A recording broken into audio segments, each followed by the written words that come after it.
Good evening, everyone. It's dark, but it's time. Tonight we're playing book number 4 of the GrailQuest series. And let's hope it will take less time than last time with book number 3. Let's start with the different little introductions to the story. There's only one of them, it seems, for the first numbered section of the book. Merlin Calling. Gotcha! Don't move. Not a muscle. I've been looking for you all over, uphill and down dale. I need you here, right now. Specifically, I need you in my time. You wouldn't believe the mess they've gotten into, and I need you to clear it up. So just you collect up your belongings. You'll want a couple of dice and pencil and paper and an eraser, and that's about it. Travel light is my motto. Yours too, since you'll be traveling through time. You know about time travel, don't you?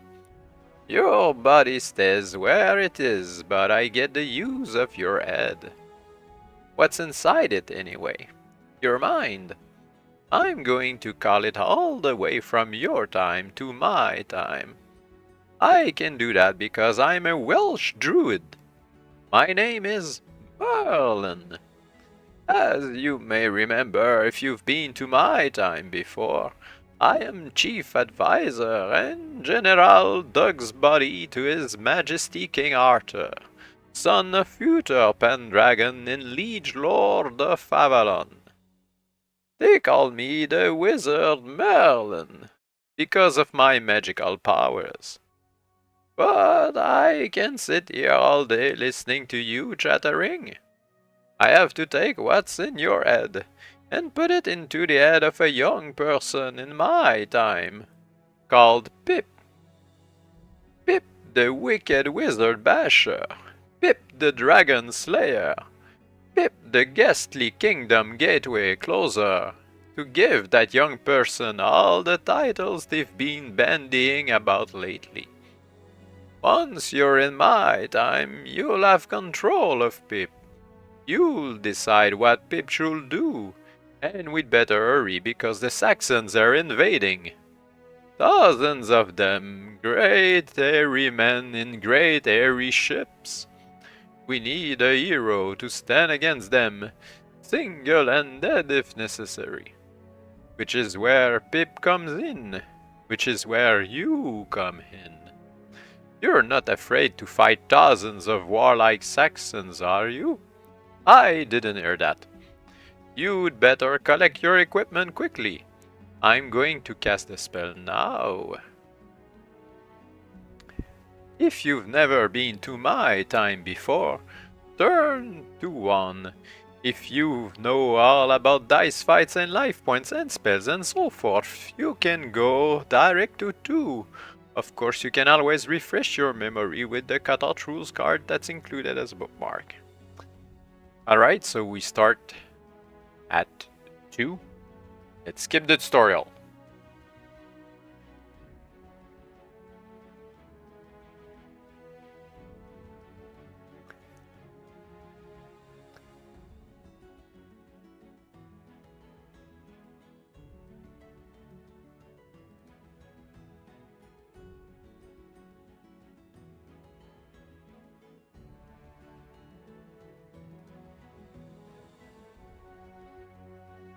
Checking if Merlin's still there.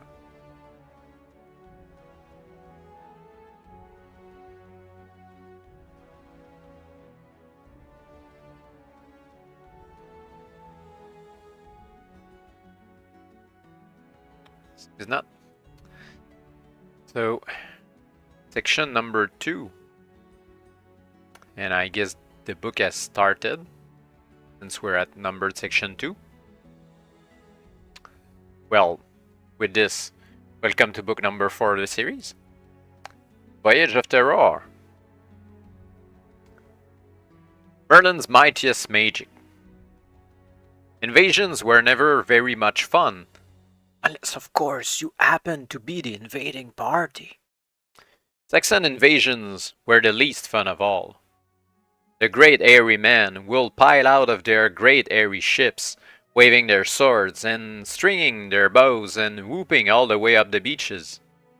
Then, since nobody will have noticed their arrival, they will swarm across the peaceful fields of Avalon, looting, pillaging, burning down whole villages and making a general nuisance of themselves until King Arthur and his doughty knights of the Table Round gathered up sufficient energy and armies to stop them. Stopping Saxon invasions was never much fun either.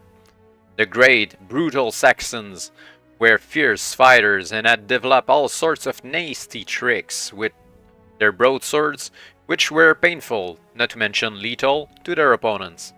After several invasions, some of the less courageous knights, Mordred, for example, began to advocate an accommodation with the Saxons. An accommodation, as Mordred defined it, meant giving them huge chunk of prime English lands and hoping they would be well enough satisfied to leave everybody else's lands in peace.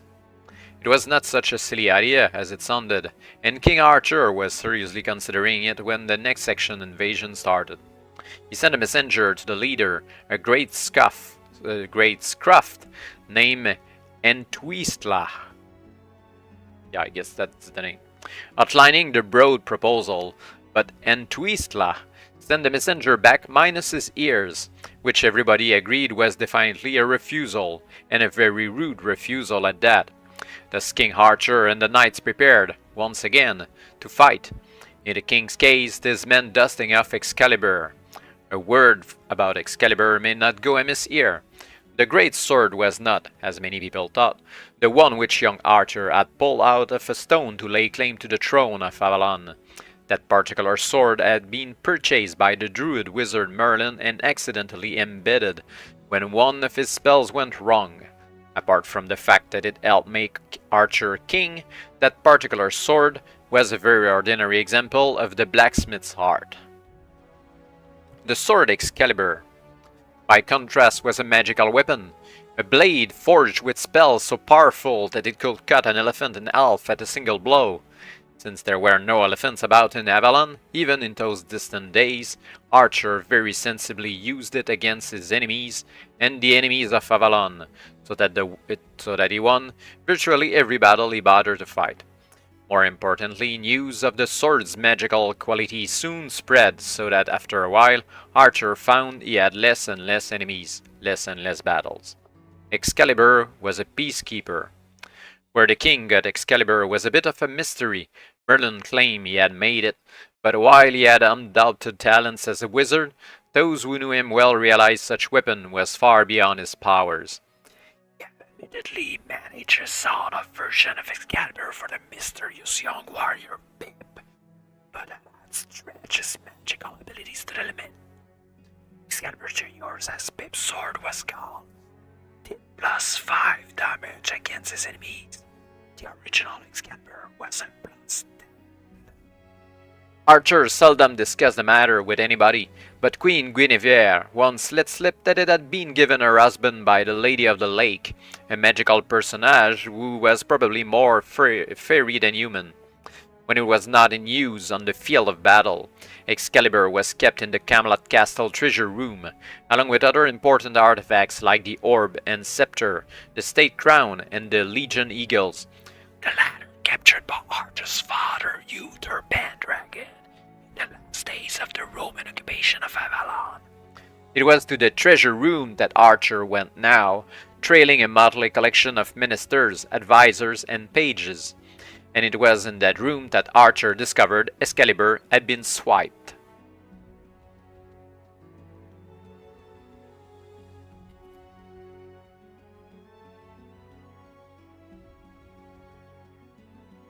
The court and castle of Camelot was situated on a hill overlooking the tiny market town of Glastonbury. Like many similar towns in Avalon, Glastonbury had grown up around a market square, and like many similar squares, the market square of Glastonbury had grown up around a public well. This well had a dry stone wall surround and a thatched roof supported by stout oak wood uprights, which also held in place the winch, rope, and bucket people used to draw up the water. At around 6 a.m. in summer, later in winter because of the dark mornings, the women of Glastonbury used to gather at the well to draw the day's supply of water and exchange the day's supply of news. The men of the town remained in their comfortable, chauvinistic beds, idly waiting for the women to return and make them breakfast. As a result, the Glastonbury women were the only ones who knew what was going on in the world, while the men had to rely on a heavily censored version of events passed on to them by their wives. No man ever went to the well in the mornings, partly because it was not the done thing, and partly because men then, as now, were terrified of large congregations of women. But while no ordinary man ever went to the well in the mornings, one rather special man was frequently at or near the well at that time. That man was Merlin, the druid wizard. The reason he was frequently at or near the well was that he lived in it, a fact not known to many and not known at all to the women of Glastonbury, who would never have talked so freely amongst themselves if they had realized the old fool might be listening. Merlin, whose fearsome eccentricities sprang from his Welsh nationality rather than the fact he was a wizard, had several dwellings, a log castle in the forest, a crystal cave, an ancient hollow lightning-blasted oak tree amongst them. The well was a comparatively recent acquisition, prompted in part by a bubble-making spell he had created. The spell was one of those spectacular magical efforts which nonetheless appeared totally useless at first glance.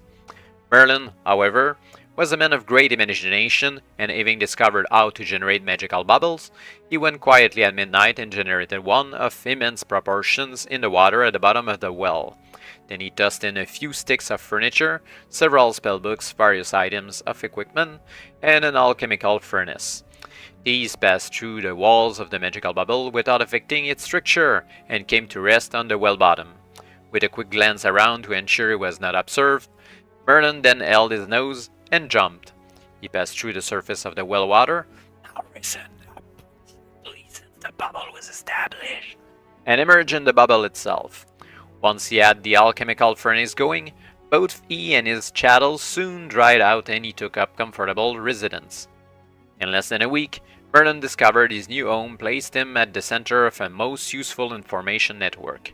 Every morning at 6, he will be awakened by the sound of female voices, magnified by the effect of the water around his massive bubble, and while at first he was silly enough to try to ignore them, he soon found to his amazement that the women of Glastonbury knew absolutely everything there was to know about anything, including, incidentally, those naughty going-ons between Queen Guinevere and Sir Lancelot, which the public relations officers at Camelot had taken such pains to hide. It was in this way that Merlin learned of the Saxon invasion and decided on his own initiative to call up the famous hero Pip to deal with it.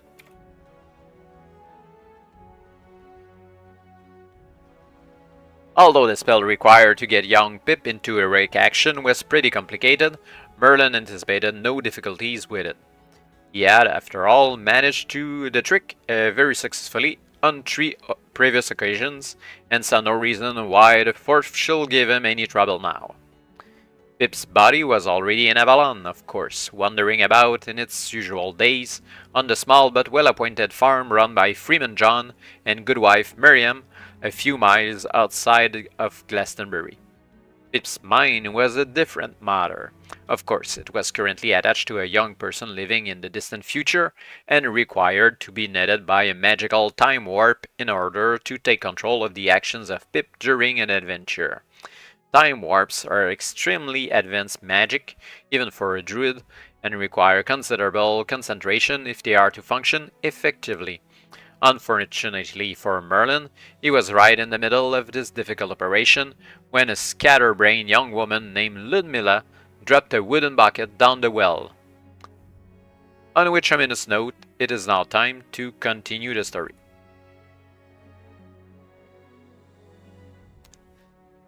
Something wrong here. You're lying on a heap of filthy straw in a tiny little room with a single round window. And you're dressed funny. None of the highly polished armor that's de rigueur in Camelot. Not even a decent dragonskin jacket. Damn, that means we lost our dragonskin jacket. Okay. Instead, you have on a very light and very greasy linen tunic that doesn't even cover up your knobbly knees. Your no leggings either, or boots, come to that, only a pair of worn leather sandals. You look around for old EJ, your magical sword that's never very far from your side, but old EJ isn't there. What on earth has happened? Where's Merlin? Have the Saxons overrun Avalon before he could get you into Pip's body? Have you been cast into some smelly dungeon to rot? Or are you simply crazy imagining this whole thing? You may have a fever. It's certainly very hot in here, far hotter than you ever remember Camelot, even in summer. And the room seems to be going up and down, up and down, up and down, up and... Better stop thinking of the movement, it's making you feel quite sick. There's a door in one wooden wall. Wooden wall. We ever heard of a dungeon with wooden walls? Maybe you've fallen ill and gone mad on the farm of your adoptive parents. An attack of rabies, perhaps, so that they locked you away in an outhouse. But wherever you are, and whatever your situation, you really should do something. The problem is... what? 4 options. Examine our mouth to see if it's foaming with the rabies. Try to look out through that funny little round window. Search this grotty room thoroughly. Or try the door. I think we should search the room first and look for the rest afterwards.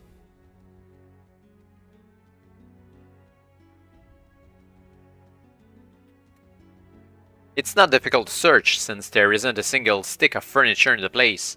Not a chair, not a couch, not a table, not a cupboard. In fact, the only place you can search is the filthy straw you're lying on.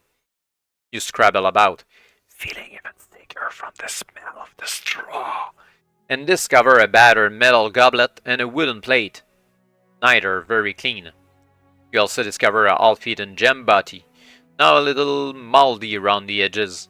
Is it really worthwhile searching through this rubbish tip? Well, we can continue to search, or check ourselves for rabies, or look through the window, or try the door. Well, does it hurt to continue to search? I guess it can hurt, but... There's something right at the bottom. You hurl away bits of rotting straw with gay abandon to find a rusty +2 dagger. Not a great weapon, and certainly not a patch on old EJ, but at least it's something to use in a fight. Since it's not magic like EJ, you will need to throw a 6 on 2 dice to strike something successfully, and the blade will give you 2 extra over and above any damage the dice might show. But that's about it. Still, beggars can be choosers. Now you're armed to the teeth. Well, we can write that down on the chart. And we didn't throw life points yet. Did we have to do that on the number section 1? Just to be sure, I'll go back. And the tutorial wasn't 1, actually. Number 1, number 1.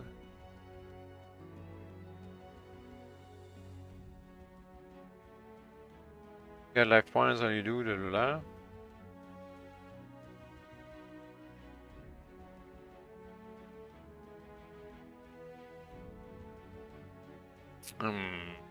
I'll throw them just in case we need them later down.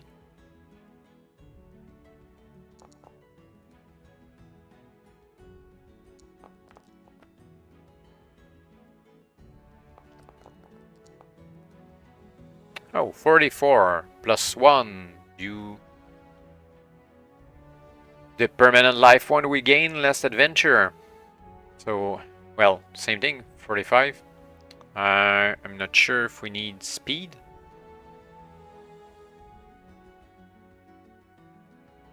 No mention of speed at the beginning in section 1. We'll see later on. Right now we need to write down that fabulous dagger. I'll keep everything else until we get our spells. 6 to hit. Let's do damage. And it's a rusty dagger.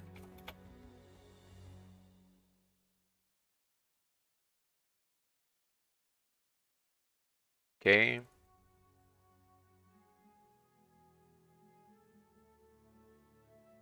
So we have 3 options left. Looking through the window, looking at ourselves for rabies, and trying the door. I don't think it will hurt to check ourselves for rabies. Just to be sure, we don't know. Nope, no foam, so you aren't rabid. Yeah. But the room's still going up and down and it's still hot. So we can look at the window or try the door. Let's look at the window first, then try the door afterwards.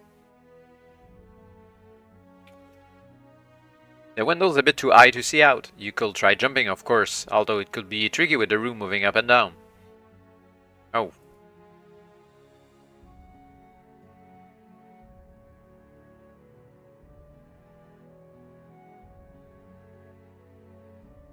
Okay, so you've made up your mind to jump. Roll 2 dice.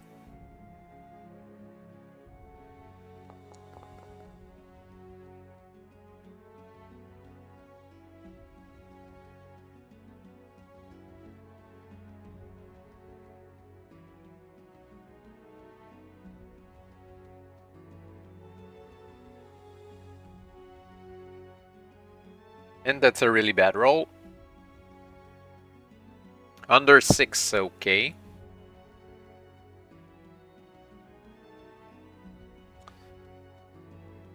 The pain you've done in your ankle. Sprain it good and proper. What a gruddy start to an adventure, and not even a bandage to support it unless you start tearing up your linen tunic. Which is the only thing that stands between you and indecent exposure. This means you're slowed down for the next 12 sections, Pip. You'll take forever to get better. Should you get into a fight in any of the next 12 sections you visit, your opponent will get 2 bashes at you for every one you take at him. Life can be very unfair when you have a duff ankle. Now pick carefully what you're going to do next. I guess that's the door.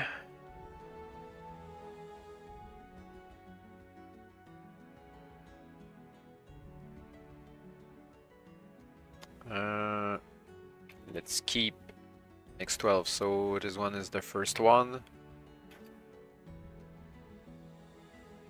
It's open, can you believe that?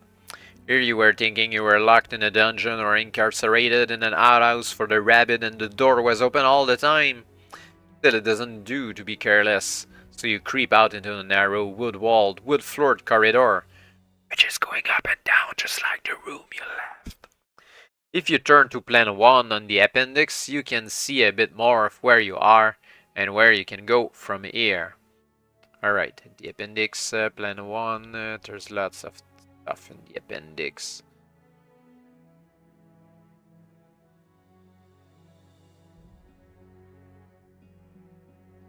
Alright, so there's a corridor with a bunch of rooms. 13 to be exact. That's quite a huge ship. Since it's most probably a ship. Let's go at the back, full back of the ship.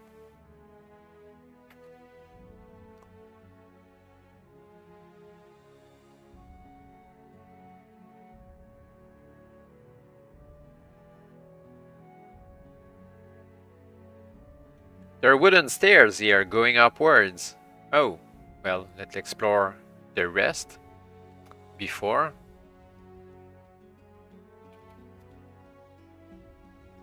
Since most probably people will wait for us at the top. I wonder if it's a full journey on boat here. This is a smallish room, so far as you can judge, although judging is difficult on account of the fact that it's absolutely jam-packed with wooden casks and barrels. Two options. We can try to find out what's in the barrels by knocking out a wooden bong. Or we can do the same thing with casks. Yes, let's go with the casks. I think it's wine or something like that. Or we can go out of the room. 125, alright. You knock out the bung, and a dark maroon-colored liquid spurts out, staining your tunic and legs. It smells like wine. And a good glass of wine at that. You can taste the wine before it runs all around the floor. Or we can do something else or investigate a barrel. Yeah, we can taste the wine. It's good.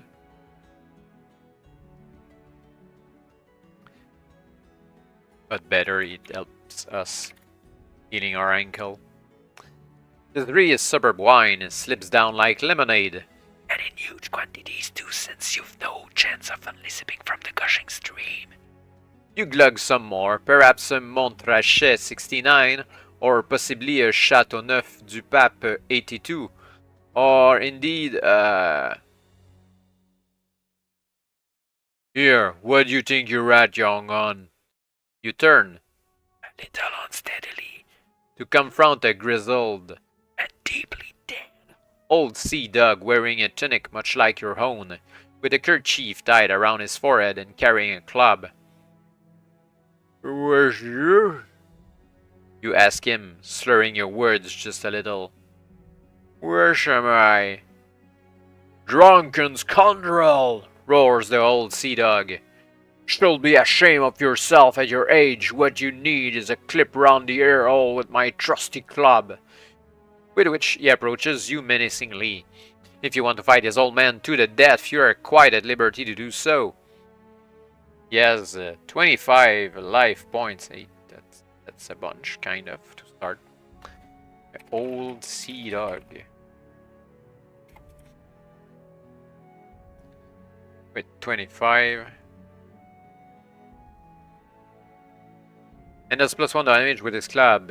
He strikes successfully on a 6 or better, and since he surprised you messing about with the wine cask, he will have first strike. Furthermore, since you are well gone with the drink, you will miss every second strike, whatever the dice show. If you kill him or render him unconscious, you may proceed to another section. Kills you, you may proceed to 14. If you decide not to fight, he will bash you once with his club, deducting exactly 4 of your life points.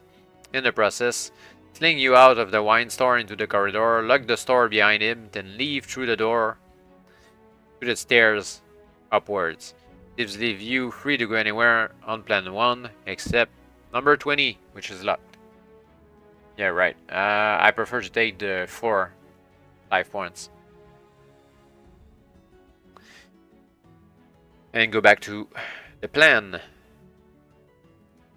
Alright, we can go to a different section. I didn't fight yet, so our ankle will get better and better.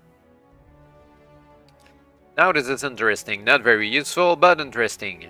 This room is full of provisions, sacks mainly, and when you investigate, as you surely do, you find they're full of grains, dried fruit, vegetables, and some utterly revolting leathery stuff which might be dried meat. Or then again, might be the remains of old boots. That's about all there is in here, apart from the poisonous spider. The poisonous spider? On your bike. This means action. The spider has only 6 life points. Fight that guy. Poisonous spider. Smallish one. And since you were very quick to notice it, you have first strike. As against that, if the insect survives your blow, it will strike successfully on 5 or better and kill you outright. If you squash the spider, you may proceed to another section shown on the plan. If not, you may proceed only to 14. Okay, first fight of the night, and we have first strike. Let's go, Rusty Dagger. Hey, it's a hit. 6 damage, right on, spider dead. There we go.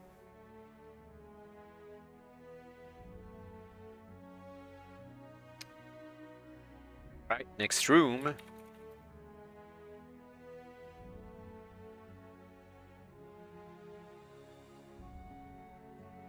This place is full of foodstuffs. Stacks of grain, dried fruit, vegetables, and what looks like dried meat. Have a little munch on anything you fancy before moving on to any other section shown on plan. Okay. Just helps for the ankle. Next one.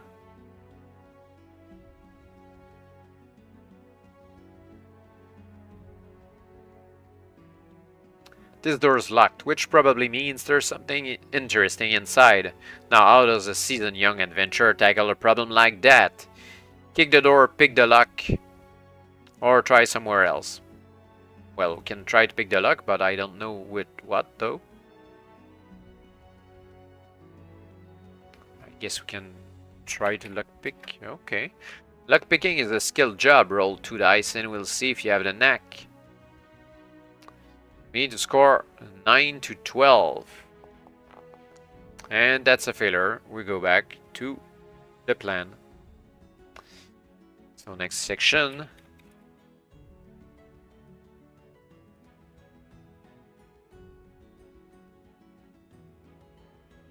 Out. The greeting comes from a fat man with a meat cleaver who is, perhaps fortunately for you, all alone in what appears to be an extremely large kitchen. He seems to be in the process of preparing food for quite a lot of people. He also seems to resent interruption. Excuse me, sir, you begin politely, but he does not let you finish. Out, he says again. Out, out, I know what you young people are like. Always trying to scrub an extra share of nosh, but I won't have it. Out. He speaks with a most peculiar accent, as if he wasn't a native-born Englishman, and his skin is very deeply tanned, despite the fact he's stuck in here cooking. At that. But enough of these philosophical mysteries. If you want to search this room, you're obviously going to have to fight the fat man. Alternatively, you can withdraw gracefully. If you want to fight a fat man, you should know that Cleaver will do you +3 damage, and despite his size, he can hit you successfully on a roll of 5 or better. He has 30 life points. If you kill him or render him unconscious, you can search a place. I'm not a big fan of this fight. Could gather provisions though, but don't think it's a good idea to kill people yet here. So next room.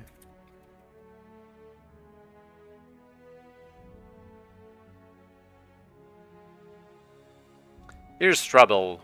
Nope, there's a bribery opportunity, but we have no money. One glance tells you instantly that this is a guard room. Another glance tells you instantly there are 12 guards in here. A third glance tells you instantly they are not at all pleased to see you.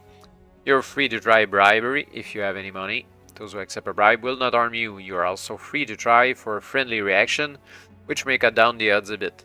You may decline to fight and pretend you've simply lost your way, in which case the guards will beat you up and throw you out for the loss of 10 life points. You may decide to fight, in which case you are welcome to collect 10 gold pieces from every guard you slaughter, or if you lose, you will be equally welcome at 14. Each guard has 15 life points. Each hits on 5 or better with a +2 swords and wears a -2 leather armor. Okay, we're not equipped to fight that.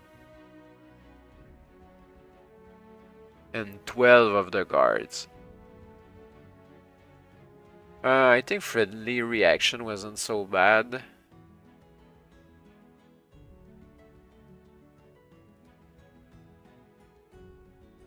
We score less than the enemy with 3 dice roll.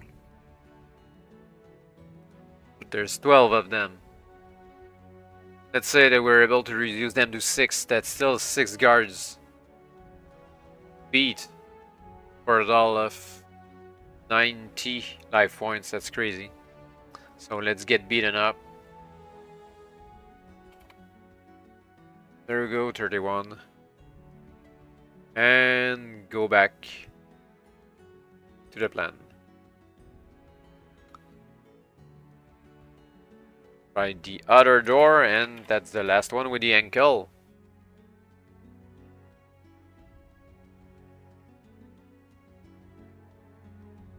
Another bribery. The door opens easily enough, but as you step inside, you can see a series of 3 further barred doors with a villainous-looking guard before you each. If you want to find out what's behind those barred doors, it looks as though you will have to fight the guards. Each has 25 life points and carries a short sword, +2, and a shield, -2. Fortunately, they're a bit arrogant and will elect to fight you one at a time if you attack, which could be their fatal mistake. That means 75 life points to whittle down with a rusty dagger and nothing else. Really not a good idea. Alternatively, you may bribe the guards with a bit of luck, or you may tug your forelock, smile, immediately cringe a little, and back out. What you can do is get a friendly reaction. These 3 are too bad-tempered for that. Okay, let's go back to the plan and forget about this. Next room. We're free of sprain ankle now.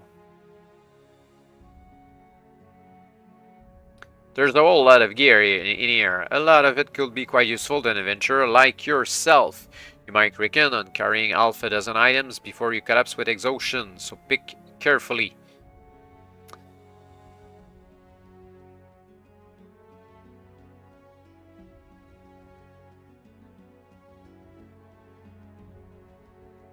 Okay, we need only to take max 6 items. There's a rope.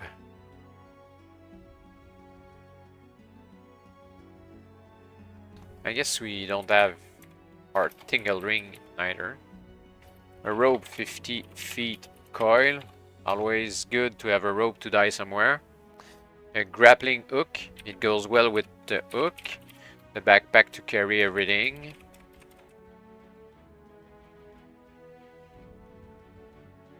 Flint and steel for lighting fires, a drinking horn, blowing horn, small ornamentally carved rosewood box, which is empty, packet of salt crystals, a bone needle and spool of rough thread, cooking utensils, a leather belt, spare sandals, spare tunic, container of olive oil, ceramic lamp. I like the lamp. A wooden mallet. Not the kind that you can use in combat. A bone saw. Box of biscuits. A kite. A goose feather quill and parchment. And a small drum. A box of biscuits could be a good idea. And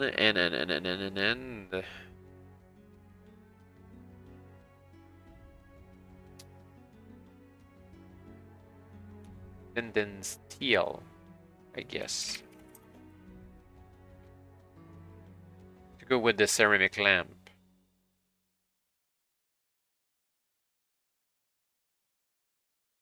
That's our 6.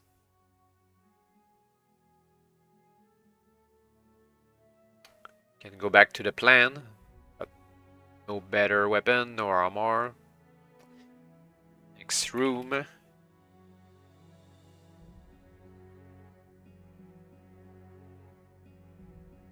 A locked door, which presumably means something absolutely fascinating inside. Roll 2 dice to find out if you can get through it.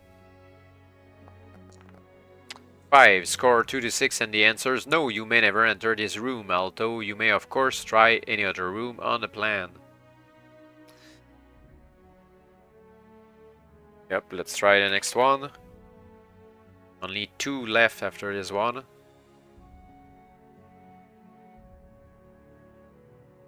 This is an extremely large room, almost certainly used as a communal sleeping quarters to judge by the hammocks slung from the rafters. The room is empty of people, but there are 12 large and interesting chests set at intervals around the walls.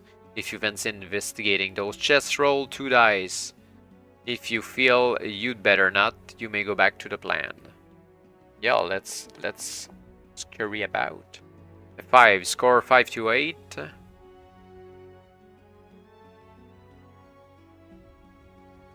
The good news is that the chests are not locked. The bad news is that there doesn't appear to be anything of interest in them except old clothes and worthless personal items. You go through each systematically until an opening. The last chest but one, you are bitten by a snake. Damn. You stare at the reptile in horror as it slithers away. What sort of idiot keeps a snake in his chest? Then you stare in horror at the fang marks on your arm. Your arm is beginning to burn, then turn numb as the sensation creeps up towards your shoulder. Your skin is turning brown, then bluish as the venom creeps relentlessly towards your loudly beating heart. You feel dizzy, you sway, you are on the point of blacking out, you are dying, poisoned by... pull yourself together, the snake wasn't venomous. All it's really done is bite off one silly little life point. And even that's coming back as the wound begins to heal. Oh, okay. Thank you. Now, since you aren't really poisoned, better decide what you're going to do. You can examine the last chest or get out. Let's go last chest. There's a snake in this one too, Pip. Ah, you really are a glutton for punishment. Roll 2 dice. I guess we're dead.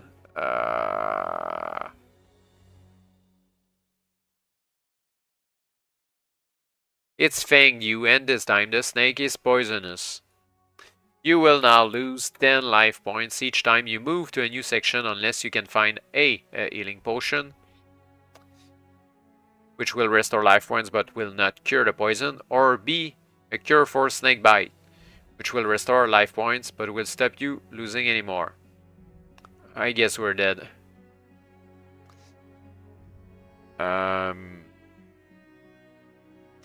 Can go to 2 other sections before dying. Well, here's the next one.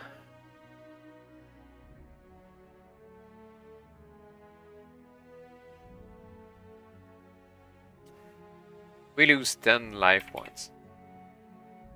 Now there's Push. Well, sort of. This used to be a very well appointed room, but now it's in a bit of a mess, as if you get big in a boudoir. It's sleeping quarters and living quarters combined, and for only one person by the look of it, which means somebody important since it's a large room. Among the interesting contents are 3 chests. One has a skull and crossbones on the lid, one is well polished and new looking, one is pretty battered. You can search the room further. Just trying to open the skull and crossbone chest, opening the new chest, or opening the battered chest.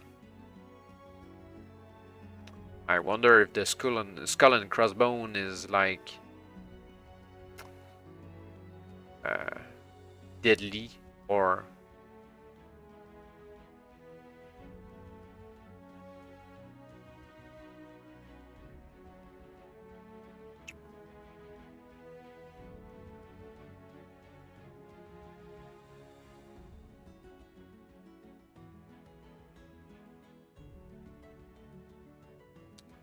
the most interesting one, so I think we shall try the skull and crossbone chest.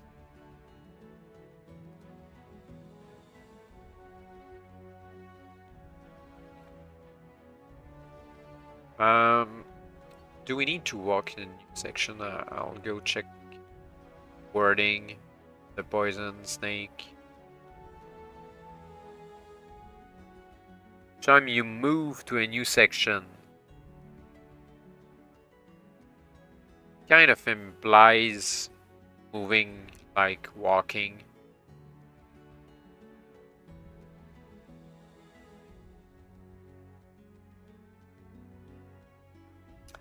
A seasoned adventurer like yourself will not be totally astounded to discover this chest is trapped. Throw 1 dice to determine your present level of luck. That's 2. Now try another. If your second throw is lower than your first, your luck holds. Oh damn. It's equal. Well, it's not lower, so no luck. There's more explanation later on. If your second throw is higher than your first, then start sucking your thumb, which has just been punctured by a poison needle.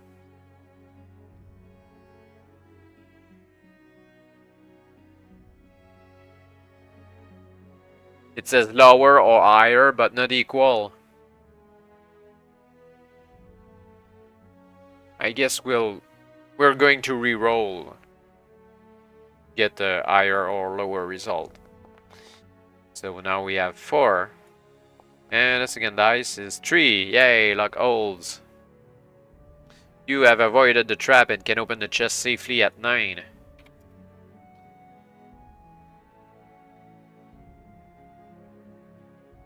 Well, it seems to be a mid-scene chest. There is a bottle of healing potion in here. Enough for 6,000, restoring you double dice roll of 4 points each. There is also a jar of salve.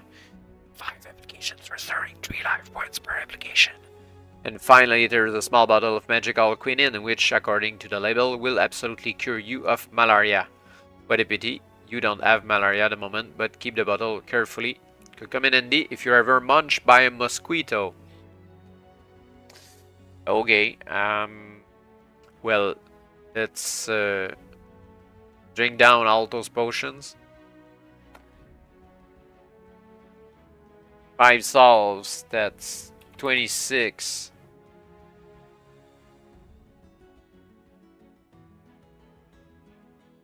Let's roll for our healing potions. 9, that's 35. 9, that's 44. Alright. So now we have only healing potion 4 out of 6 left. Can survive a little longer. Oh, and there's a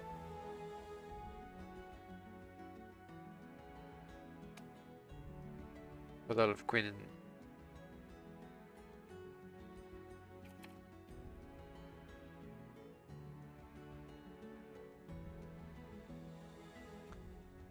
Can open the new chest, the battered chest, or surgery room.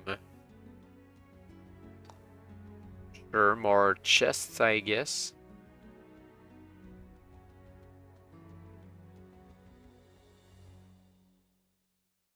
Wow, gold! There are 1,000 gold pieces in here. All yours now. Hey. Okay, 1,000. Damn.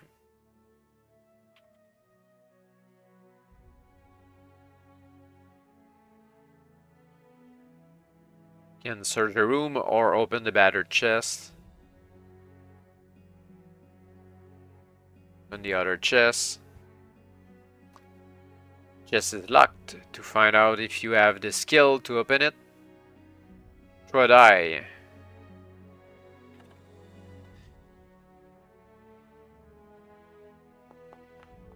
Five. Now try another. The first roll need to be greater. Success. You can open the chest.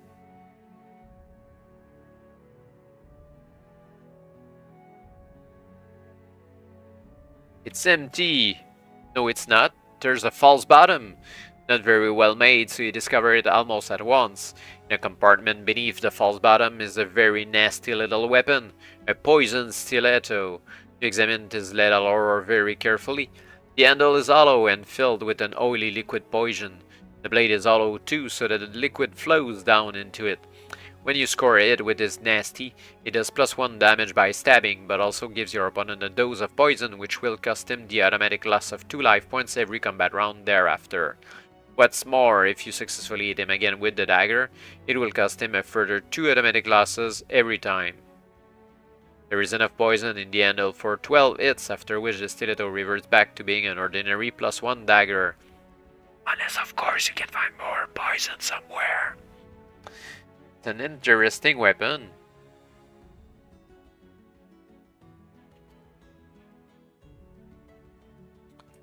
Poison stiletto. 6 to hit, I guess. +1 damage. It's a 12-12.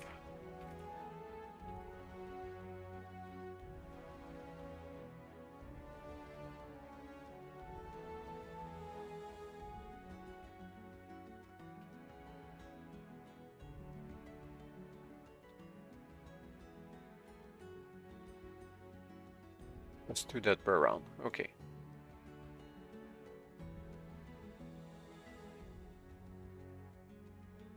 Can search a room or go out.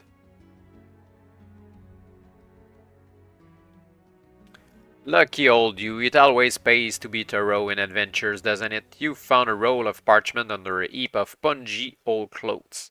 You unroll it at once, finding it is covered with spidery handwriting, quite difficult to read, which gives instructions for performing something called the wall banger ritual. Could this be some sort of spell? You bet your life it could. The only problem is that the scroll gives you no indication whatsoever of what the spell actually does. Worse still, the scroll states that you can only use the spell once, just once in an entire adventure. You will find details of how to work the wallbanger ritual spell on the appendix. Turn to it only when you have decided to work the spell, since reading this section uses it for the current adventure. Okay. Wallbanger ritual scroll.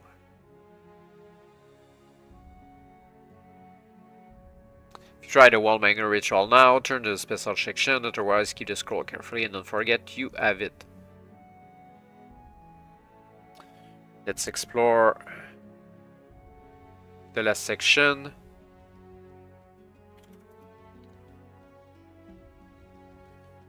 We lose 10 life points again.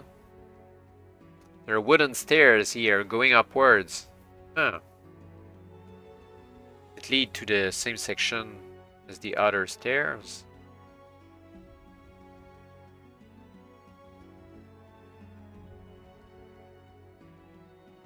Yep.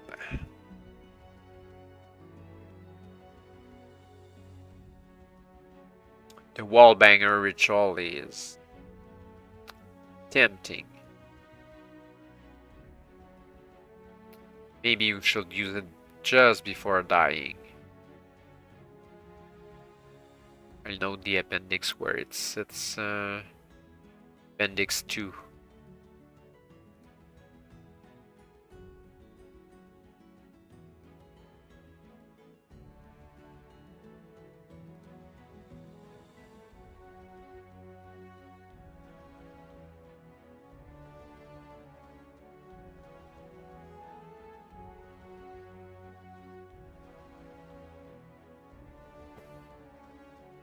Well, anyway, let's use it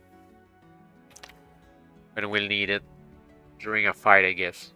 Or just before a fight. You emerge onto the upper deck of a huge sailing vessel crafted from wood, the hull of which has been finely plated in what looks suspiciously like solid gold. Vast sails billow out above you against a serene and cloudless sky. All around you, stretching to the distant horizon, is the clear blue sea. This will be a great place for a pleasure cruise, were it not for the horde of cutthroats racing in your direction, brandishing wicked Asiatic swords, plus 3 damage, and shouting insults about your parentage.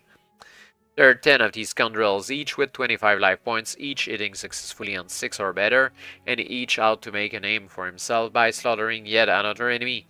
If you are not alone at the moment, it might be a good idea to be cautious, although you are perfectly free to fight them all if you like. Should you decide to retreat, roll 2 dice. And we can go back downstairs if we retreat. If you are not alone, then let the battle royal commence.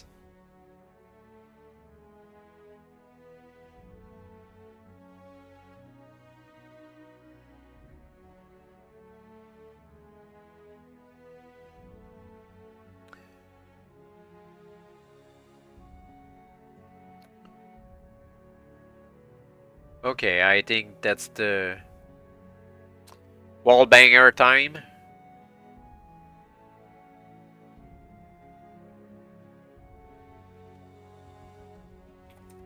Then scoundrels.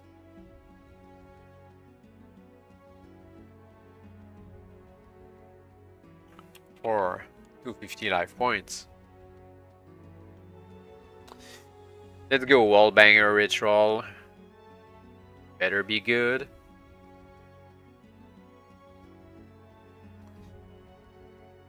To perform the terrifying arcane wallbanger ritual, you will need a peak cap, pencil, paper, ball of porridge, hot or cold, and a spade. Put on a peak cap. Turn peak cap round so that the peak is sticking out the back. Draw a 5-pointed star on your paper with your pencil. Write inside the star the word wallbanger. Bury the piece of paper in your garden or anywhere else you can. Return home and eat the porridge. Once you have completed the ritual, the spell is activated. It works against a group of enemies of any size or strength, paralyzing them completely for 6 consecutive combat rounds and allowing them to strike only every second round thereafter. This is one of the most powerful spells known and will cost half your current life points. True, even so, it can only be used once during an adventure, must be used as soon as you have read these instructions, otherwise the magic dissipates harmlessly.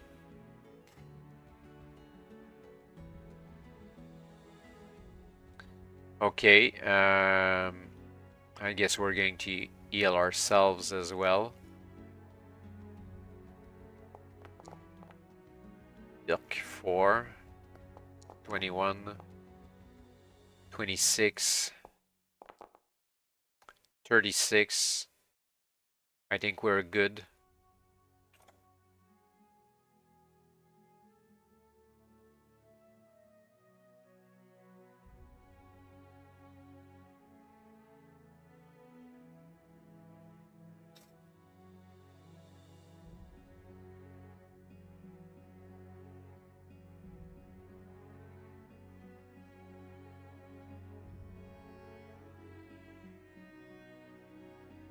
So we have 6 rounds to kill these guys.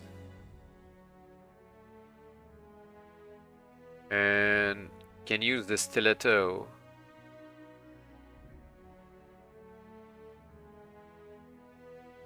And make them take a bunch of damage each.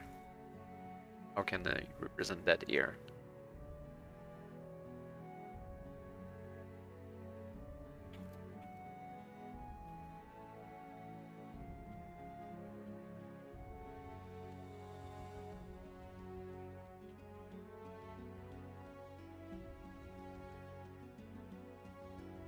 Okay, let's go kind of like that.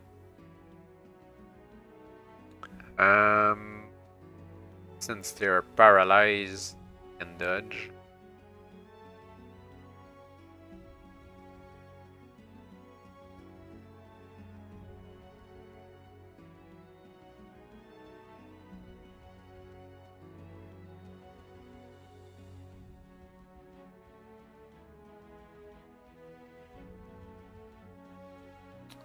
Not sure if I should. Yeah, I think I need to roll the die anyway. I need to get damage. 12. Ew, there we go. That's 7 damage on the first, and 2 damage every turn afterward. Second one. And that's 2 damage. Same thing. And the first one down to 16.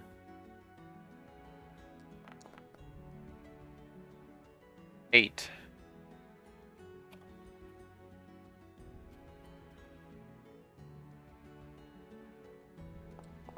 Damage. 7, that's 2 damage.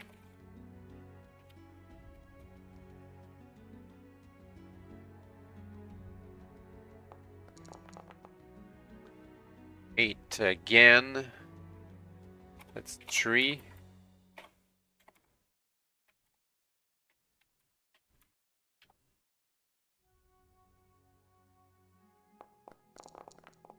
And the last one, I guess that gives only 1 damage for this one.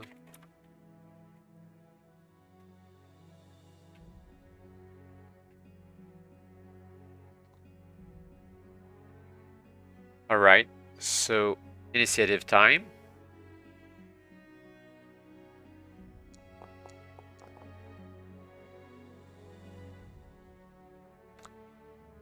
scoundrels go first. Damn.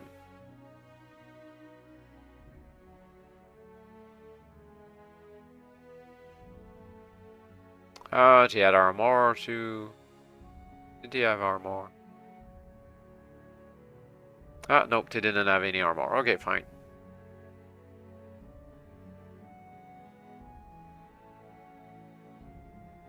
However, there are 10 of them.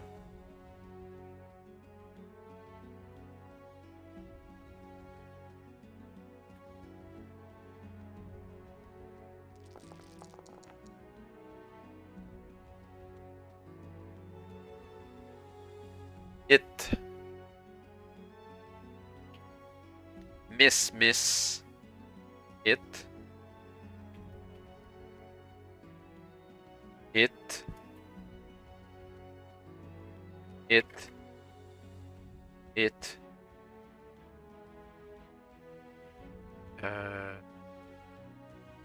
Wait, oof. It for 6 damage. It again. And it. I think we're dead just with that. Yep.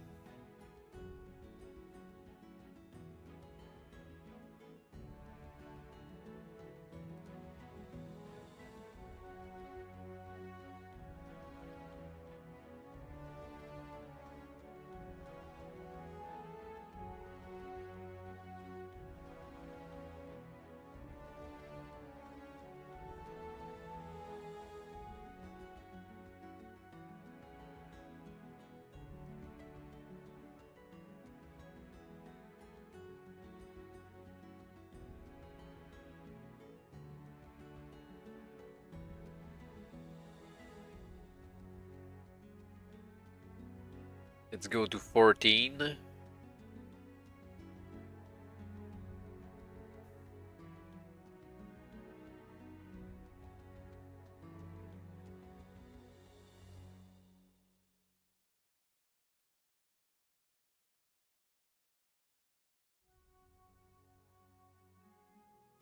That's it, Pip. Done for. Crushed beneath the relentless heel of fate. Clapped out, wasted, passed on. In short, you're one very dead adventurer. Being dead is quite fun, actually. You get to reroll your life points for one thing, then you get to start again, fresh as paint. Go for the reroll.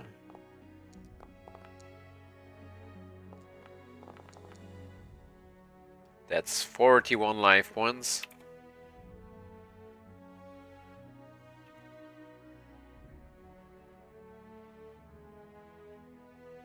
You've lost any gear, weapons, equipment, spells, booty, loot, treasure you may have collected, of course, which is a pity. But since you doubtless remember where you found it, you can always zip through the sections quickly and collect it up again. Unlike earlier GrailQuest adventures, any monsters you may have killed don't stay dead, and will be waiting to zap you in the relevant sections. But second or subsequent times around, they will only have half the life points they had first time, which gives you a distinct edge. Now don't think about being dead. Zoom off and roll up your new life points so you can get back on the adventure trail. Alright, so what we're going to do then is first delete the speed, since clearly we don't need it. The second thing is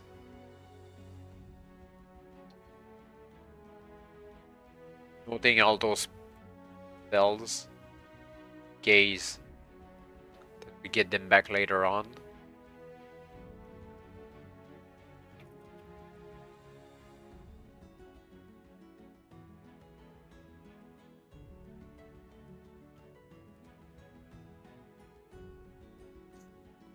And note all the loot.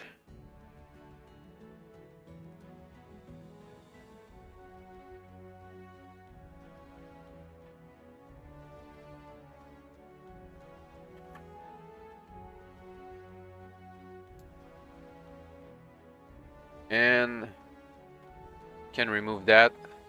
Can remove that.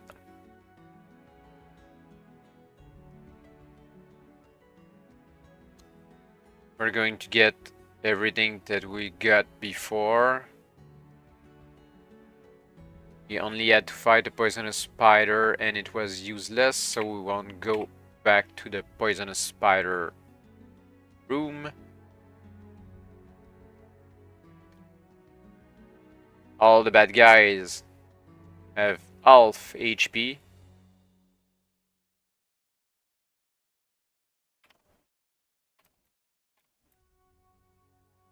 Won't be paralyzed though.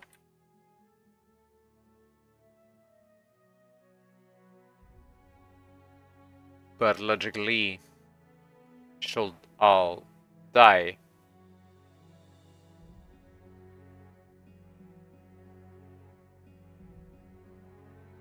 Due to the poison, and they have no way of healing themselves. I think I just removed 6 of the guys, and we have 4 to fight with half HP.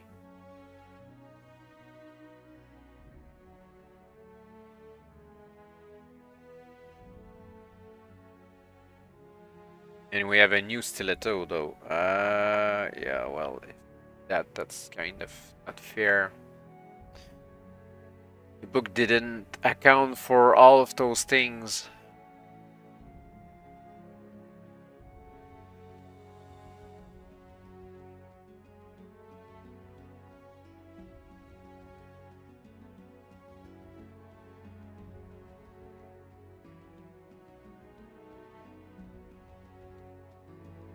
Yeah, it's a chore. Okay, it's a chore. So I'm just going to skip that battle. I think it's winnable if we bang our head against it a lot of times.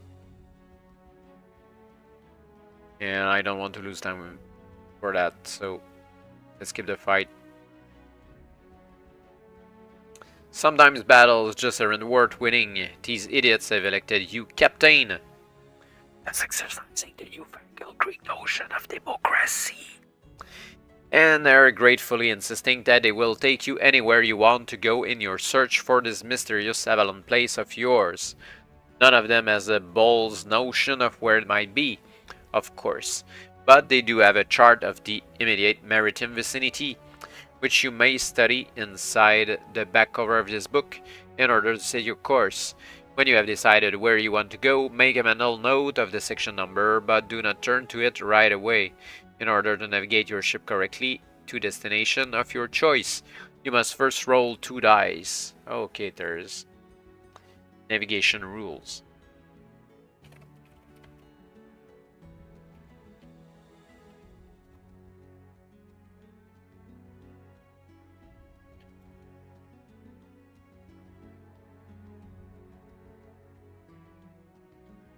Five plus.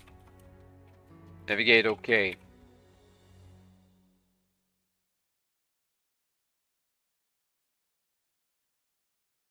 Under 5.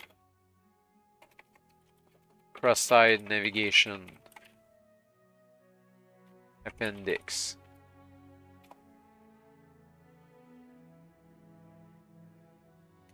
Seems simple enough. We need to roll 5 or more to navigate correctly.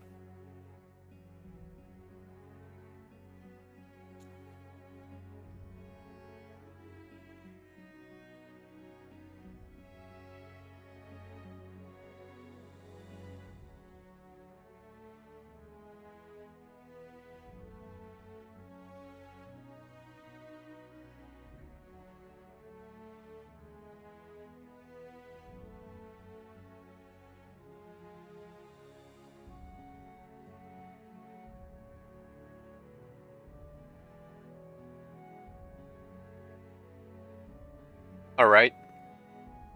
So the sea chart. That's the sea chart, right?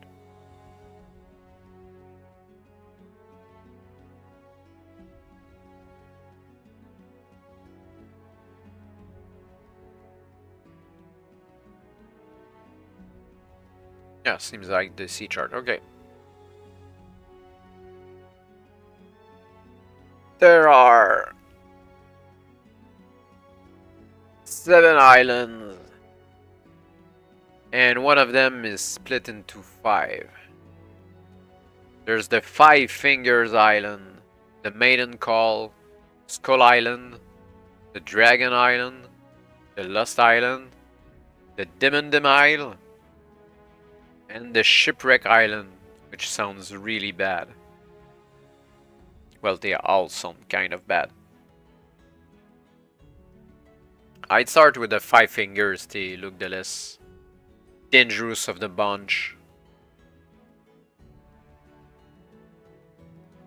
You need two dice. 9, that's great. Can go to the first of the Five Fingers.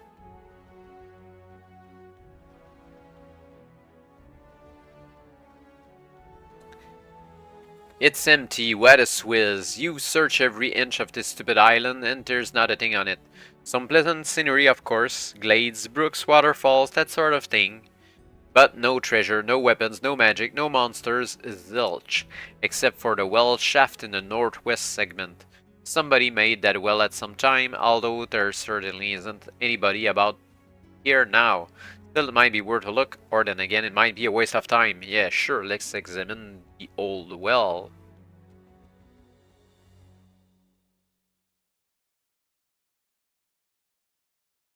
The well is a straight, narrow shaft, stone-lined and extremely deep. Climb down it with any degree of safety. You will certainly need both a rope and a grappling iron. Both things that we have. Alright. Oh, there was something before going to this section. If you don't, okay, we do. Something odd here. There's a huge bubble in the water at the bottom of the well, so huge that you can actually stand up and breathe inside it. When you have recovered from your surprise, you look around you. Pinned to the inner wall of the bubble, with a small ornament, brass dagger, is a scrap of parchment. Written on the parchment are the words gibberish, which might be Greek or just possibly code. On the floor of the bubble beneath the note is a tiny golden key. Whether or not you can read the note, there's nothing else here. Take your golden key and climb out of the well.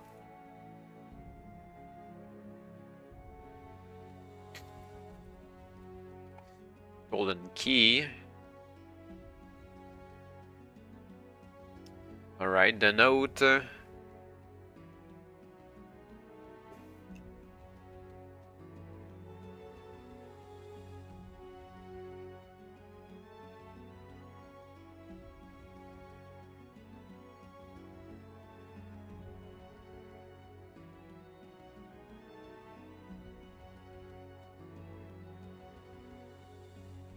Most probably code to replace letters.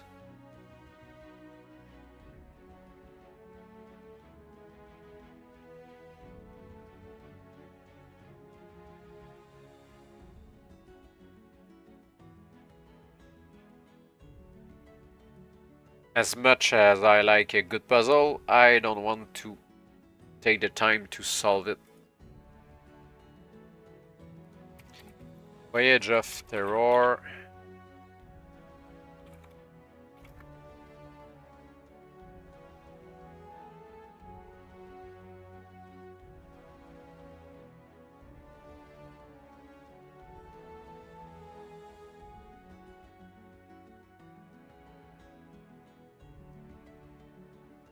Waiting for you on Lost Island.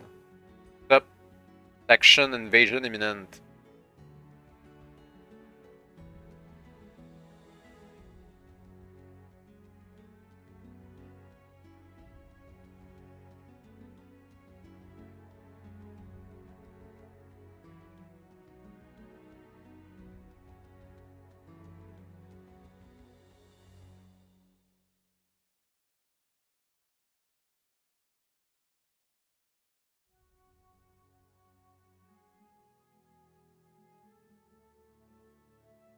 Stop come at once, stop key enclosed, stop Merlin stop. Okay.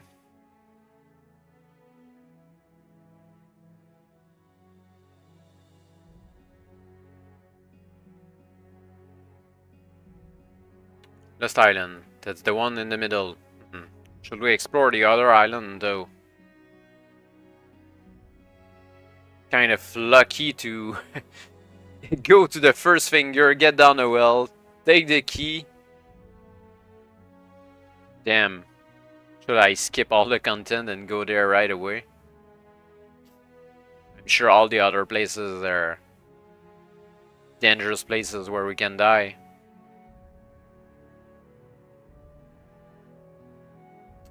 I'll explore a bit more. Let's do the other fingers. At least we know where to go now. Want to make everything end there. Yeah, we need to roll the navigation thingy. So, success. Finger number 2. You step from the rowboat alone. Since the island is so small, you have decided to explore it by yourself, thus hugging any loot or glory that might be going here. You look around you. The island seems to be almost entirely covered in sand, with only a few clumps of trees here and there. It's the sort of place you will be pretty sure must be deserted, but your attention is attracted by some curious marks in the sand. Closer examination convinces you they are footprints, but footprints of a very odd sort, as if somebody was walking along hopping on one leg. You follow the trail to where it disappears behind a clump of trees and find yourself on a little rise looking down to where somebody has been digging a deep hole in the sand. You move closer until you can see within the hole on an oakwood chest. You're still wondering what to do about this interesting discovery when a heavy hand falls on your shoulder. "Aha, Jim lad, I thought you'd never get here." You turn to find yourself looking at a tall, villainous-looking man with one leg, a crutch and an eye patch, a three-cornered hat and a parrot on his shoulder.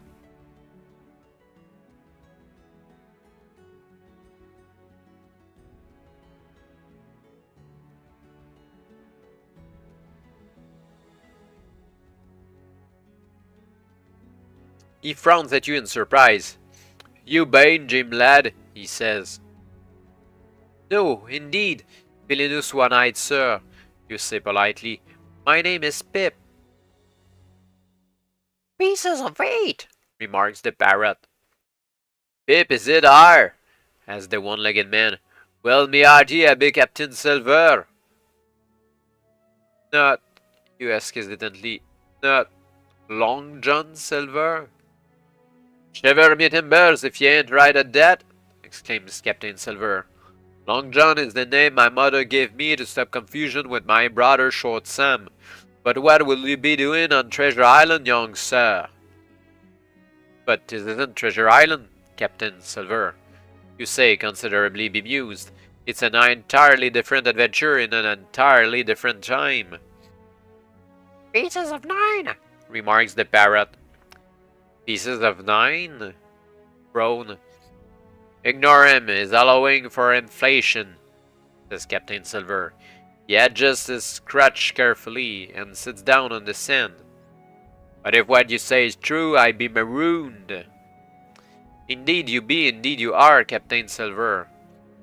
You must have sailed through a time warp or something similar." "Belay my breeches," whirs Long John Silver, "but his pretty tale tell over my grog." He looks at you shrewdly. "Will help an old sea dog find his way back home?" "I'm not sure I can," you tell him. "To be honest, I think the only person I know who might help you is a magician named Merlin, and I haven't been able to find him myself yet. This Merlin Sorb will be open to a little bribe of..." He rolls his good eye alarmingly.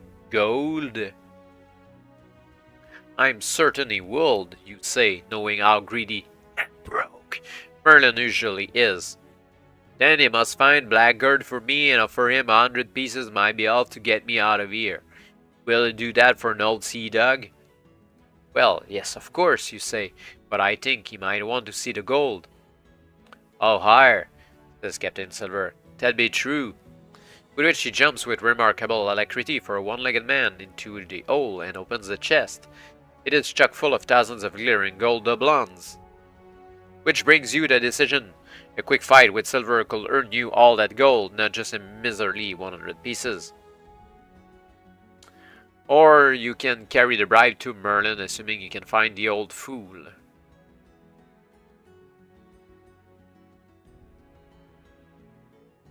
Yeah, I think we should tell the guy.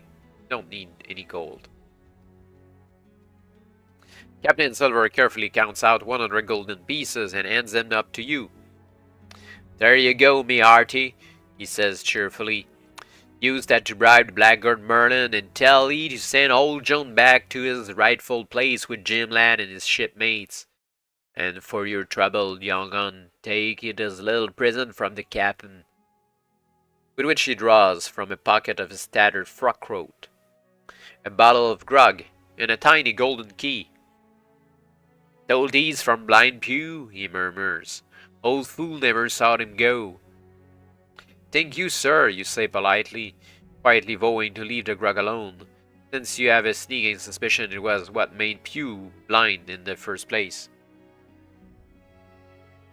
Hurry on now, Silver says, and look sharp about it, for until you find his Merlin swore I am marooned here with nobody to talk to but me parrot.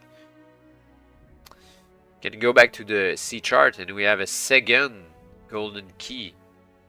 Is it worth it or it's a double?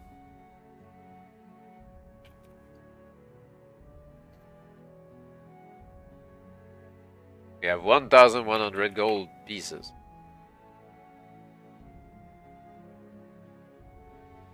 Huh.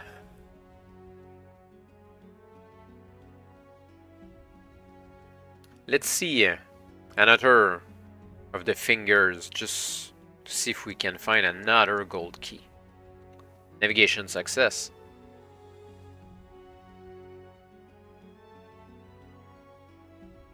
Since it's small, you decide you may as well explore this island alone, and now you're wondering if it was worth the bother. After covering just about every inch of it, you can find absolutely nothing of interest. Eventually, you head back to the beach of which your ship is moored. As you do so, an errant glint of sunlight catches your eye, and you notice all hidden in a clump of grass a tiny golden key. Huh. Beside it lurks a multicolored beetle. Can take the key and or the beetle.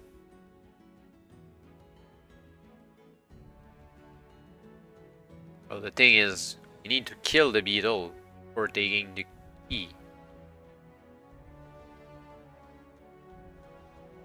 Is there an option the other page, actually?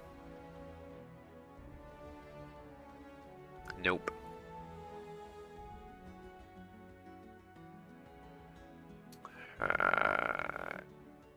Want to kill the beetle, not take it.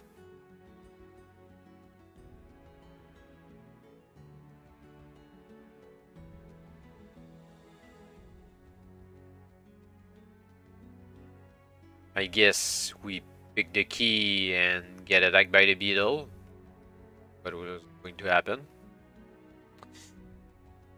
It's bitten you, the multicolored little brute has bitten you, clinging to your finger with all 6 legs and fanging you viciously with multicolored teeth. You shake off the beetle, which scurries away, giggling to itself, and suck your finger, which you notice turning a curious blend of red, white, and blue.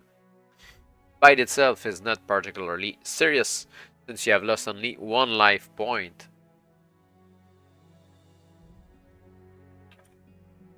But there is no doubt it is making you feel most peculiar, and turning your entire skin surface multicolored. You pick up the key. There we go. 3rd key.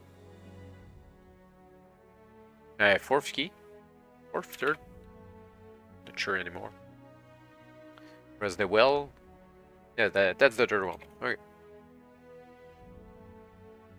But as you head back to your ship, you can help feeling something pretty awful has happened to you, as indeed it has, apart from turning your skin multicolored, which will cause the Argonauts to talk a lot behind your back, although they will be far too polite to say anything to your face. The beetle bite has caused a subtle inner change to occur in you. The next time you find yourself in combat, you will quickly discover you have taken on certain characteristics of the multicolored beetle itself. For one thing, you will find you have only 25 life points. Ah, damn.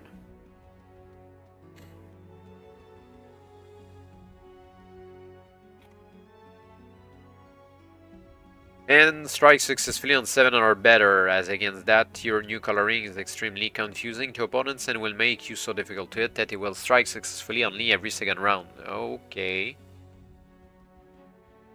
That's really a bad thing since we hit less and the enemies hit less, so all the fights will last longer.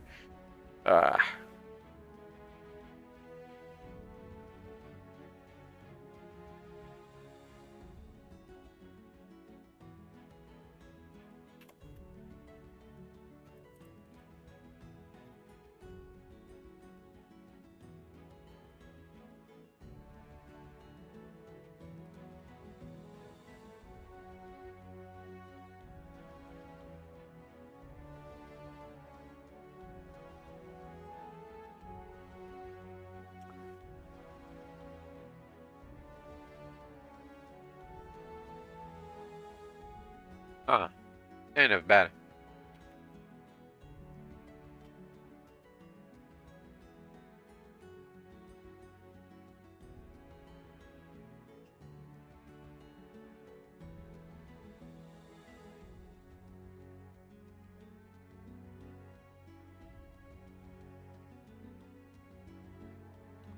We need to quick fights.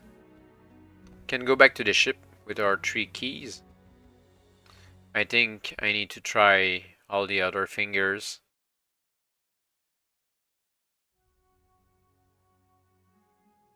If these islands were called the 5 toes instead of the 5 fingers, this one will be the little piggy who went wee wee wee all the way home.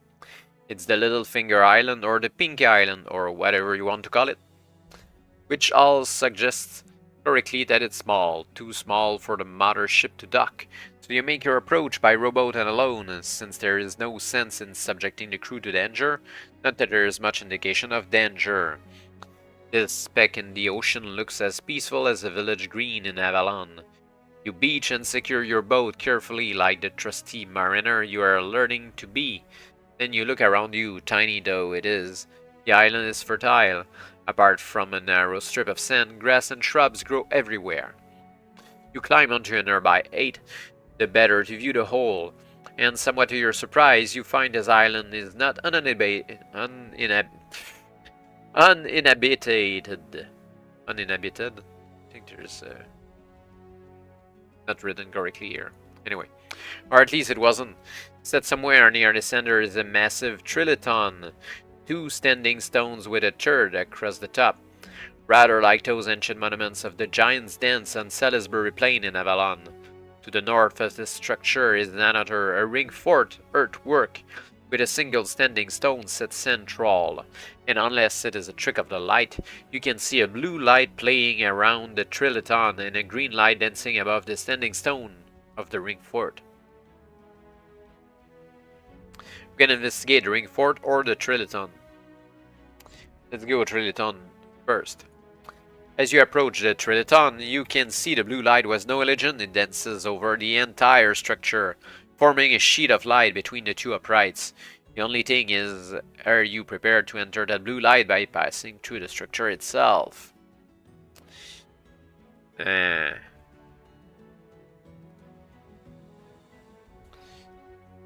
check the ring fort before.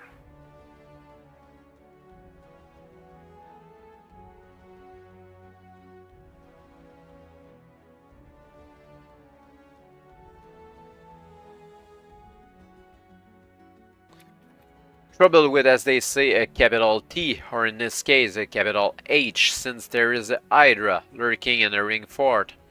The huge 7-headed snake appears to be guarding a very small casket, which may or may not contain something of value.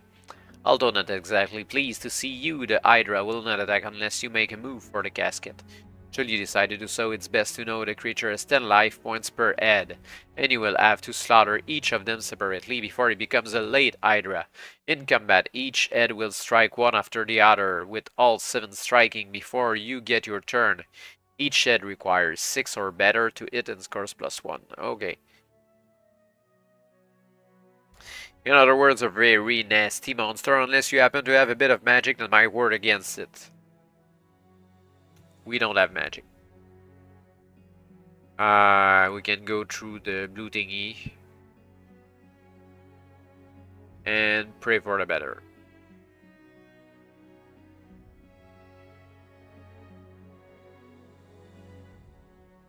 And I forgot the cross-eye thing as well. That's a fail. I'll fail the next round and success the other one. You've been teleported, no doubt about it.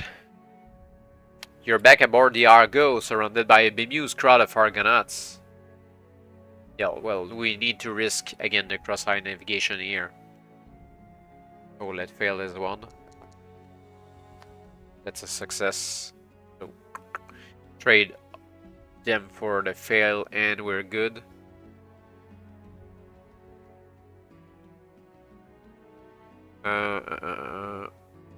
Cross-eye navigation.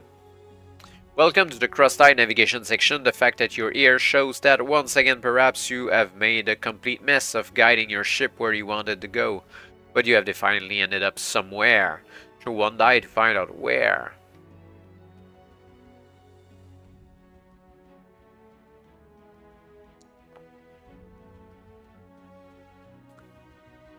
And what hassles your cross-eye navigation has got you into? A score of 3.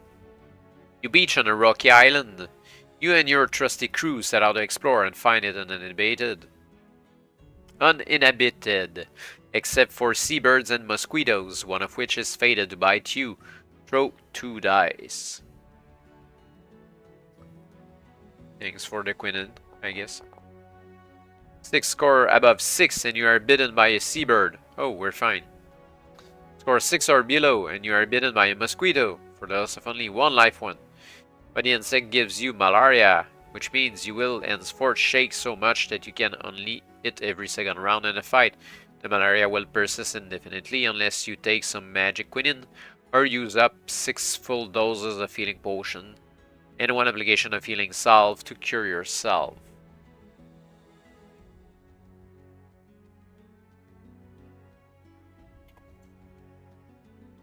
There we go, everything's fine. But we lost the 1 HP here.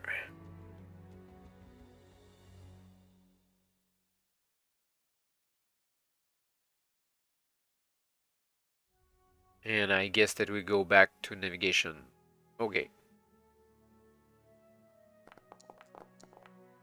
4, that's... We're going to 2 now. You beach on a coral island with glistening sands, waving palm trees, whispering breezes, balmy sunshine, and an equally balmy tribe of cannibals. Since the cannibals are stupid as well as loony, they may not recognize you as human. Throw 2 dice.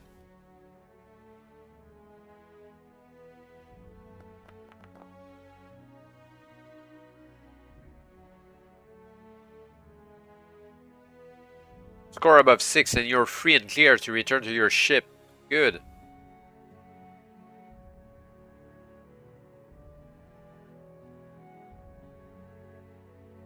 Alright. Next place. Oh, come on.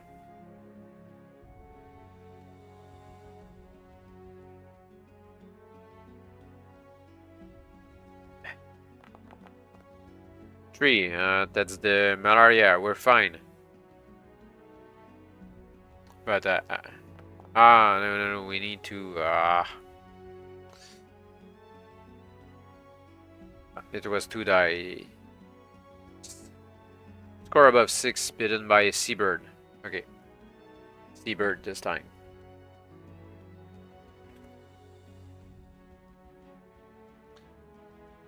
Navigation now. Try it again. Ah, that's so stupid. 1. You have beach on a mist-enshrouded island. It looks so spooky that none of your trusty crew will disembark with you. Bravely and stupidly, you insist on going alone, since you must find your present bearings. Bug up the beach, get lost in the fog, fall down a bug hole, losing 3 life points in the process, and eventually find yourself entering a gloomy cave. You know this is madness, but you press on until you encounter the nest of the greater spotted Punduzel bird, a short-legged creature the approximate size of a double-decker bus. The greater spotted Punduzel bird is a very aggressive creature, which fortunately does not fight very well, needing a 12 to strike you, or rather sit on you, that being the way it fights. If it does manage to sit on you, however, you will be squashed so flat it can post you directly to 14. By reason of their great size, Punduzel are extremely difficult to kill. This one has 100 life points. Punduzel.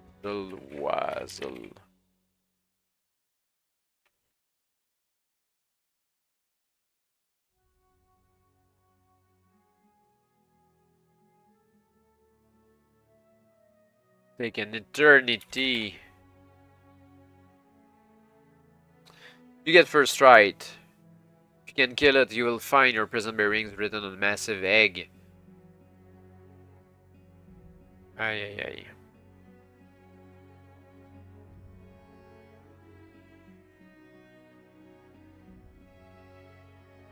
I'll throw the first dice for Pip. It hits. And the enemy hits every second round. Whatever's written on the die. Yeah, I guess it needs a 12 anyway. So, okay. Let's calculate the damage first. That's a 1.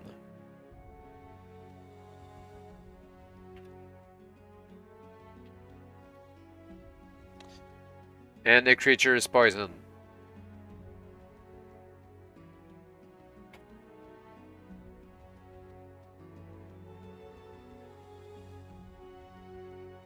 Now, I'm going to throw like 50 d6 and look for a 12 in that.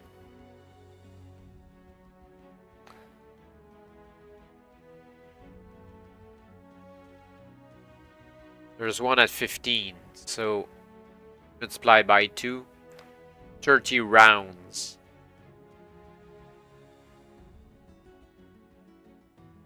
Before being killed by the bird.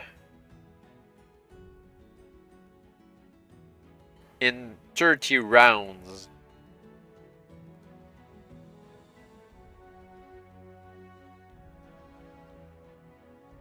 It's going to lose 60 HP down to let's see, 58 actually, so down to 41.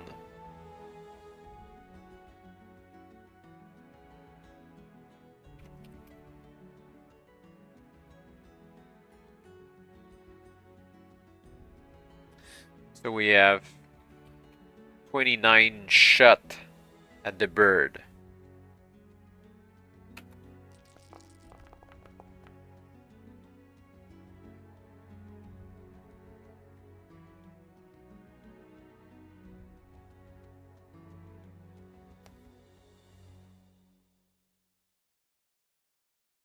With the rusty dagger plus 7 anyway.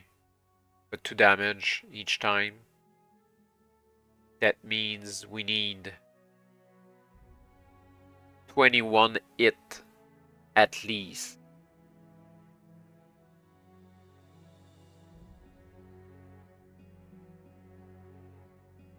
4, 5, 6, 7, 8, 9, 10, 11, 12, 13, 14, 15, 16, 17, 18, 19, 20, 21, exactly. That's at least 42 damage without taking into account the overhead with a dice roll. So we're going to kill the Punduzel. And we can go back to navigation.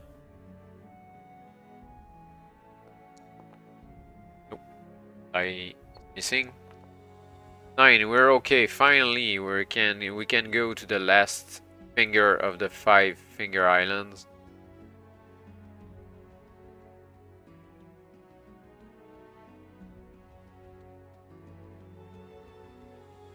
Your rowboat beaches gently and you step out on the little island, pausing only to give a cheery wave to the crew of the Argo which is standing to offshore. Almost at once you hear a distant call for help from somewhere inland. Quickly, but cautiously, since you've been gone on far too often on these adventures. You race in the direction of the cry. After hiking your way through the shrub, you burst into a clearing, then stop in amazement. Tied to a stake in the middle of the clearing is the ugliest brute you have ever seen. A villainous, bald-headed giant of a warrior, his bulging muscles straining vainly against the bonds. What on earth happened to you? You ask, not at all sorry he is tied up. I was overpowered and captured by a beautiful young princess who wanted to marry me for the sake of my muscles, growls the warrior. When I refused, she tied me to the stake and left me here to perish from hunger and thirst. If the wild animals don't get me first, you must release me. Do you believe this story? If so, you can release the ugly brute, or you can not release them as well.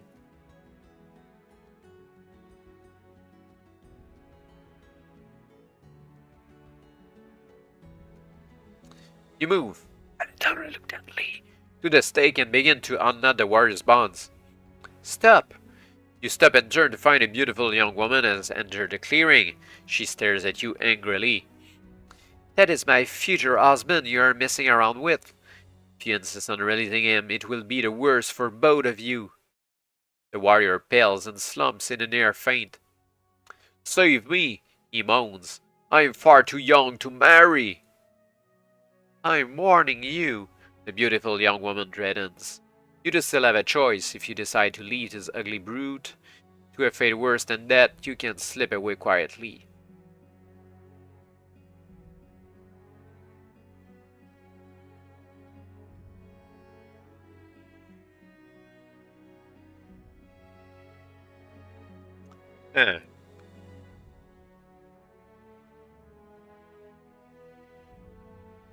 It's most probably a sorceress of some kind.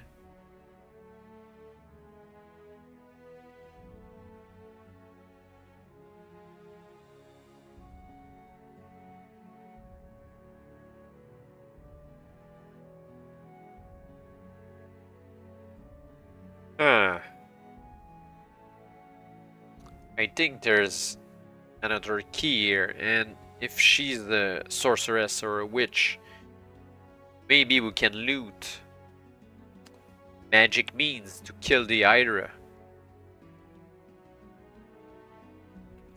Quickly, you jerk the nuts on the principle that if you're into a fight, it will do no harm to have an ally, even a great, ugly, muscle-bound ally like the warrior. But no sooner has he been freed than the man races away as fast as his huge legs can carry him, leaving you to face the beautiful young princess alone. Now, you've really made me mad, she hisses, raising one slim hand and pointing a finger in your direction. Hurriedly you dive aside as a flare of brilliant purple light erupts from her finger and sweeps towards you. Here comes the magic. This beautiful young female is obviously a witch, but the important thing is whether you have reacted quickly enough to dodge her magic. Throw 2 dice separately. If the score on your second throw is greater than the score on the first, they're equal, so I need to reroll. 12.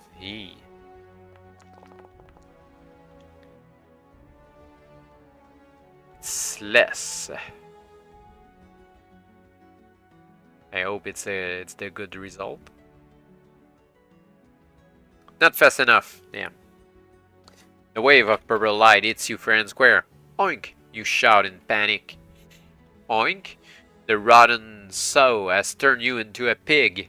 This is the worst witch of them all, Hecate, who has a reputation for turning ancient Greek adventurers into swine. The pig you have now become has only 15 life points. Well, the eel. Thrice on 6. Hey, better than the multicolored skin. And does no more than dice damage. Pigs generally being very poor fighters. I guess I have a I'm not sure I have a multicolored skin. I guess not.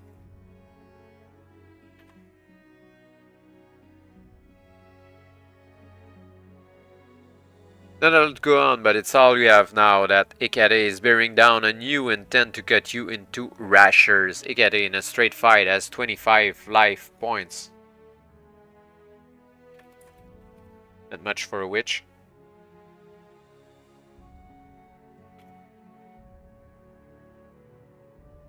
It's on 4 or better though, and scores +2 damage on account of her long fingernails.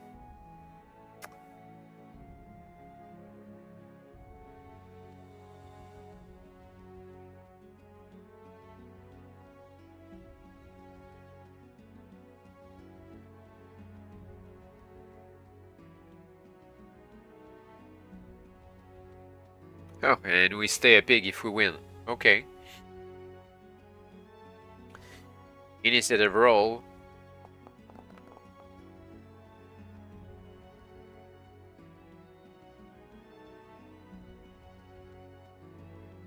Ikade goes first. Whoa. 8 damage. Almost dead on the spot. That's a hit.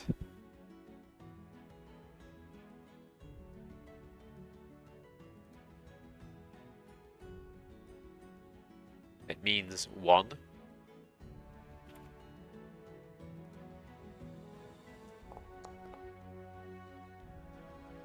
That's it for +2.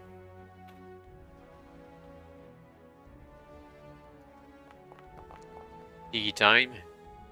Another hit. 3 damage.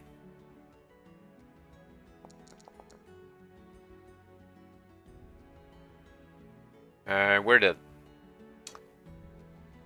Alright. Dead as a pig. Let's reroll life points.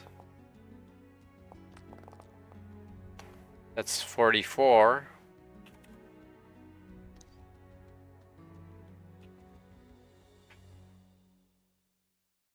I'm not sure we go take all the golden keys right now.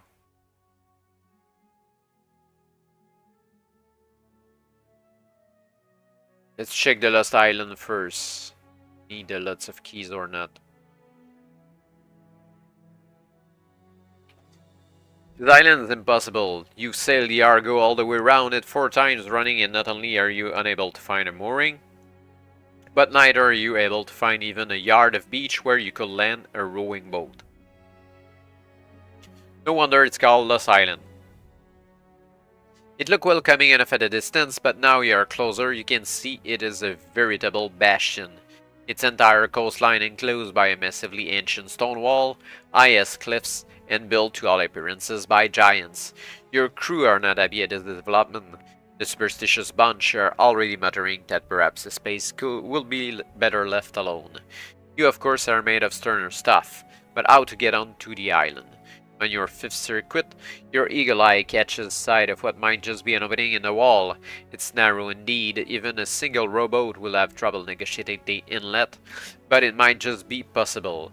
Ignoring the mutterings of the Argonauts, none of whom has volunteered to accompany you, you set out in the little boat, rowing strongly towards that narrow gap. You reach it and experience a moment of panic as a strong current seizes your craft and sweeps it inwards. Yet this might be a blessing in disguise, for the current runs through, carrying you squarely between the looming walls, before slackening into still water near what was obviously built as a mooring. You look around, you are bobbing lightly in a tiny, totally enclosed harbor, built presumably when that great wall was constructed eons of years ago. Before you is a dock. Little more than a ledge, really, and beyond it, set into the wall, is a gigantic door of solid bronze. You tie up your craft and approach the door. It towers above you as if it had been made for someone at least 4 times your height. Experimentally, you press your hands against it, and find with no surprise at all that it does not move. There is a massive bronze handle some distance above your head and below it, just within reach, no fewer than 10 tiny keyholes. Oh, 10. Those keyholes intrigue you. They are totally out of proportion with the door, yet something tells you that they, and not the massive handle, hold the secret of opening this portal.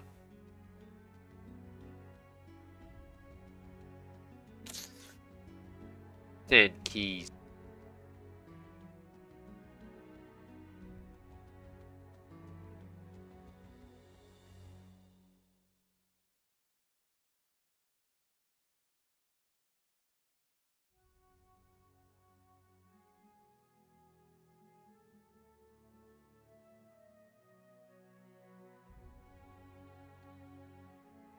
By looking at the sea chart,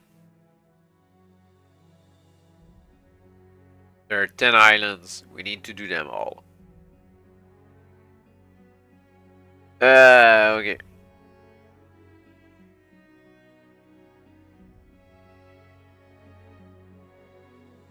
Let's see what it says afterward. But we need to do every island.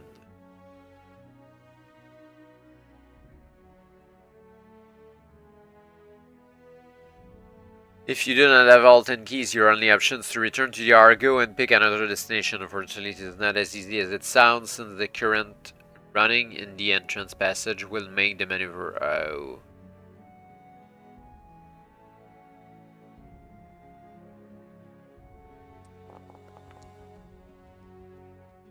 Score 5 to 8 and you reach the Argo minus 1/3 of your life points due to exhaustion. We have 45 actually, so 30 due to the permanent life point. Forget all the experience points though. The three of them. 26. Okay, we shall go back to Ekate. There's a kind of order here. Or that doesn't really matter. Well, we need to dodge the big magic spell thingy. That's pretty much the crux of it. There's no skill aforementioned intended.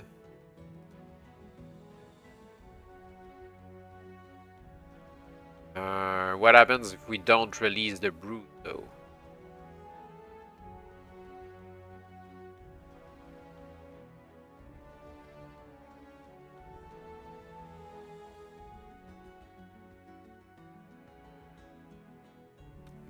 Let's try not releasing the guy.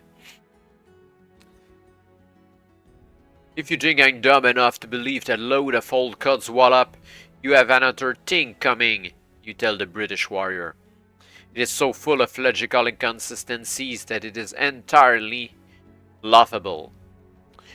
Logical inconsistencies, gasped the bound warrior. Name me one, go on, name me one. Well, the fact that a base-born oaf like yourself wouldn't want to marry a beautiful young princess, for one.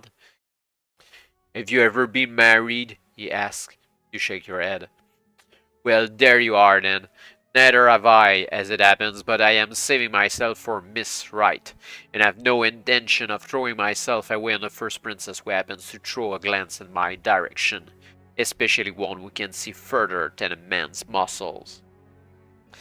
You can say what you like, you tell him firmly. I'm afraid I just don't believe there really is a beautiful young princess here at all.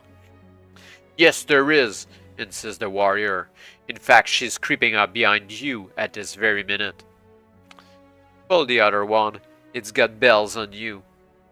You tell him smugly a split second before a wave of purple magic hurled by a beautiful young princess who has crept up behind you, lifts you high into the air and deposits you magically in a darkened cell on another island altogether.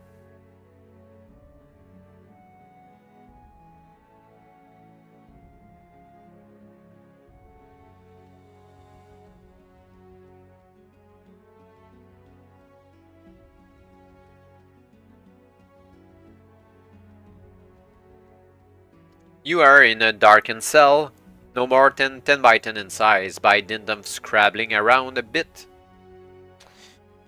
You find the only door, which is locked, and you have one chance only to try to pick the lock. Throw 2 dice.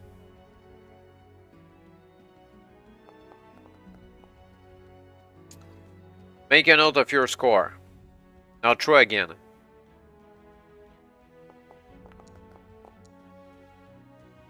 Ah, same thing.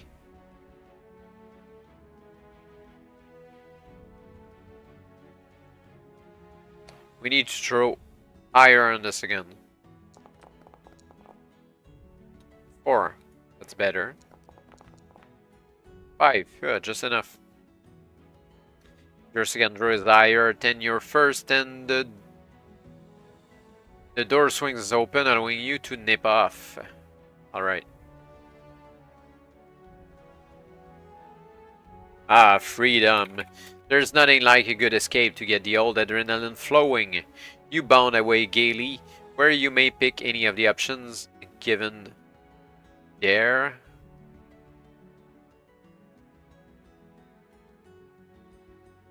You climb aboard the ship's rowboat, and after a brief hassle with Jason. What, Jason? We didn't have Jason with us? About who should be stuck with the rowing, guess who loses? You pull on the oars and move slowly in the direction of Shipwreck Isle. At first, your initial impressions seem well-founded. There does not appear to be a single safe inlet for your craft, but as you draw closer, a strange thing happens. The rotting wrecks, clinging like smashed skeletons to the wicked reefs, begin to shimmer slightly.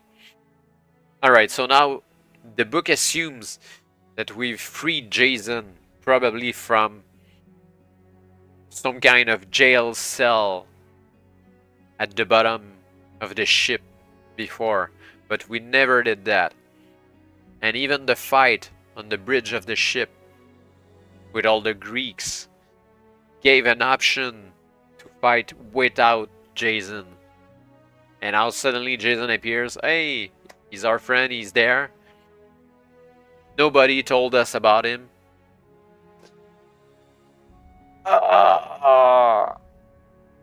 It's such a big error. Well, that's what happens when we're trying to write a book with multiple different pathways depending on the choices that you make.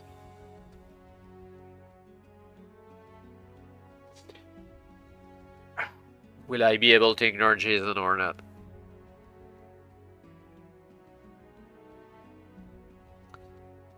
I go check later down this section if he's relevant.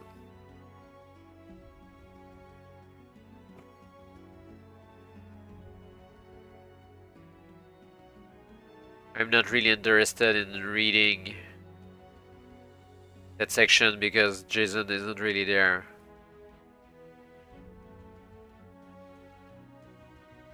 There's a bunch of stuff here. A mansion, a castle, a farm, a village, a cottage, a well, and a lake.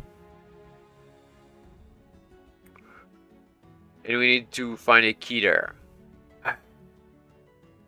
Let's check the well, I guess.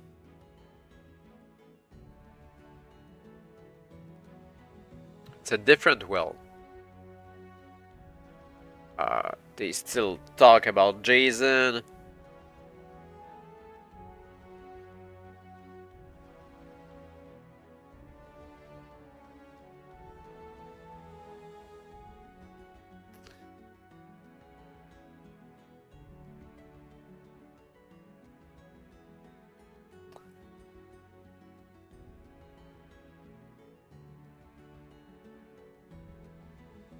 Does it make sense, or did I hit the wrong number somewhere?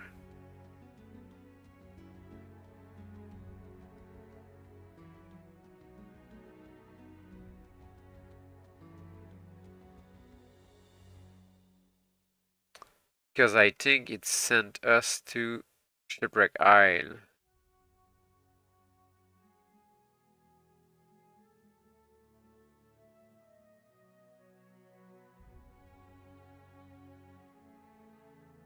But there's another section for that's such. Okay, let's go back to the witch. Fight the witch by releasing the brute like before. Fight the witch. Dodge the ray without throwing dice. And let's try from there. Well done, she missed you with that purple light, but now she's racing towards you, determined to do your mischief. I'll teach you to mess around with Princess Hecate, she cries, aiming a karate kick at your head. Hecate has 25 life points, hit on 4 or better, and scores +2 on damage on account of her long fingernails. Yeah, the same as before, but we're not a big. If you survive, you will find a small golden key and a magical scroll. Yeah.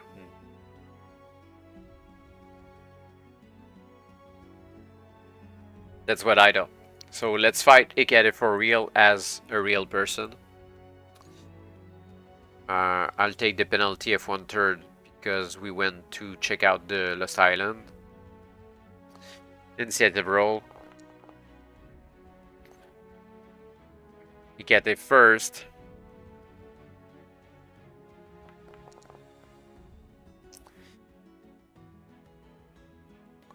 Four damage. Our turn.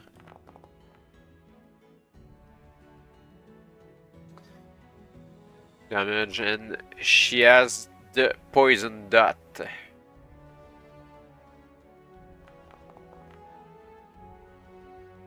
Seven. That's 4, 6. We're down to 20.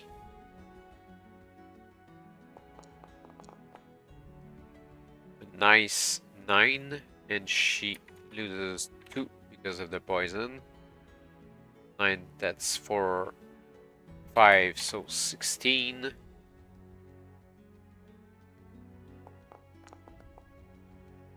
And she has 4. That 5, that's it for 4 damage.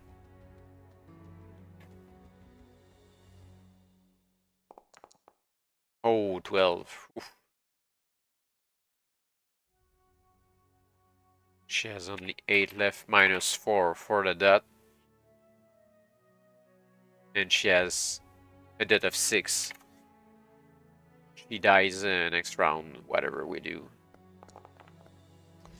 Oh, well, she managed 2 damages. And we got 3 hits of stiletto there.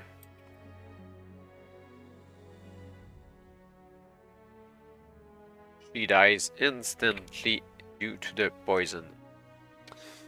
She gives a small golden key, that's the 4th one. And a scroll that contains a once only spell for changing a single opponent into a pig.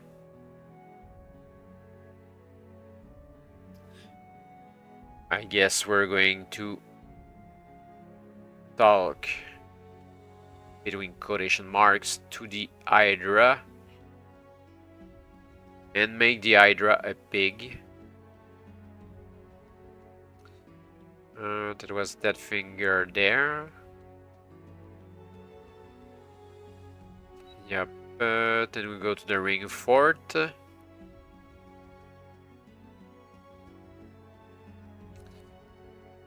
And we fight the Hydra, which becomes a pig.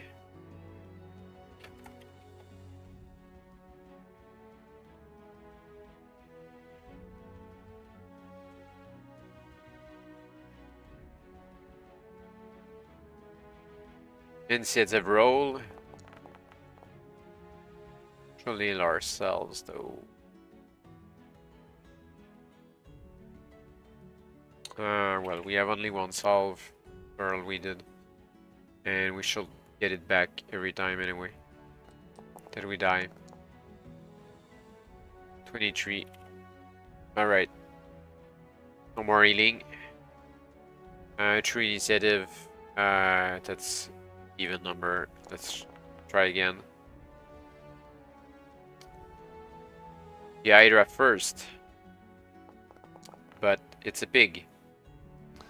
So 3 piggy damage.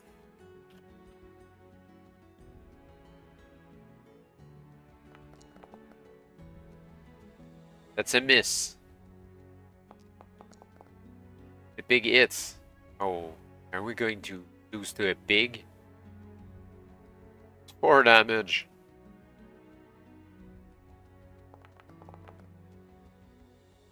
Five, that's miss again. Oh my god. The pig hits. 10 HP left. Okay, that's vengeance here. 2, 3. Let's put the dot on the Hydra pig.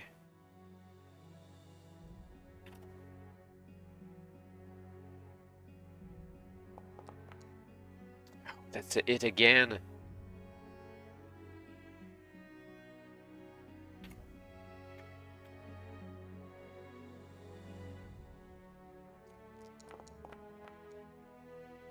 Eight, so the Hydra pig is down to 10 because of the poison. 5 should be good enough here. Another hit for the Hydra pig.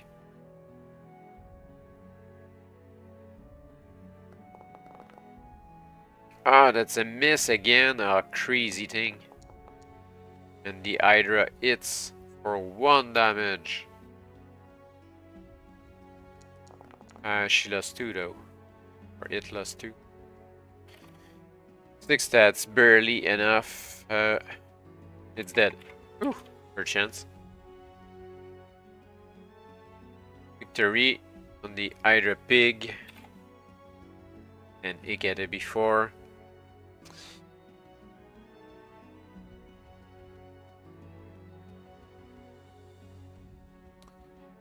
Can then search the casket.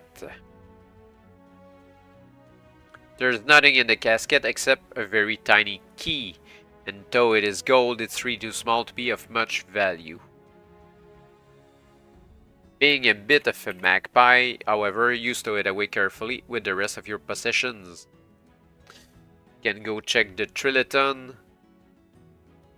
and the thing is going to teleport us. Most probably.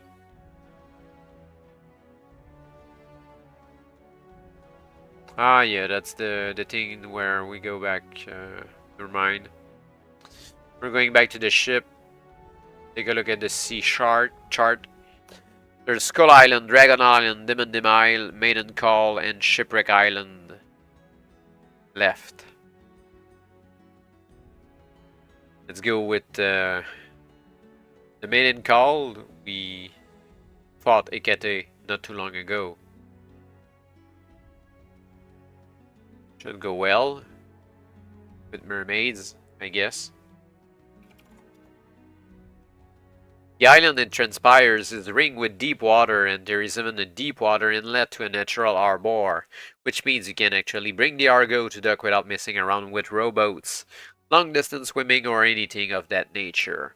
The only problem is your crew refuse to go ashore. "It be the women," one of the older crewmen explains, adjusting his eye patch and parrot nervously, but when you ask him to enlarge on this cryptic statement, he goes away muttering to himself. Well, we don't have any other choice than to risk a visit on the island on our own, braving the women.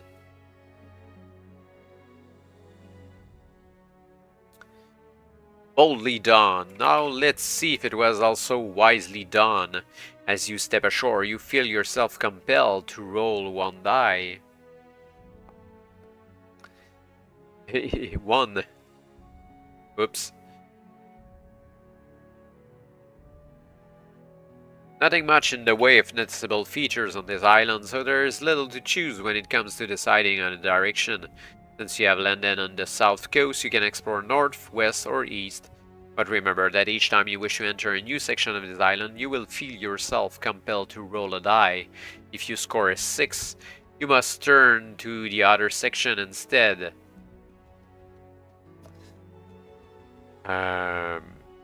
Let's go east. Always towards the east.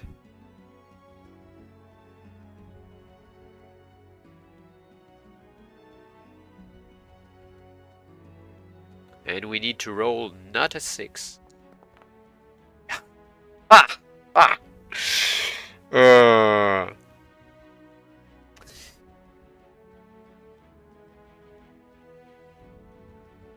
Alright. You're singing. It's quite the most beautiful singing you have ever heard. Seductive, hypnotic, charming, thrilling, compulsive, irresistible, and very bad news since it will keep you rooted to the spot, smiling inanely until you starve to death. Well, we're going to get back our HP there.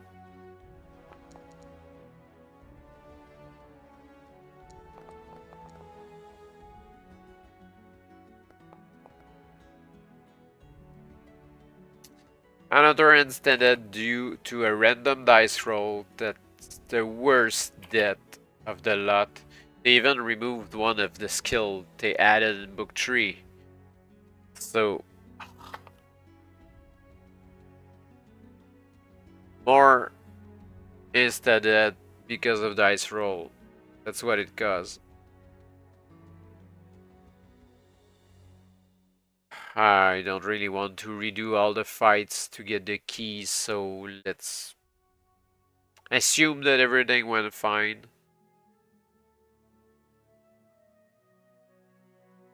And I won't reroll for the mermaids.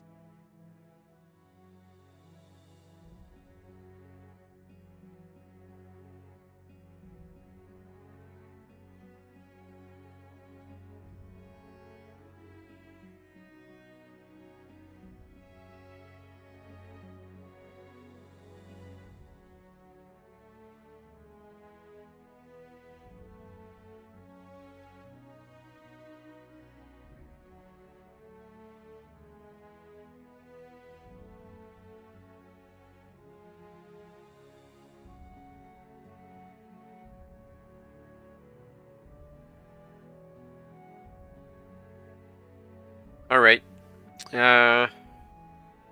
Previous section was this one.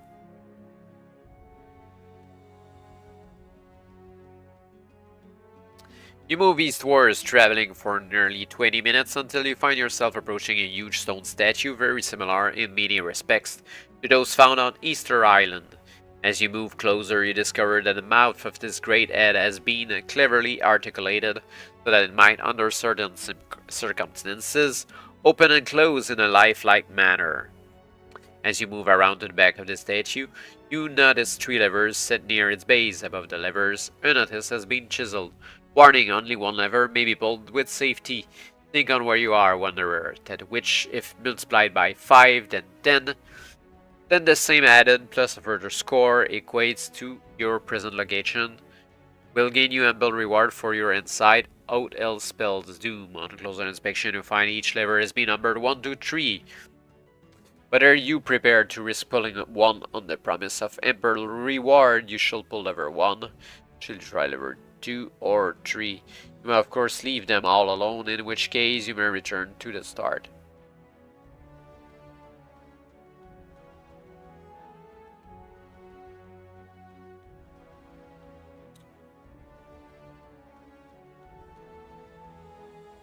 $850, 8,500, 17,000.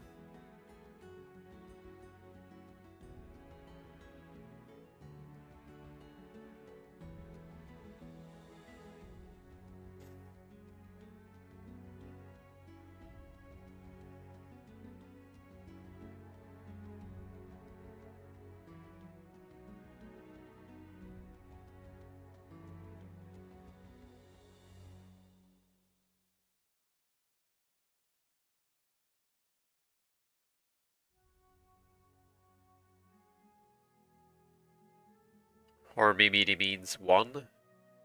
5, that's 50. 100.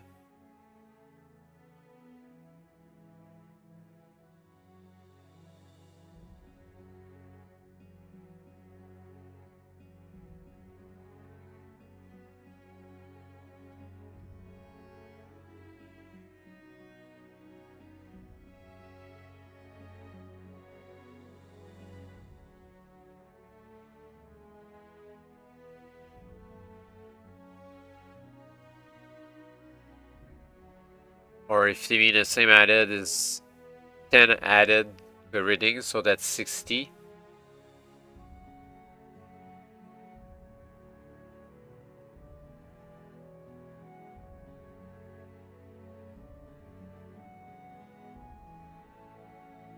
Huh.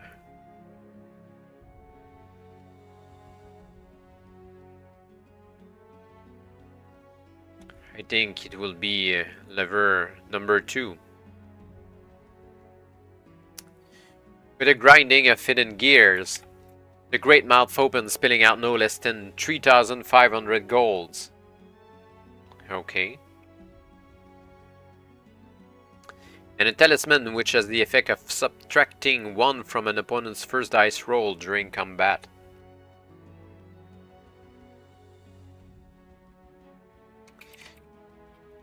Talisman. -1. First enemy roll.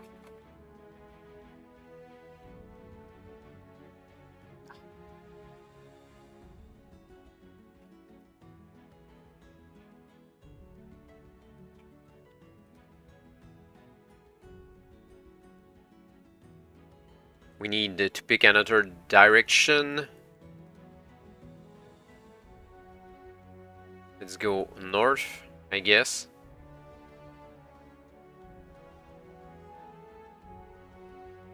Trudge, trudge, trudge.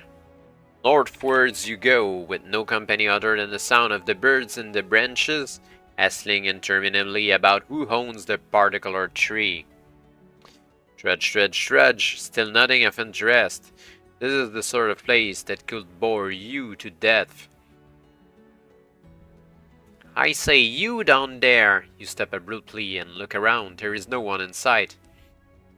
Tip here, calls the voice, up above you. You look up into the branches of an overhanging tree, but there is no one there. Frowning, you look around you again. No, no, up here, insists the voice. You look up again, but there is no one in the branches except a pair of small, dun-colored birds. You look around you again. I say, will you kindly have the decency to look at me while I'm talking to you? It's one of the birds. One of the birds is talking to you. I'm sorry, you say, wondering if it could be an oddly shaped parrot. I didn't realize it was you. Quite all right, old thing. I was just wondering if you could settle an argument between my colleague and myself.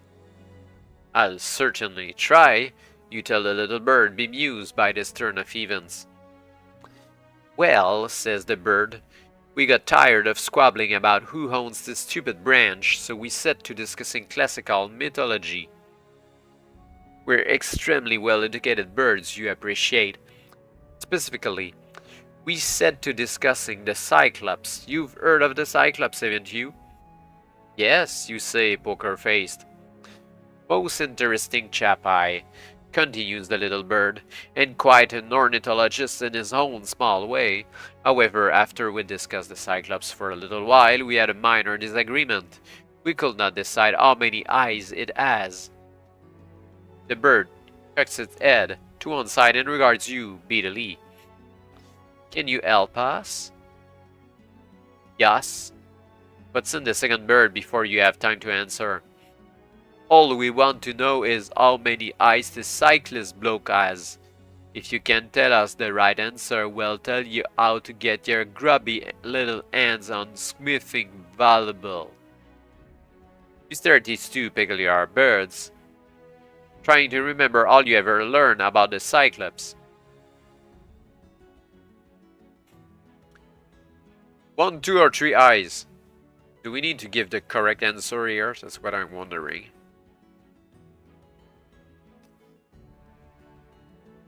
Let's go with the correct answer. Be sure. By George! Exclaims the little bird. That is precisely the correct answer. Yes, says the other little bird. Yes, I think it is.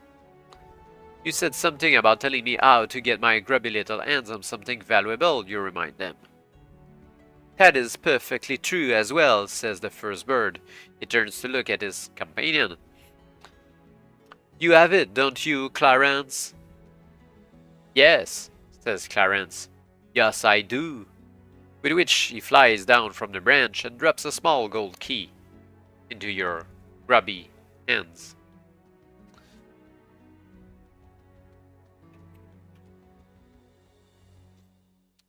Just a minute, you call, as the other bird takes to wing. What's this key for? But both birds are disappearing swiftly upwards now. Can't stop, got to migrate. Alright, we can quit this isle. And no need to go west.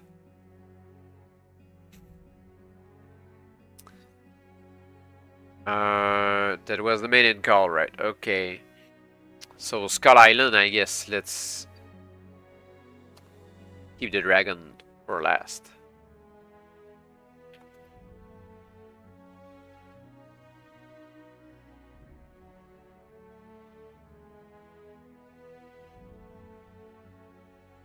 Oh, the section doesn't exist. That's not 209, that must be 109, okay.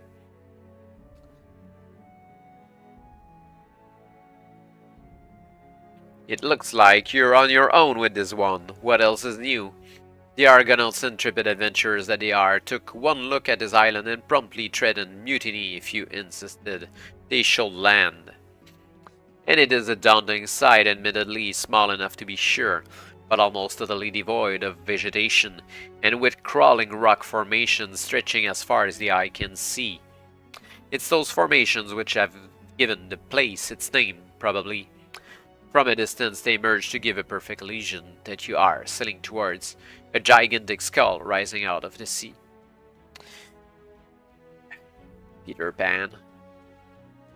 Of course it's only an illusion.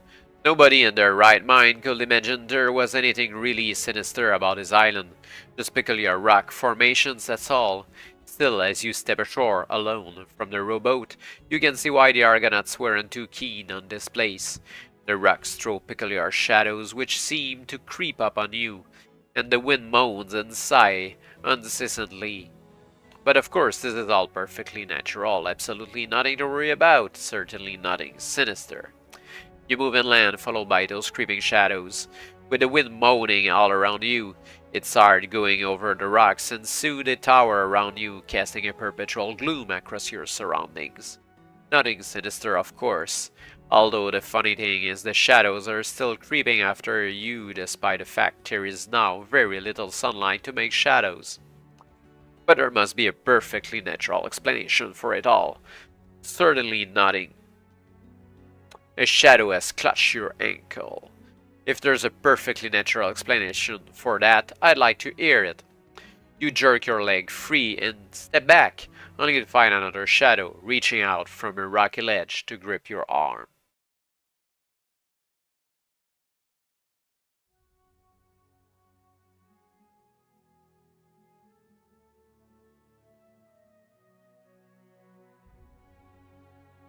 Quickly roll one die. Not the D8. D6.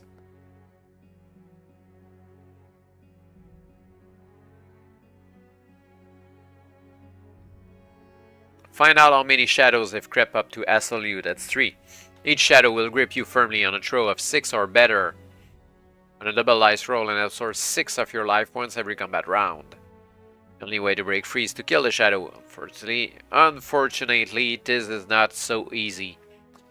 Shadows do not have life points since they aren't alive. You can hack at them with a sword or bash them with a club. At least you can, but it won't do anything to them.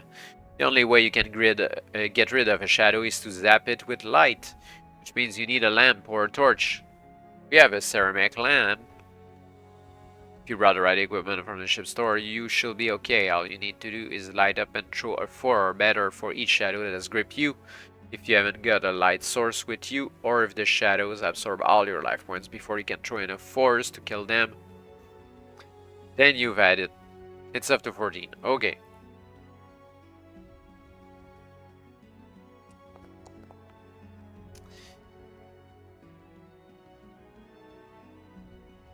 The shadows go first.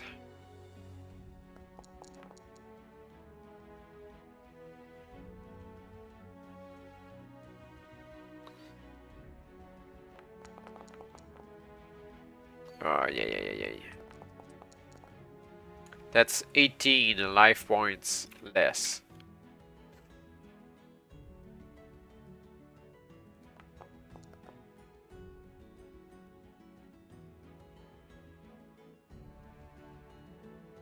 Pip rolls. That's a 4 or better. We're good. One shadow is down. Next turn. That's a miss. And that's a miss. Oh, 4. That's just enough. Second shadow is down. Shadow's turn. That's it. Or another 6 down. The buggers did it so much. And ceramic lamp again. That's it. That shadow is dead. Alright, we managed to get out of this mess. Those shadows may have gone, but the surroundings haven't got any more pleasant. In fact, the whole island seems to be composed of nothing except these twisted, distorted rock formations.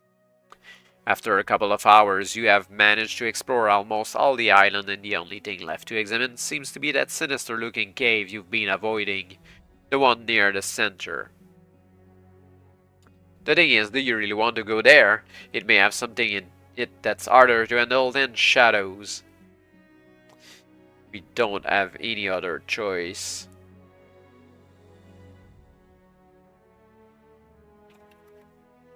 You enter the cave without managing to get yourself killed. Yet. Inside it smells of rubbish and old socks. To the right of the entrance, somebody has chiseled a message into the rock face. The message says, "I have my eye on you."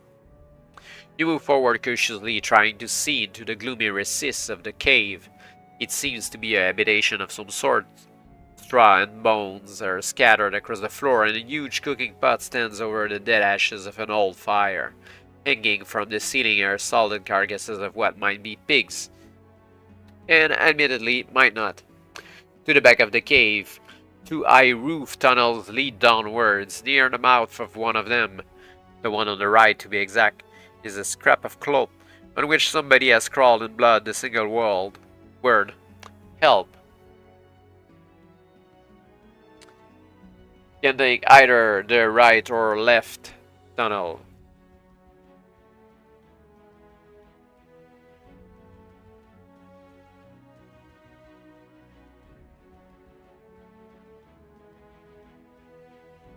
Let's go left.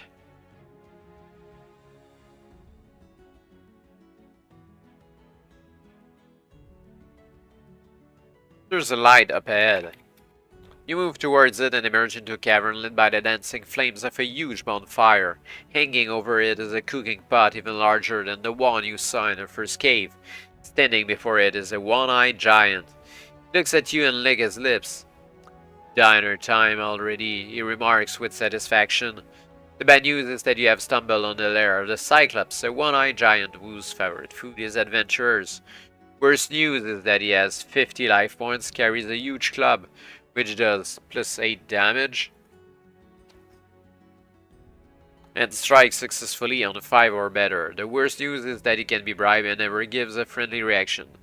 The good news is that the weather is still fine outside. Is it?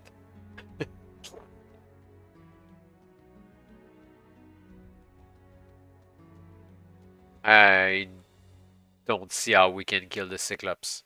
really.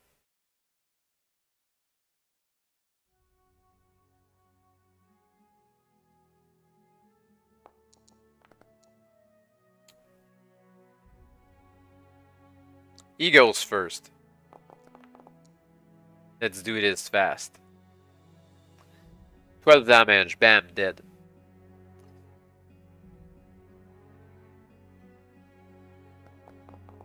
Let's roll our HP again. It's 41.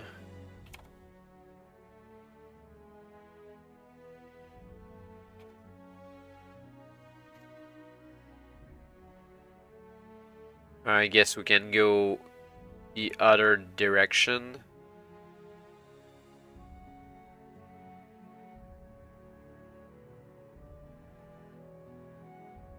Right in tunnel.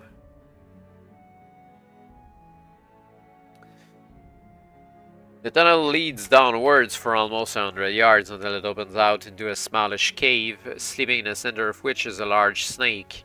As you enter, it opens one eye blearily and murmurs, "One step further and I'll fang you." I don't care at this point. Bravely, you take one step further. The snake rears to strike. You leap forward to attack, but before you're anywhere near the reptile, a small furry animal appears as if from nowhere, chops with his forepaw, spins on one of its hind legs and karate kicks the snake in the throat with the other, knocking it unconscious. "I hate snakes," remarks the small furry animal in a curious accent, dusting itself down. "Don't you, Sahib?" "Well, yes, I do really," you say uncertainly. "But who are you?" "Guppy Krishna, at your service. Late of the 3rd Bengal Mongoose Lancers, now available for mercenary work if you care to hire me. The fee is 10 gold pieces per section visited together. Which could mount up if you have a long way to go, but while Gopi will avoid all other fights, if you meet any sort of snake or serpent, he will put paid to it at once without you having to strike a single blow, which will come in very handy in certain circumstances. Should you decide to hire a mongoose, deduct 10 gold pieces from your hoard for every new section you visit altogether. You need to visit 460 sections, run out of gold. That's not a problem.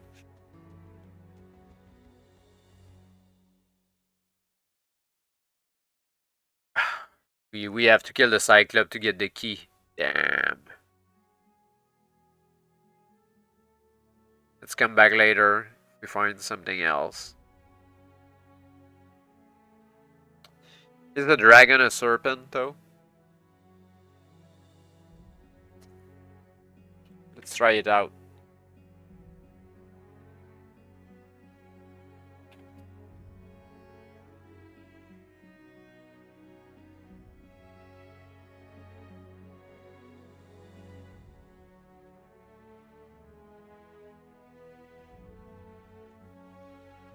Dragon Island.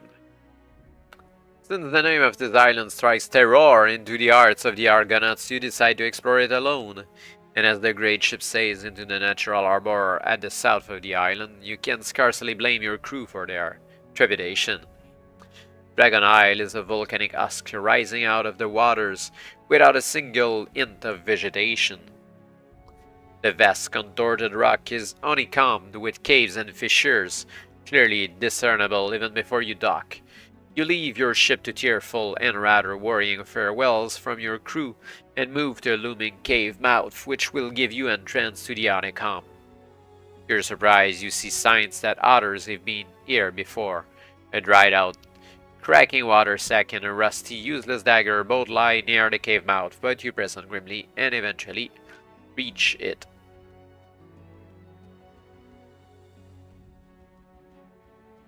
This is interesting. You have entered what appears at first glance to be a natural cavern, but strewn across the floor. Here are scores of broken and rusted mining tools, spades, picks, chisels, baskets, and so forth. and scattered among them are the shattered remnants of clothes on 100 dwarven skeletons. The cavern is unnaturally quiet, like some vast mausoleum, but everywhere you look you can see the signs of extreme violence which took place sometime in the distant past. Your imagination begins to paint a grim picture. It is the picture of a dwarven mining crew surprised at work by some unimaginable creature which slaughtered them wholesale where they stood. But what sort of creature could do such damage? And more importantly, could it still be here, lurking in a warren of interconnected caverns you have entered? Rock and stone, as they say. You can of course still return to your ship and pick a new destination, but if you decide to go on a tunnel leading east from the cavern, or a tunnel leading northwest, let's go east.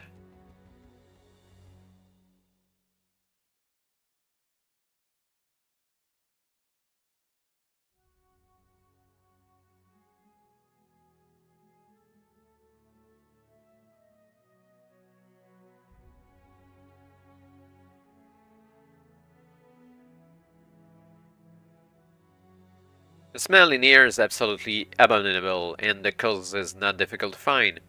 Slap bang in the middle of the floor is the largest heap of luminous green monster manure you have ever seen.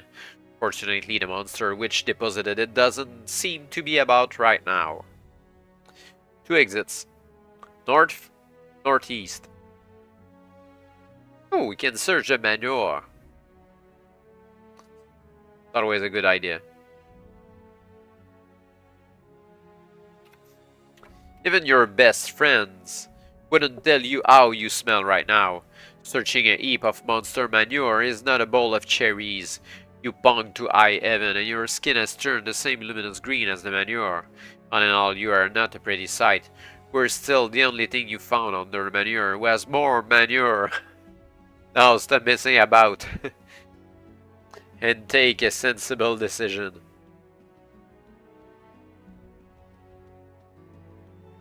Let's go northeast. It's closer to east. A dead-end cavern, and empty by the looks of it. What a long way to come for a grotty dead end. Still, you weren't the only one. Somebody has scrawled something on one of the walls. You study the graffiti, frowning. It reads, "The contents of the box are plain to see, but opening it requires great ingenuity. Regard the rainbow, note the order of its colors, then follow them to make your choice, otherwise death awaits you." Okay, follow the rainbow colors. A dire warning and quite possibly helpful advice, except there is no box here, or anything else for that matter.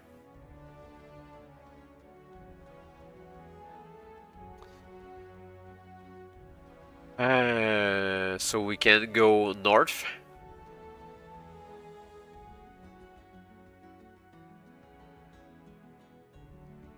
The bad news is this cave leads nowhere. The corridor you took brought you into a cavern, with the only exit being the way you came in. The good news is that this cave was once mined by somebody or other, and there are rich nuggets of gold lying all over the place. Roll 2 dice.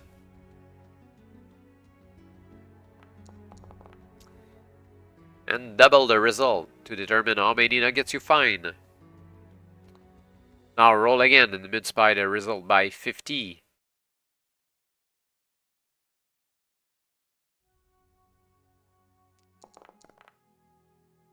Oh damn.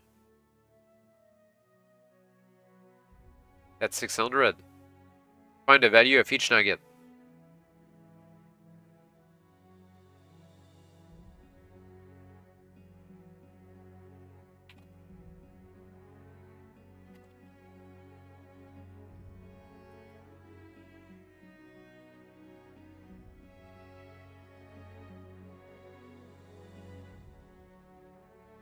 When you have collected up your booty, your only option is to return and pick another option. I guess that we need to go back the way we came. afterward. And take the tunnel northwest.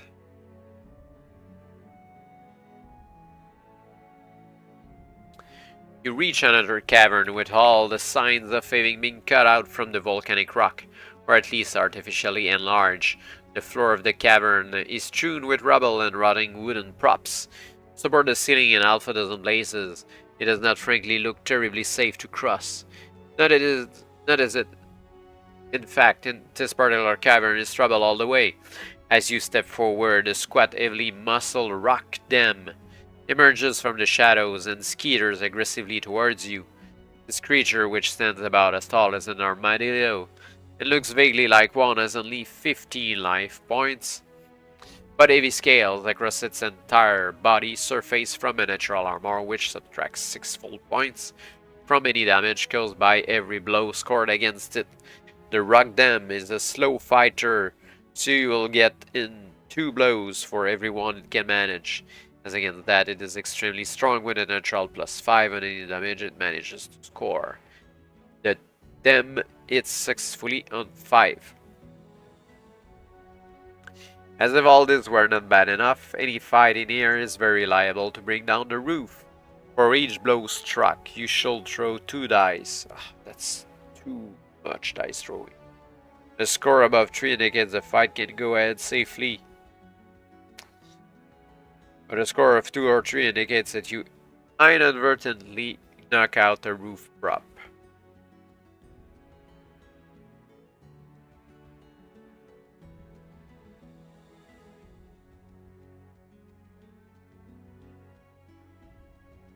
The good news is it will kill the creature at the same time as us.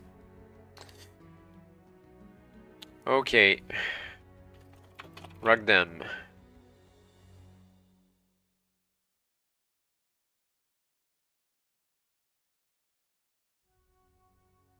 Feels like all the monsters have been thrown about with different mechanics and just to see what sticks. +5, -6.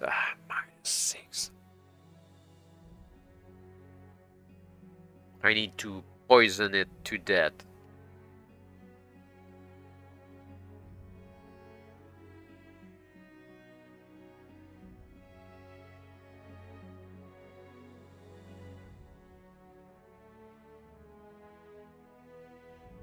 Let's roll initiative. We need to roll again.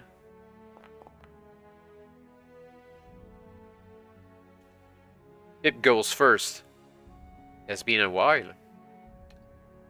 So 2 strikes for Pip.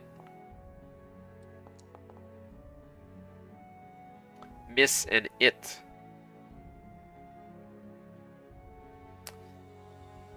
That's 13 and no, not 13 because of the armor, so nothing but a dot of 2.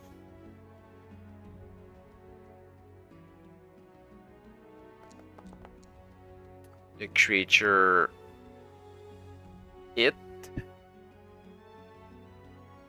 That's a 6 damage, but I wouldn't do for an armor. 4 that misses, but he loses 2 HP.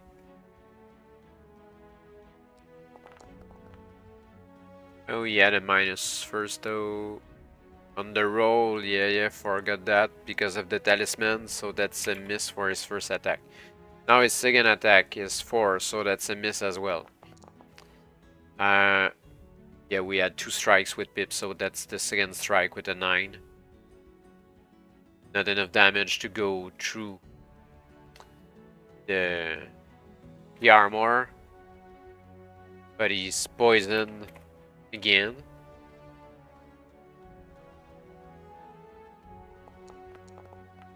Next round. Forgot to put 2 here. 6 and a 2, 1 hits. He's more poisoned.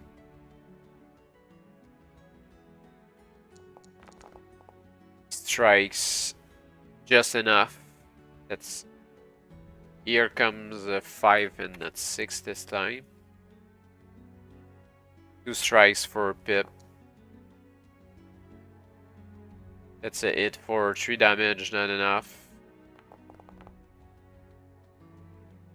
Not enough damage to go through the armor, but loses 3 here. Next attack for the creature, that's a miss. And Pip doesn't need to attack actually because poison gets it.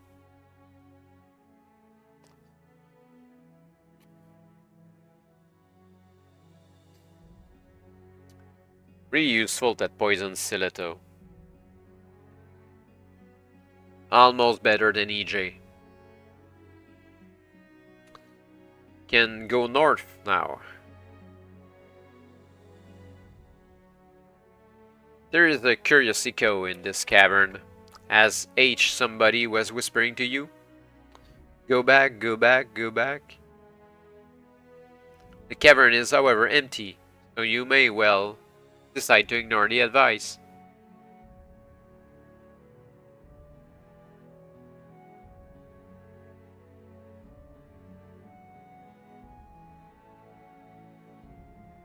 There's only another exit that we didn't go through. There's a special bribery here. You can see you are in trouble the moment you enter this cavern, as you can guess what it was that slaughtered those mining dwarves.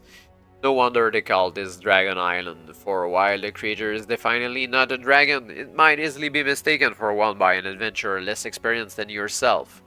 The body is fully 18 feet long, weighing perhaps 30 tons and ending in a scaly tail. The head, small in proportion, is nonetheless bigger than a horse's head, and the mouth is remarkably well equipped with 6-inch fangs. One glance is enough to tell you that you are facing something quite impossible, a Tyrannosaurus Rex, an old-school one without feather. That's the 80s for you. The T-Rex didn't have any feathers yet. All the books insist this most vicious of all the dinosaurs became extinct millions of years ago, yet here is this one, large as life and twice as nasty. There's however a small chance that it might be asleep when you enter, since even a large lizard seems to keep a lot. Throw 2 dice.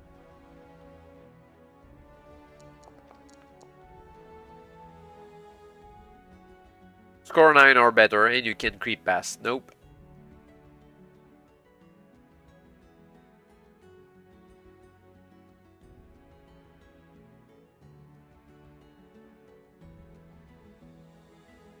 The T-Rex will not give a friendly reaction in any circumstances, but it is open to bribery of a sort. You can offer everything you have, with the sole exception of any tiny golden keys.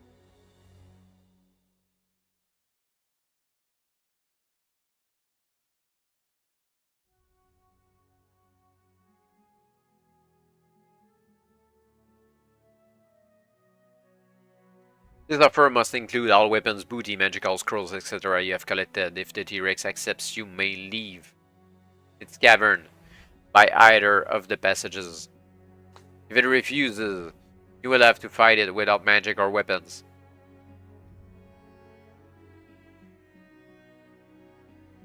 $80 life points, 4 to hit, plus 7 damage, armor -4, -5. Ay.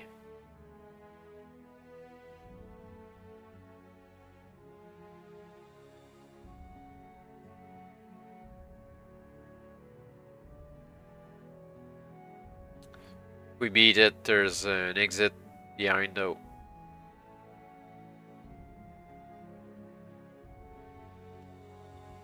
How can we fight a T-Rex with 80 life points and such stats?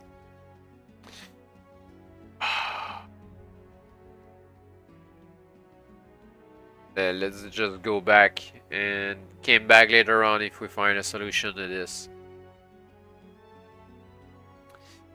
Demandem Isle. Here we come. Only 2 eyes to go if we don't count the dragon one. There's 1 key missing though.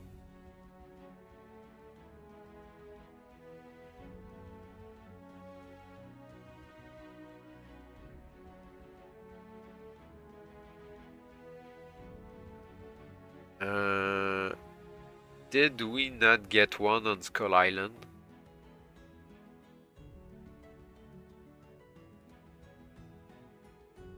I don't remember.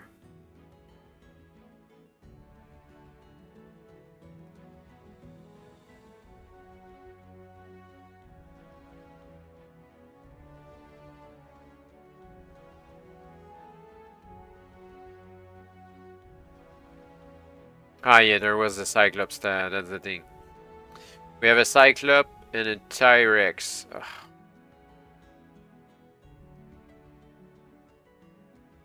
Okay, let's try the Demon Isle.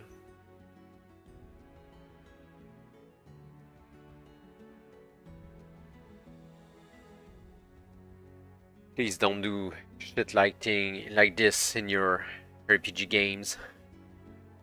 Your players will go mad.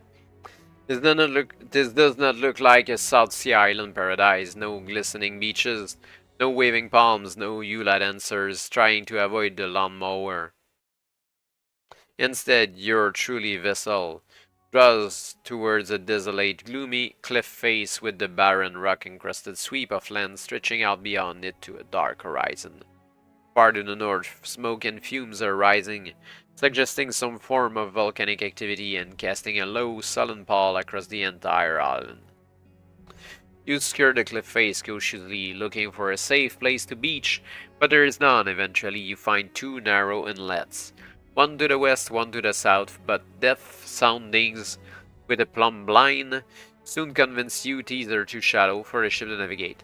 If you want to investigate the island, you must use the tiny rowboat stored on the ship's upper deck, but this means going alone. Sure.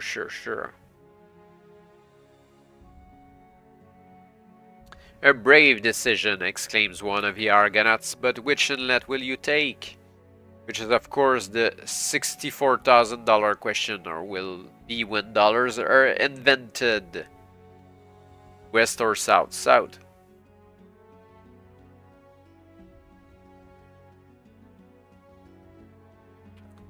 Drawing steadily on the oars, you approach the southern inlet. The stretch of still water points like a finger inwards. Beyond you can see the barren beach and sullen pall of this lonely, menacing island. What will you find there? What adventures await you? What if you had been paying attention, you might have noticed the great head emerging out of the water directly in front of you. It is approximately the size of the head of a horse, and somewhat similar in shape, except that it has the most remarkable fangs you ever saw. Fully 6 inches long and dripping green slime, and it is attached to a long, sinuous neck.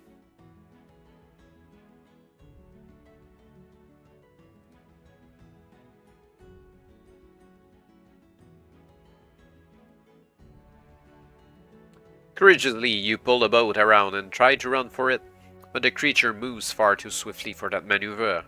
In a moment it has reared up and is towering high above you, poised to strike. You hardly need telling this is trouble. What we have here is undoubtedly a sea serpent, and a big one. These creatures we enjoy a breakfast of maritime adventure have never been known to give a friendly reaction or accept bribes of any sort. Thus it's fight or be eaten. Another big creature with 80 life points. Oh.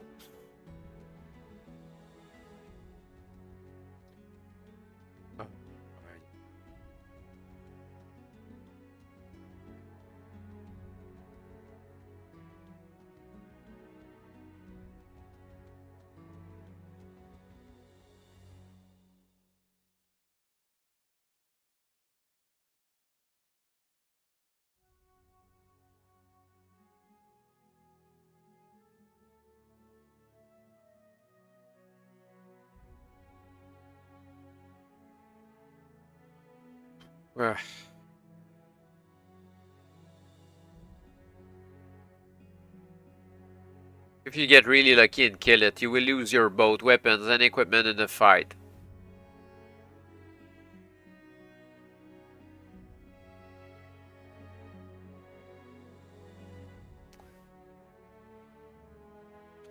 And we get each time the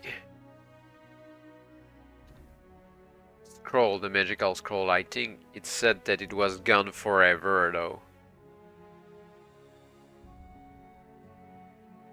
The big thing. I'll go check back the witch.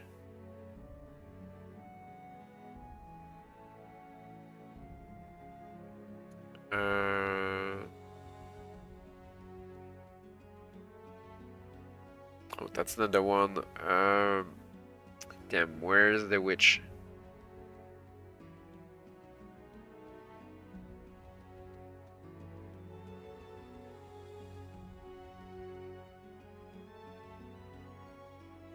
Ah, there she is. Release the brute.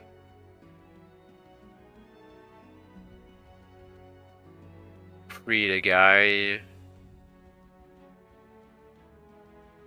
Dodge the purple ray.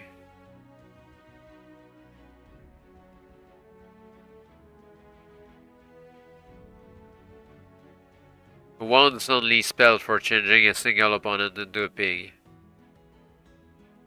Yeah. There's only Shipwreck Island left. And all of those places suck. We have no weapons, buy no armor.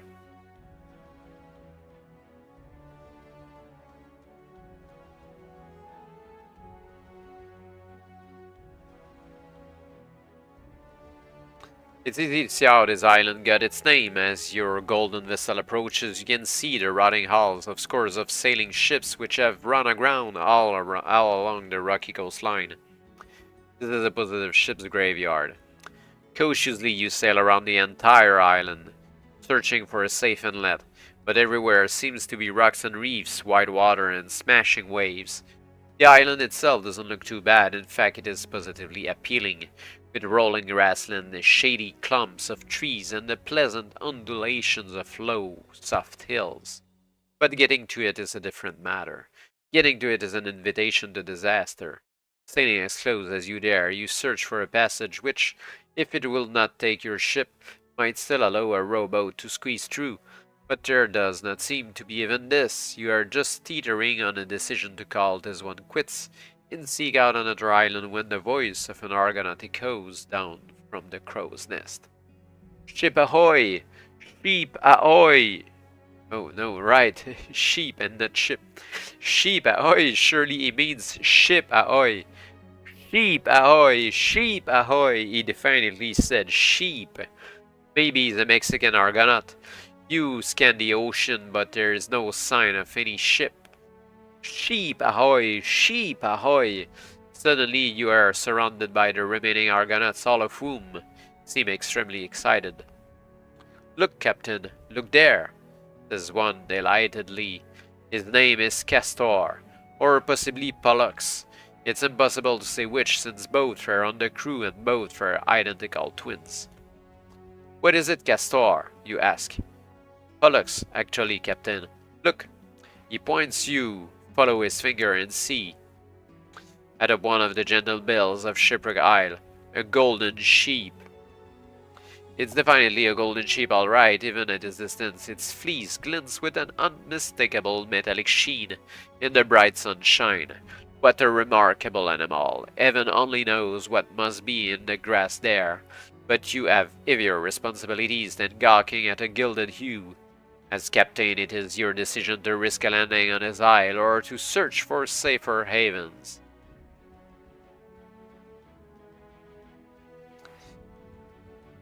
Huh.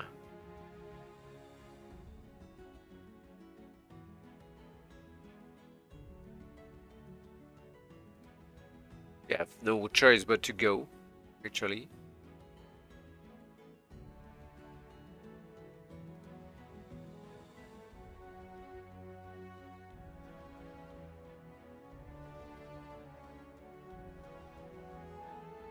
There. A golden sheep, huh? You nod, narrowing your eyes shrewdly. You glance back towards the wrecks around that island, where the golden sheep has now disappeared from sight. This wouldn't have anything to do with the special quest you Argonauts set yourselves before I appeared on the scene, would it? It would, shout the Argonauts delightedly. In point of fact, says Jason, who has made a comeback. It is our appointed task to rescue the golden fleece, preferably with the sheep still inside, from King Colchis, a fearsome villain we all knew lived around here somewhere, although we didn't quite know where. We feel it our bounden destiny to bring the fleece back to Greece. Why? You ask curiously. The Argonauts begin to giggle. Why? He asks. Why? They mumble delightedly one to another. Yes, why? You ask again. The giggling dies down to be replaced by growing frowns. After a while, Jason says uncertainly, I'm not quite sure that's simply the way it has to be. I think it has something to do with Medea. Medea? Princess Medea, King Colchis' beautiful daughter. You know how these quests go. And some hero, beautiful princess, evil enemy, golden sheep, they all work themselves out eventually. And give the people something to talk about. He gives a shy grin. I'm the handsome hero, actually, I suppose, he blushes. The gods have ordained I shall marry the beautiful princess.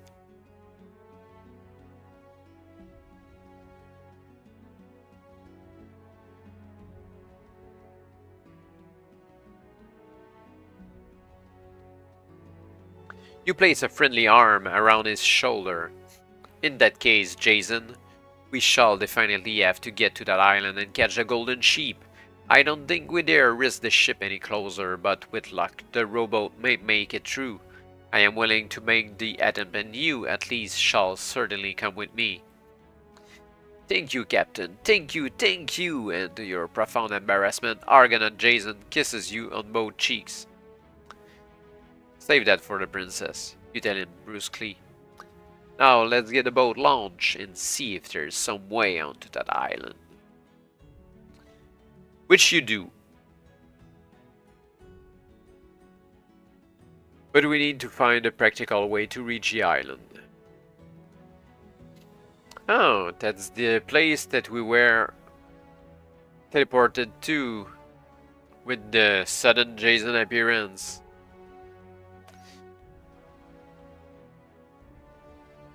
So there's the mansion, the castle, the farm, the village, the cottage, the well, and the lake. Let's go all one after the other. Mansion first. What an imposing edifice. Corinthian pillars, flying buttresses, Grecian arches, bas-reliefs, tile mosaics, plotted columns, and Baroque murals are all featured in the structure, certain indication that the architect was drunk. But drunk or not, it has a certain grandeur, and it must have cost a fortune to erect. There are no guards that you can see, nor is there any sound from within. Should you enter? Yes, sir, we have choice. Well, maybe. We kind of have choice, but... As you step forward, the tiled floor beneath your feet feels peculiar, as though it were far rougher than it looks. Nonetheless, you continue forward to an arcing doorway. You knock politely, and the door falls in. This is very peculiar. You find yourself within a towering entrance hall with a high domed ceiling of such magnificently sweeping proportions that it makes you slightly dizzy. You lean on the wall to steady yourself, and the wall shakes. There is something badly wrong with this structure, however fine it looks. Are you sure you still want to investigate? Yes, I don't really care what happens at this point. Again. We die, okay. Let's take another place to go. The castle, 61.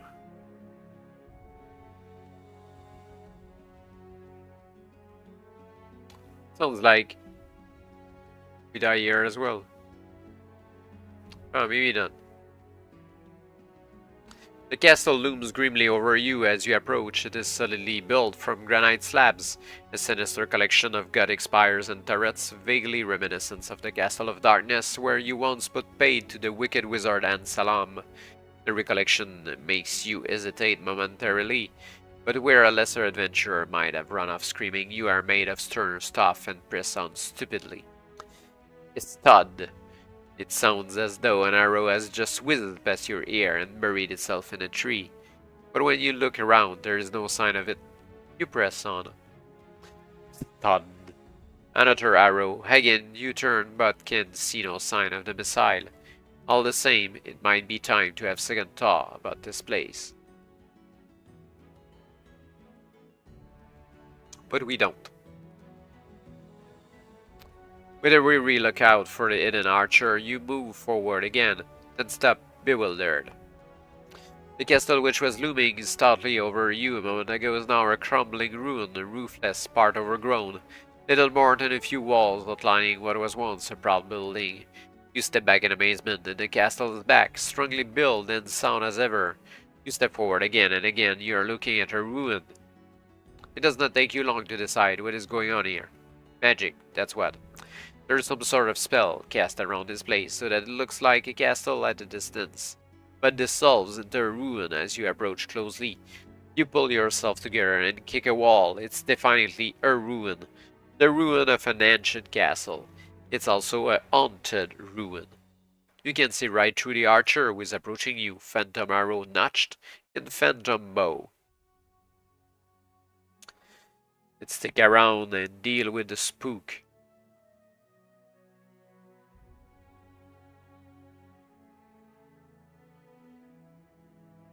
Ahoy there, you call. Don't think you can frighten me with that ghostly bow. Your ghostly arrows will go right through me without doing any damage.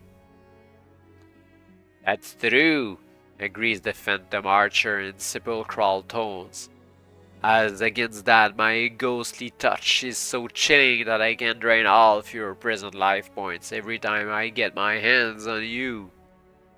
With which he drops his phantom bow and launches himself upon you with bare and somewhat transparent hands.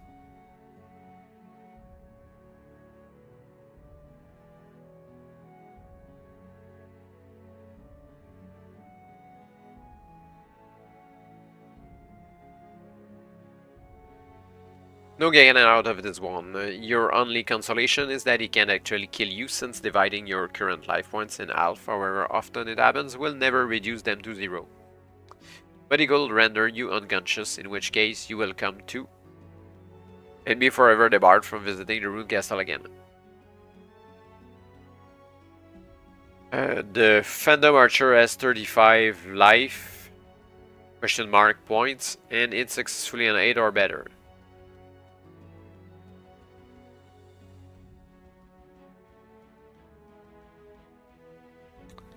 Alright.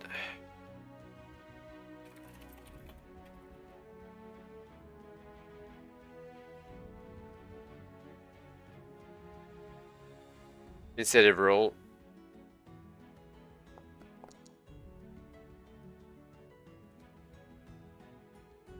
Pip first.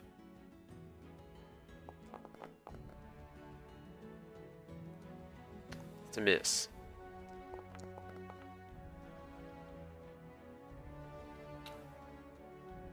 It's a hit for the archer.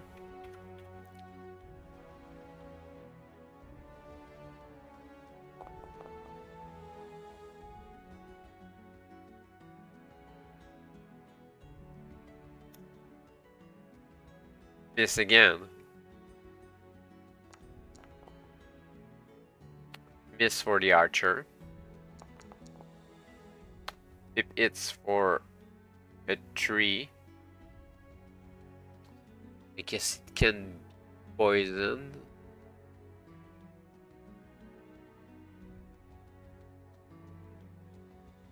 It's not written anywhere though. The phantom hits. It's horrible.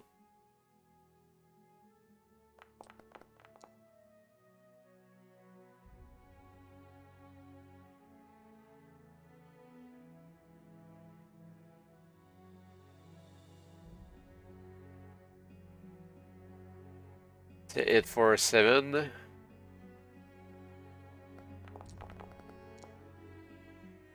Phantom misses. It misses. Phantom misses too. That's it for Pip.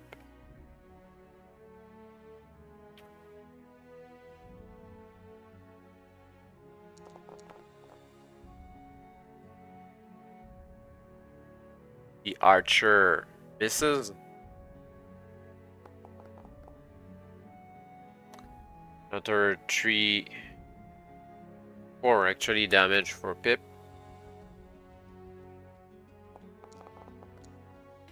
Misses for the archer. Misses for Pip. Archer misses. Finally 10, that's for 5 and 7. Archer is down to 9. Miss.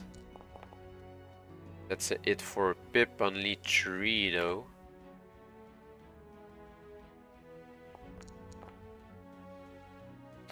Miss for the archer. Pip as well. Oh, it for the archer, we're down to 5.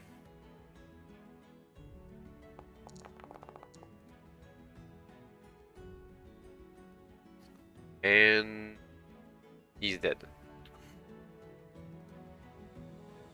Alright.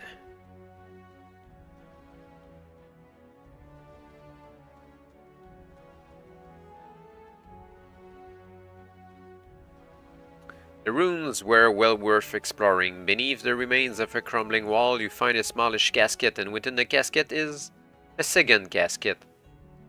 And inside this is another, and inside this another, still and so on, like Chinese boxes, until you are down to a little weeny casket no larger than a snuff box. You open the final casket and step back in alarm as something bright orange expands out of it, growing larger and larger until it looms over you, like the side of a candy-striped house. It's a balloon, an other balloon complete with collapsible wicker basket. What a find! You can use this balloon to fly in direct to any of the other sections on this island. Although not unfortunately to any other island. Okay, so what's the point?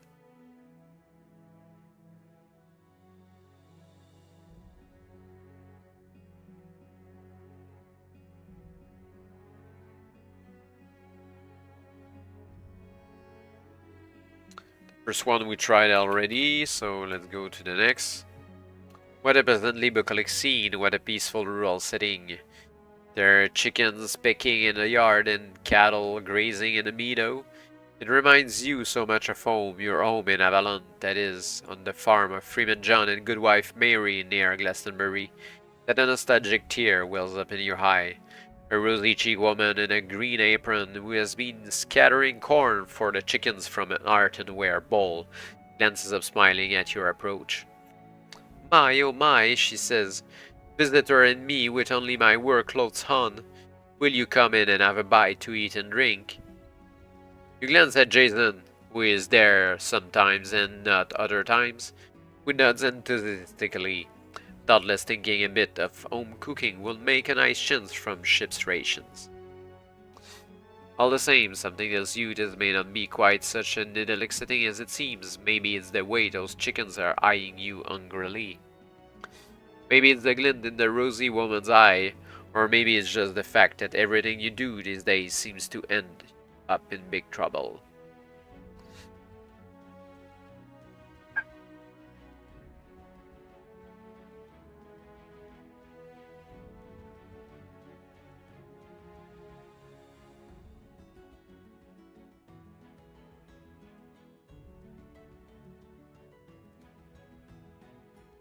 Sure, it's a bad idea, but let's go anyway. You begin to feel much more reassured as you enter the farm kitchen. There is much scrubbed pine furniture in evidence here, and the smell of newly baked scones hangs heavily in the summer air. The rosy-cheeked woman fusses around you in that motherly fashion, which is extremely pleasant so long as you don't experience it very often, sitting you down and producing a plate of scones, some homemade cake and a jug of 80 purple wine, this being a local substitute for tea. Eat our tea, she invites. Eat our tea. Never want to resist a scone for long, especially the one homemade type with little dried grapes in them. You tuck in with a vengeance, taking a deep draught of the purple wine to wash it down. It's strong wine, for your head begins to spin almost immediately.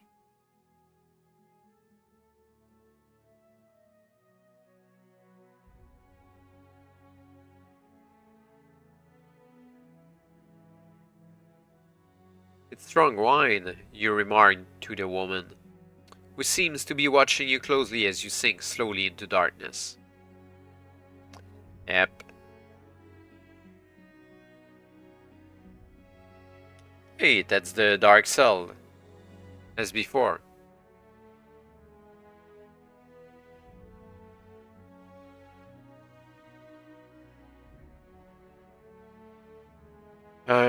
We're coming around, going to the isle. I understand why we got to the shipwreck isle.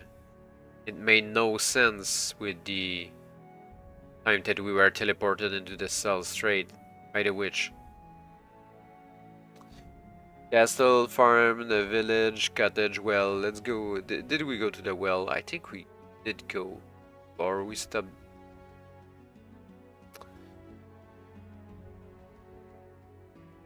Yeah, there was a story of quicksand in the march.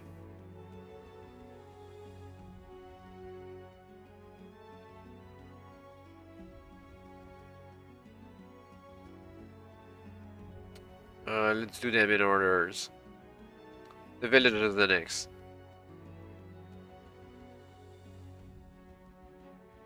What's going on here? You set out for a village and you've ended up in a pigsty.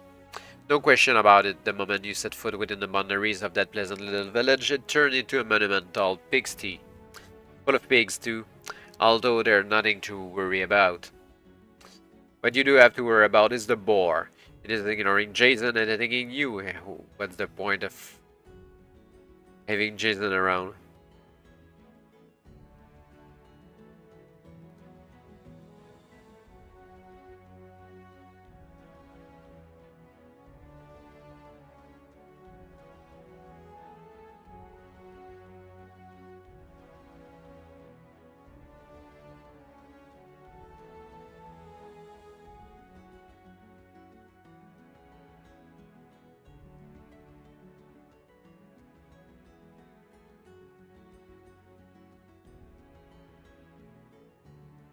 Yeah. We have only 5 HP there.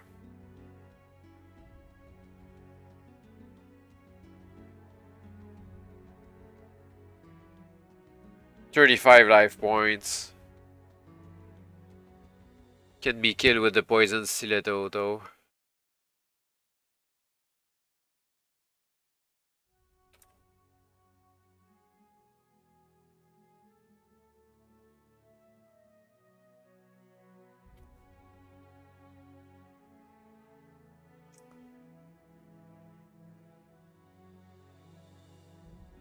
Thing is, we're probably going to die. We'll need to come back here.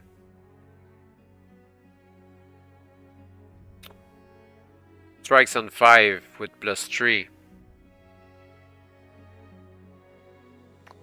Let's see with the initiative roll how it goes. Need to reroll.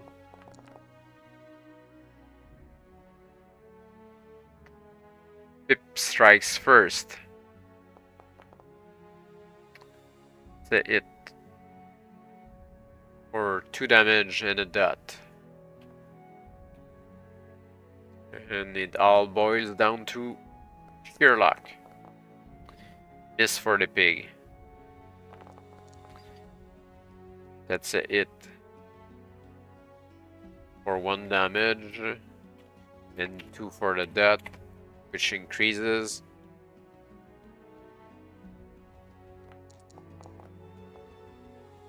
That's it for the pig, and we're dead. Yeah. But I thought will happen.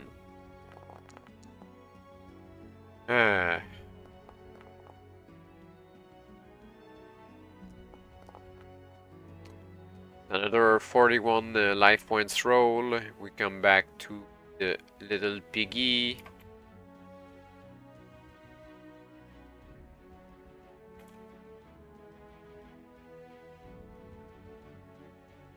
It's a roll. For first.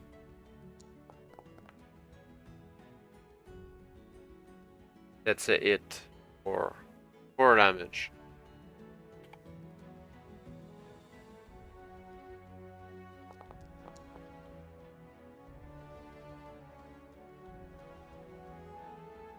Pip strikes back for 4 here and a dot.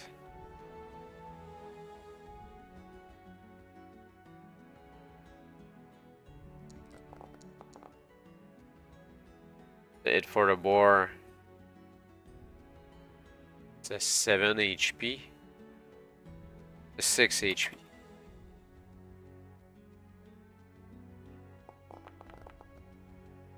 A 9 for Pip. And with a dot of 4 minus the 2 damage for the dot. Big hit for the pig as well. That's a 7 here.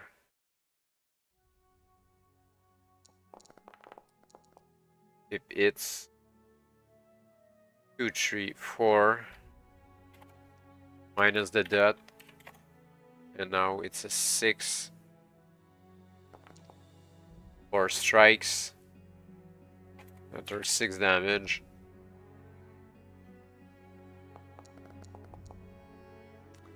Pip misses. That one is really bad. Boar misses. Okay, fine. The balance being even. Pip. Come on, Pip. Boar miss. Okay, Pip hits. I think that's enough. Actually, the boar missed twice, so he killed himself inside 2 rounds. We're fine. Okay, good. Alright, the boar is dead.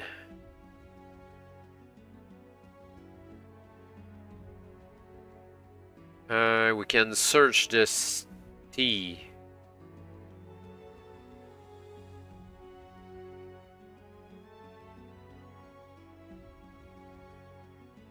This is not a particularly pleasant place to search, but maybe you didn't think it would be. Nonetheless, you do find something, a little golden key. Alright. So the only things left are the 3 big monsters.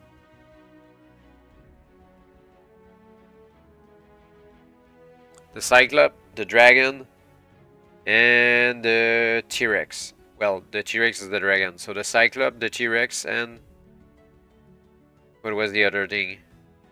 It was a crazy thing.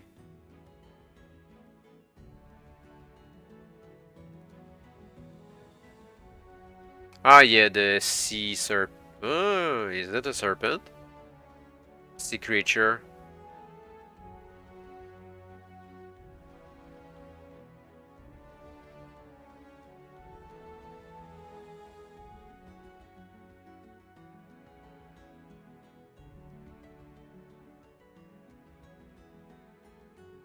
Yeah, it's a serpent, so the mongoose can kill the serpent right away. Oh, right, I forgot that. So we can go back to the Demon Dim Island.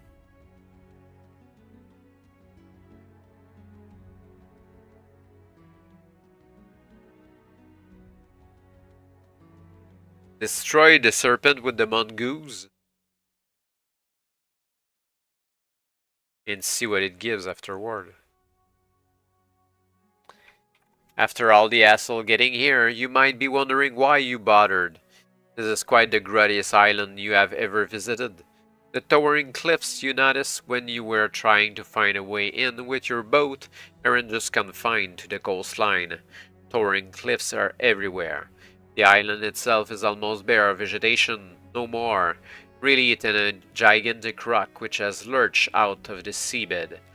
But out of the rock have been gouged crater and valleys so that cliff face seem to rise around you wherever you go. It's also quite chill here, which is peculiar considering the overall climate. Wonder why it's called Dim Isle. You begin a systematic search, although to be honest you aren't all that sure anymore what you are actually searching for. You need to get back to King Arthur's time, of course, but how to do so is another matter. Basically, you're searching for something that might come in useful. You enter a valley and travel westwards until, to your chagrin, you discover you are in the dead end. The valley simply stops at another towering cliffs to the west, nothing else for it but to come back the way you came. You turn and discover why they call this Dim Isle. No more than 200 yards away are ranged 6 Dim, the creature about the size of baboons. They are hairless, black-skinned, and fearsomely fanged, moving restlessly, sometimes upright, sometimes on all fours, but always quietly. Their faces are almost featureless, save for the huge black orbs which presumably serve as eyes. One of them moves a little forward from the pack, stands upright and gives vent to a high-pitched wailing howl before dropping back on all fours and moving restlessly to join his fellows. You are painfully aware of the cliff wall at your back, the cliffs to your sides, not to mention the fact that the only weapon you have handy is that stupid driftwood club. Oh yeah, we lost everything in the fight against the serpent. The pack moves towards you a few yards, then halts, and this time all 6 emit an eerie, high-pitched howl. The black orbs of their eyes seem to stare hungrily into your very soul. Isn't this chilling?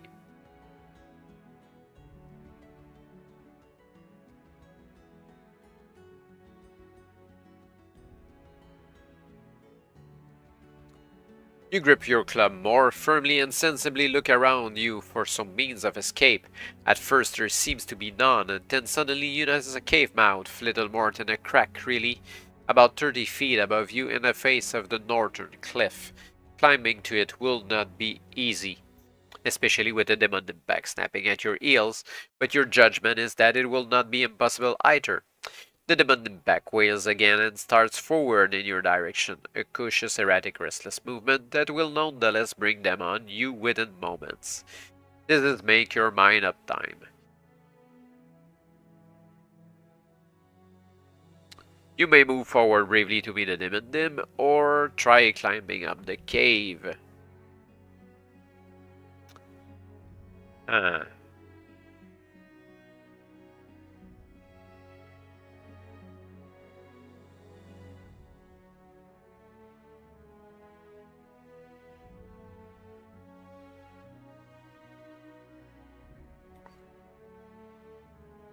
I don't see how we can fight those off, really.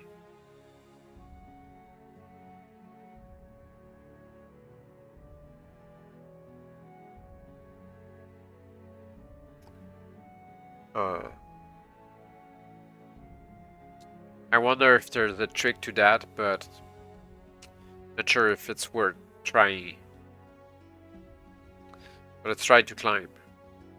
But we don't have any objects anymore, though. This will not be an easy climb, especially since the creatures are moving faster now, and will almost certainly be at the foot of the cliff before you are even halfway up. Yeah.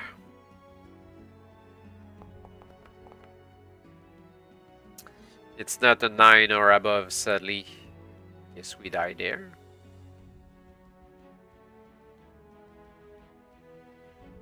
For a moment it looks as though you are going to make it, then a foothold abruptly crumbles. You scrabble desperately at the cliff face with your fingernails, momentarily tether, then plunge downwards to the rocky valley floor beneath. It's a fall of 50 life points.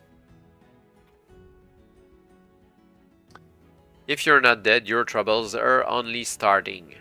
Yeah, I guess so.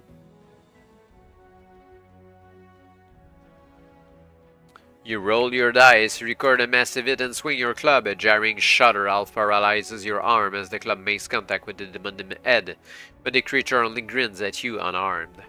Swiftly you swing again and again. The dice indicate a hit with damage, but again the creature only grins at you, obviously unhurt.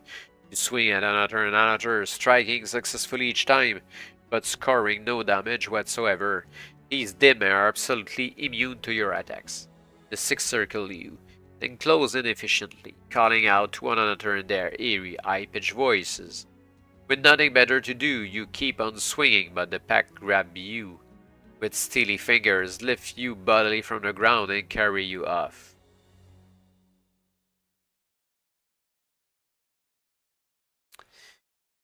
This is not by and large the one place you will naturally choose for a picnic. You are in a vast natural amphitheater, open to the sullen sky with rock terraces packed to capacity with dim. Okay. The noise is terrifying since the creatures continually call to one another in their weird high-pitched thrilling voices as they leap from terrace to terrace before squatting to regard you grimly with those huge black orbs of eyes. On the floor of the amphitheater itself, lonely as a Roman gladiator, you stand prepared for the worst, wondering vaguely why you ever let Merlin talk you into these lunatic adventures, especially since the old fool can't even get his spells right. You look around you, desperately searching for some means of escape, but there is none. The entrance to the arena is now sealed by a solid wall of demon fighters, grinning muscular creatures armed with granite clubs that look as if they could do plus 10,000 damage even on a near miss. In the exact center of the arena is a rectangular granite slab, suspiciously like a sacrificial altar, with a basalt pillar set at either end. Even at your present extremity, those pillars intrigue you, for they do not seem to be natural formations. Embedded in each at intervals are tiny shards of mica, and both are topped by a multifaceted block of crystal. But before you have much time to contemplate the mystery of the pillars, the horde of demons fall abruptly silent. You swing around at a tiny sound behind you to find the demon fighter guards they've parted below the entrance of a tall robed figure.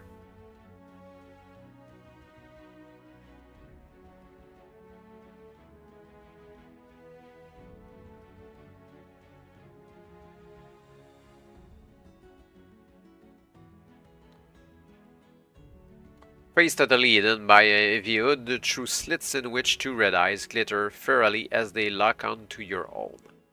The figure walks slowly towards you, carrying an extremely nasty-looking curved and crystal-bladed knife. Although the demons seem immune to attack, you might like to try your luck at slaughtering this hooded figure. Or you could try cunning by falling down on the ground, drumming your heels, frothing at the mouth, and generally trying to convince this creature you are essentially a harmless lunatic. Or you can simply wait to see how things turn out.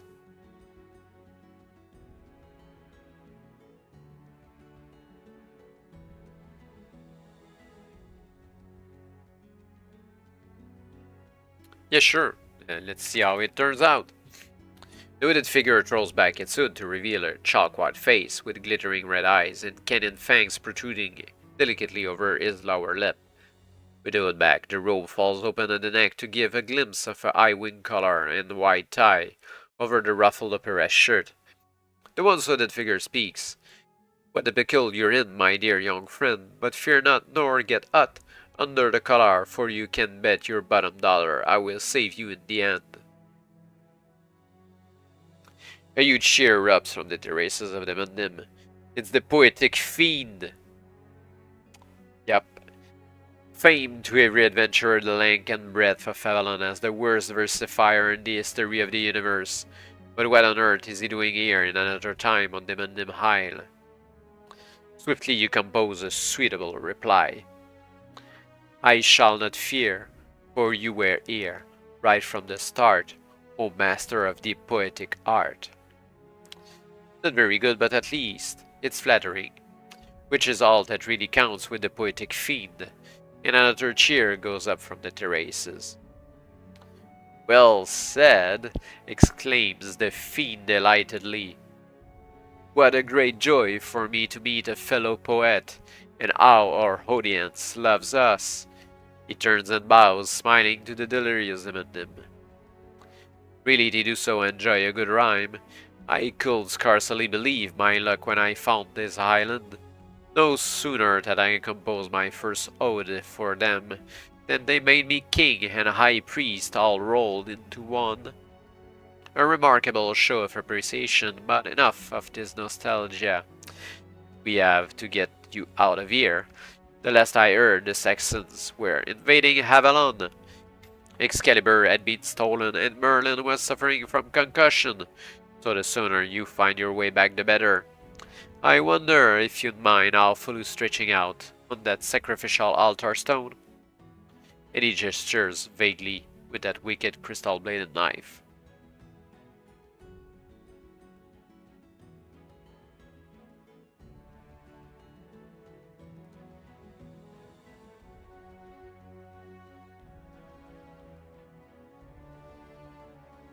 I think we should go quietly since it's the poetic fiend.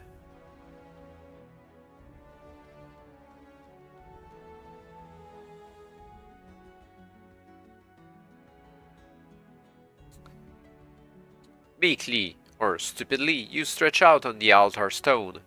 The fiend bends over you, clutching the wicked crystal-bladed knife. "Take that!" he exclaims, handing you the weapon. It is, of course, a magical blade. It never misses and will kill absolutely anything with a single blow.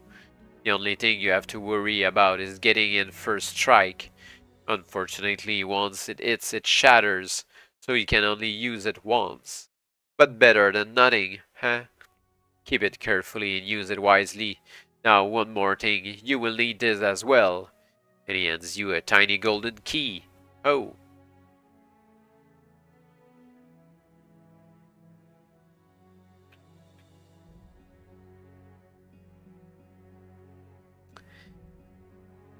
No bigger than the sort of thing you will find on a charm bracelet.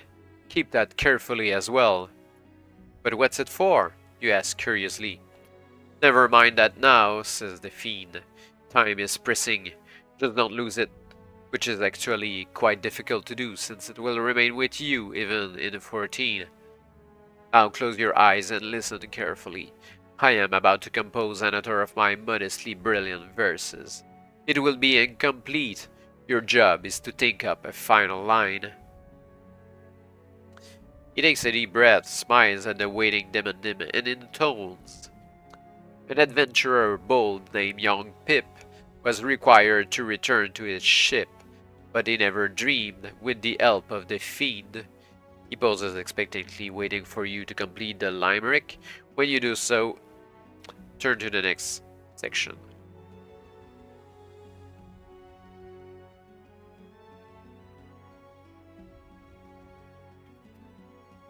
At once, a huge, crackling electrical arc leaps from one crystal to the other and races down the pillars, spitting and hissing with a distinct smell of ozone. Until it reaches the altar stone where you are lying prostrate. You are enveloped in a flash of bright blue flame, your surroundings vanish. Momentarily all is blackness. You look around firmly expecting to find yourself in 14, but are in fact back on board the Argo, clutching your crystal-bladed knife and little golden key. Yeah, so what do we kill with the blade? The T-Rex or the Cyclops? I guess it would be the T-Rex. However, I think we can give everything to the T-Rex, so we should kill the Cyclops.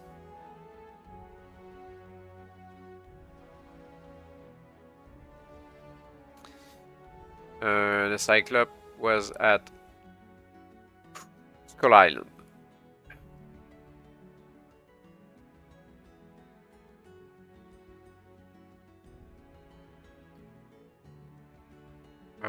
Then there was the shadows. Went to explore the cave. Then we took the left.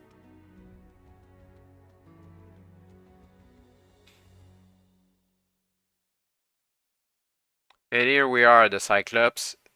Kill with the crystal-bladed knife. The knife shatters. Search the cave of the Cyclops. You found a tiny little golden key in the bottom of the cooking pot, lying between a potato and a carrot to be exact. Apart from that, there's nothing else here except the chewed bones of old adventurer.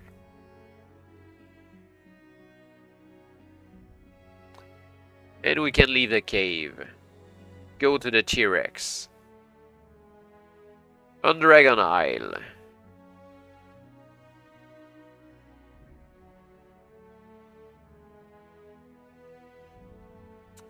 Alright, we press on alone.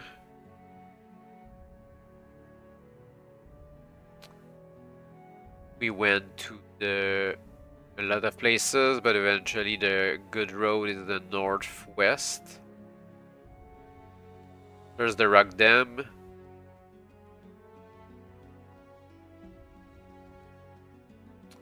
And the other way around. There we go, the T-Rex.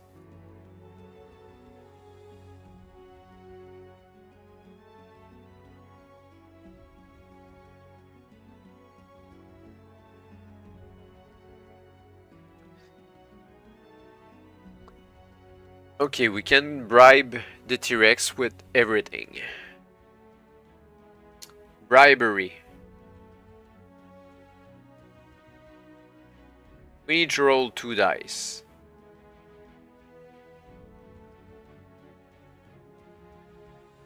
Ah, that's another fight that will be solved by a roll of the dice. Ah, that sucks so much. 8. It's a success. So we lose everything. And we get the last key.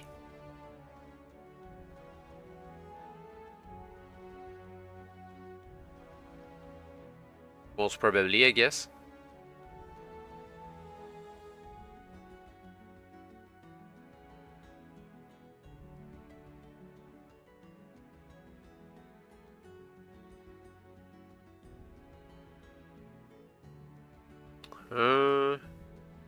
There a key though?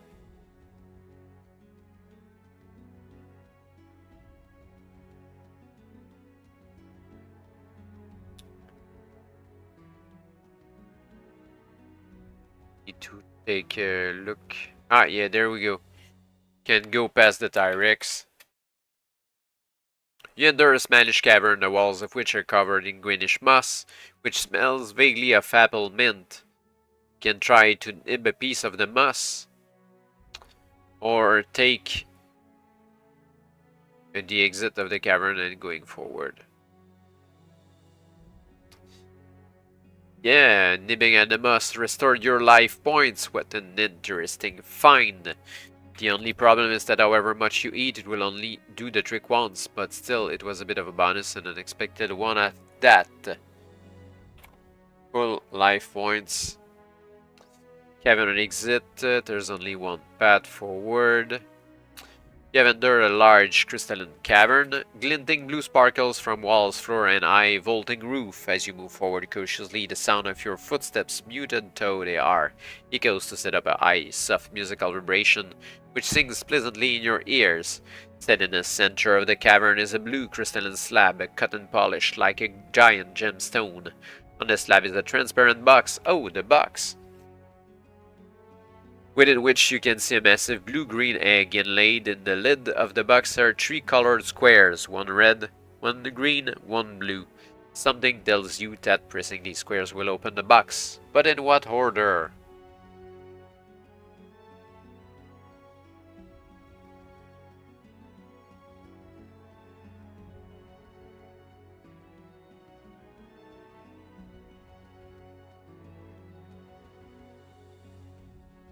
Can go red, green, blue, actually.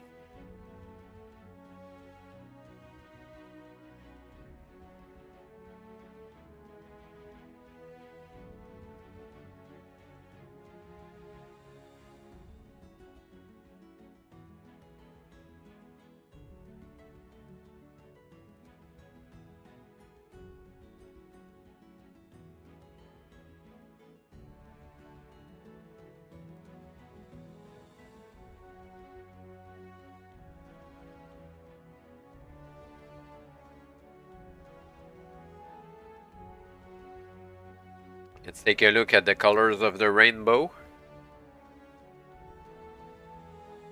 I don't remember them all by heart. So, internet. Red, green, blue. If you start out. Blue, green, red. The other way around.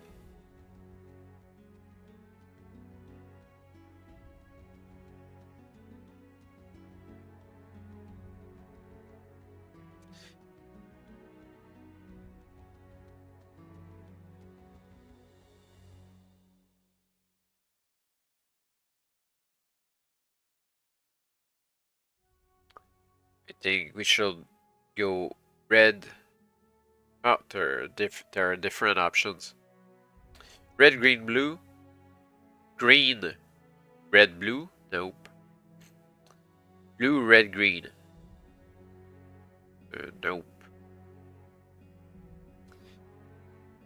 It's either blue, green, red or red, green, blue.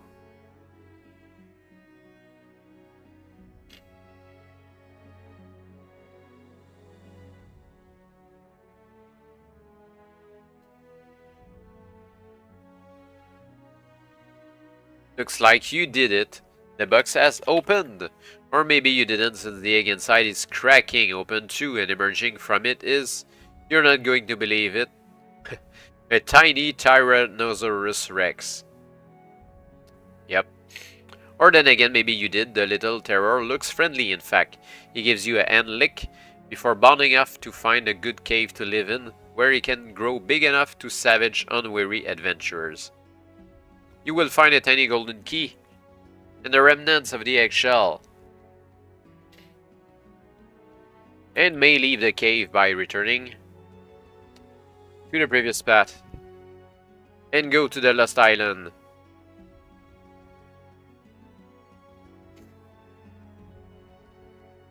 I certainly hope that we won't have to fight any Saxons, because it took a long time to get here.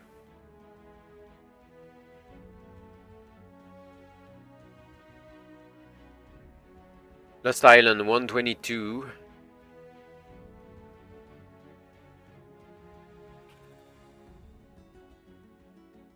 An impossible island. We have the 10 tiny golden keys that we can put in the holes. You insert the keys one after another. As the 10th is pushed home, there is a grinding of massive gears, and the huge door swings slowly open. Behind it is a stone-lined corridor as gigantic as the door itself. Although gloomy and forbidding as the door opened, the walls of the corridor quickly begin to glow with a soft, warm, inviting light. Encouraged, you step forward, wondering what you will do if the great door slams shut behind you. But nothing happens. You take a cautious step forward. The great door slams shut behind you. For a moment you stand seized by panic. Then with a gentle musical note, a luminous green arrow appears in the floor almost beneath your feet. Then another appears a short way ahead. Then another and another, making a trail. With nowhere else to go, you follow. The arrow continues to appear as you move forward, taking you some 200 yards along the massive corridor, until quite suddenly it branches. The arrows continue to the right. To your left, another corridor opens. Continue following the arrow trail, or turn left. Is there something on the left?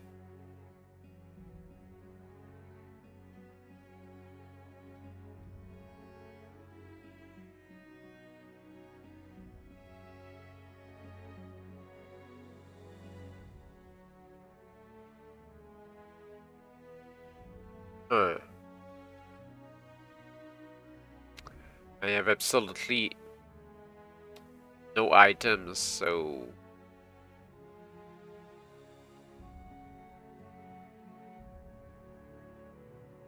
The tunnel you have entered slopes downwards, with an ever-increasing gradient until after only a few hundred yards it has become so steep. You are having real difficulty in keeping your footing. Up ahead you notice the floor glistens slightly as if wet or possibly oily. The thing is, do you want to keep going this way? or go back the other way following the green arrows. Yeah. Let's check what there's further down. It's slippery, alright, so slippery that you can't keep your feet. You're falling and sliding. The corridor becomes steeper and steeper until it's practically a chute, hurtling you downwards into... It's dark in here, not to mention a bit chilly.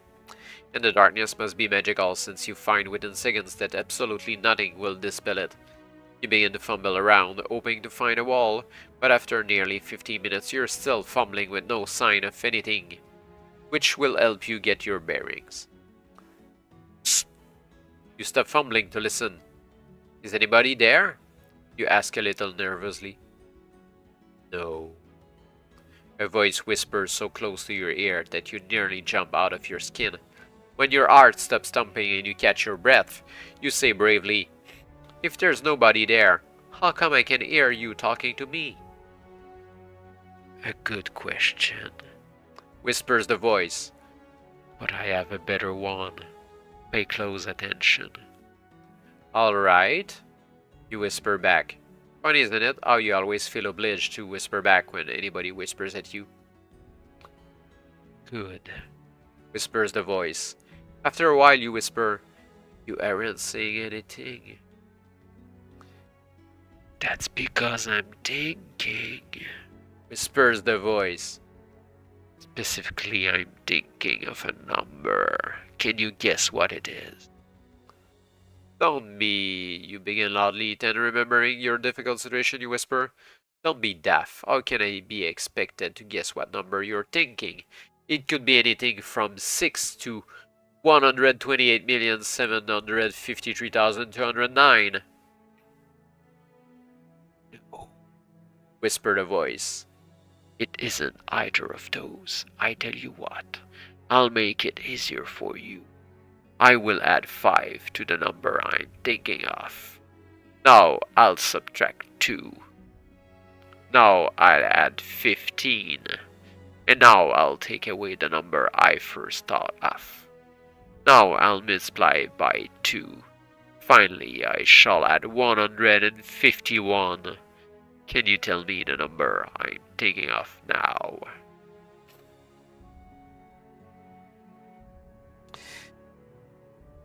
Uh-huh.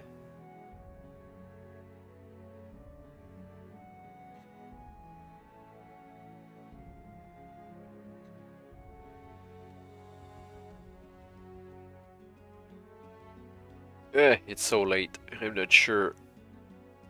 My mad brain is still on.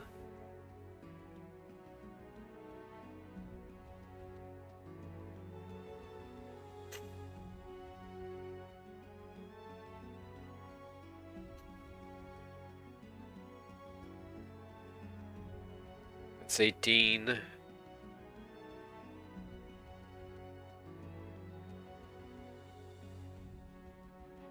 $36. 187.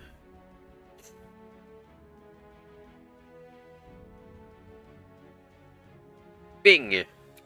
A luminous green arrow has appeared on the floor beneath your feet. Well, Whispers the voice. Now all you have to do is follow the arrows. You step forward cautiously and another arrow appears, then another. A word in your ear. Whispers the voice. A word of advice, since you've been clever enough to read my thoughts. If you ever finish this adventure, be sure to call on me again. I'm the only one who can tell you where to find Excalibur. You stop in high excitement. Excalibur is King Arthur's sword. What do you mean? You ask, quite forgetting to whisper in your excitement, but there's no reply. How irritating, but no use worrying about that now. Follow the arrows. You follow the luminous green arrows as the tunnel turns upwards and eventually emerge into blinding sunlight. When your eyes adjust, you can see you are standing on a broad, flat, grassy plain, slab bank center of which stands a towering pyramid.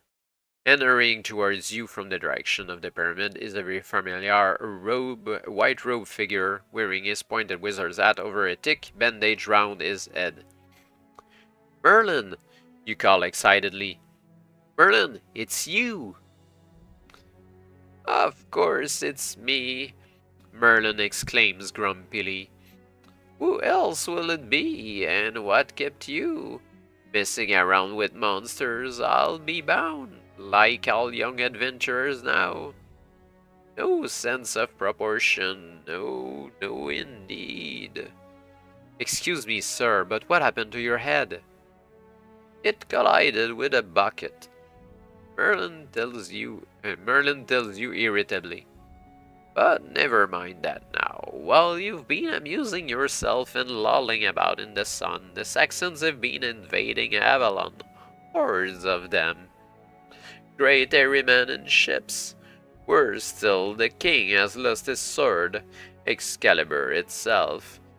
Mislaid it or had it stolen or some such, so he can't even fight. We have to get back, at least you do. You're the only one who can stop the Saxons and find Excalibur, come to that. Although that will have to be later when you've dispatched the Saxons. Quickly now. I'm afraid I don't have my sword with me either, you tell him apologetically. I mean, I haven't had old EJ on this whole adventure. Sword? Asked Merlin. Sword? Why are you blathering about a sword? You can see off a whole army with just a sword, however good it is. You need magic, great magic, superlative magic, magic of almost unimaginable potency. I'm afraid I don't have any of that either. Nothing that will put paid to an entire Saxon army. Neither do I, says Merlin. But there's something suitable in the pyramid. All you have to do is get it and we'll be off back to Avalon. He hesitates almost imperceptibly, then adds, Watch out for the mummy. And since Merlin never gives you a choice about anything, you'd better enter the pyramid. You notice with growing alarm that Merlin is ranging well back as you step into the gloomy tunnel, which plunges into the heart of the towering pyramid. But there is nothing else for it except to press on.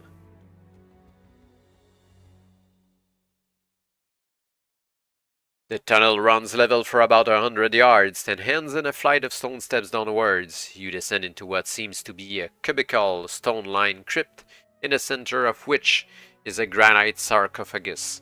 There is nothing else at all within the chamber, not even a hint of the superlative magic Merlin mentioned. You move forward to examine the sarcophagus. The lid has been beautifully carved and decorated to resemble the reclining body of some ancient pharaoh. Egyptian hieroglyphics have been cut into the sides. The workmanship is so perfect that it takes you nearly 5 minutes to discover the hidden clasp. But discover it you do, and when you release it, the lid of the great granite coffin swings soundlessly open.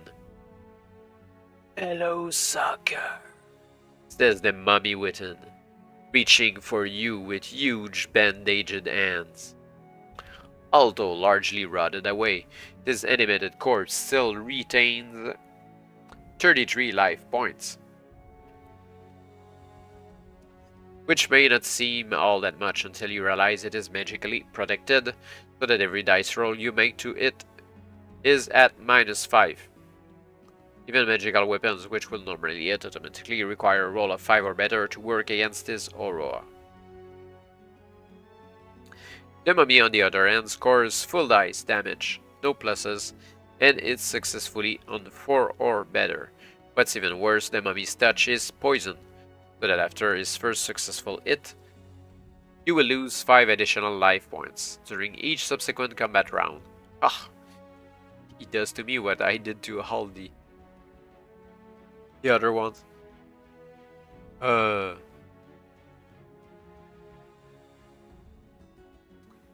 Due to the poison eating away your insides. The only good news is that you managed to kill the mummy. The action of the poison stops. Should you fail, it's up to 14, although you may return directly to the island at 122 with golden keys intact when you have rerolled your life points. Should you manage to slaughter the mummy, you will find a black ebony staff in the bottom of the sarcophagus. Yeah, I think it's a case of if you die there, you go back. Bring in the loot. And attack the mummy.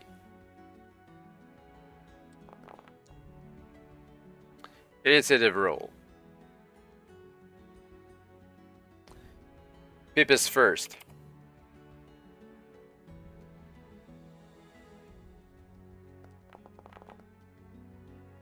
That's a miss.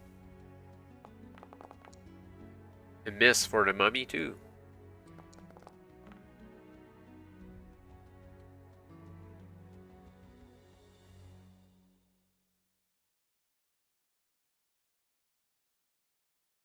We need to roll actually at least 11 for get it. Ah, the mummy hits.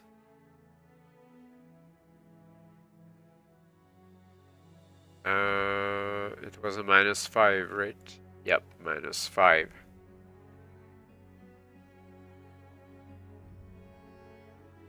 $36 with a dot of 5. Yeah, we won't survive this. Miss. 12 for the mummy.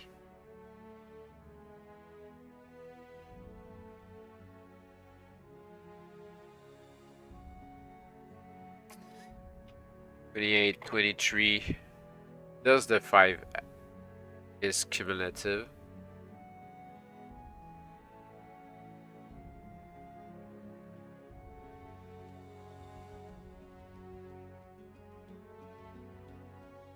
Only the first successful hit. Okay.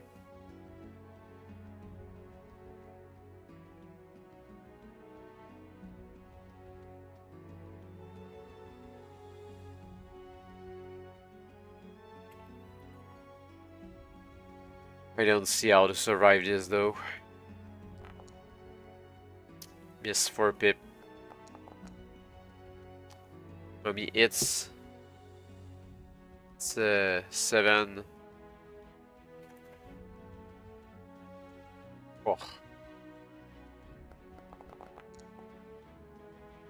Pip misses. And we're dead here. Without any loot. So it's better to simply die off, like I said. And come back with all the gear and everything. Because we don't lose the keys. Ah, that's only 28 HP though, so plus 129.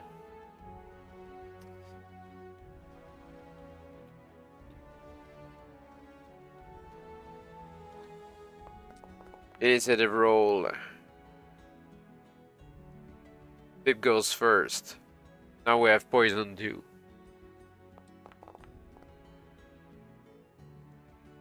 But we need 11 to hit.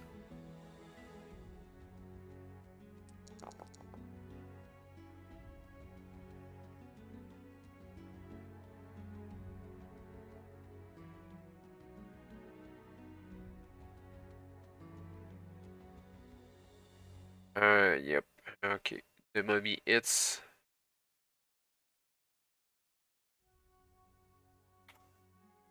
And we're poisoned. Miss.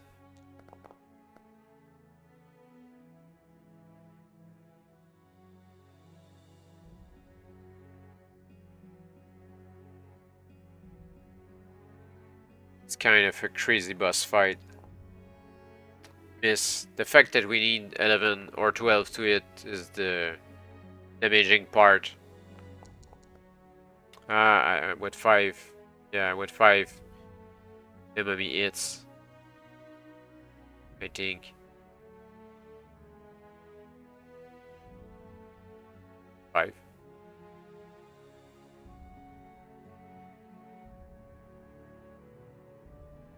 Oh, it's 4 or better. I forgot a couple of points there. Yeah. Yeah, that's another dead. It's just impossible. We had to keep something that kills instantly and go through the Tyrex or something like that.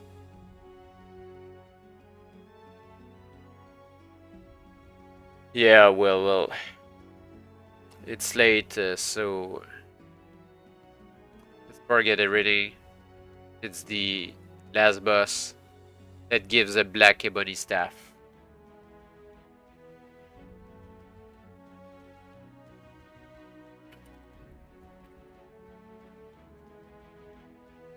Even the crazy boss fight of the last book wasn't as crazy as this one, with the dot of 5 per turn. Let's say that we hit. Although ours is cumulative, it's really the thing of rolling an 11 or 12. Ah.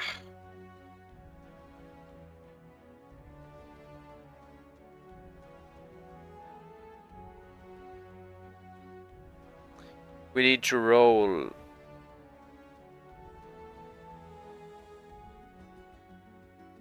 at least 2 or 3 hit. Get the dot rolling at -4, -6.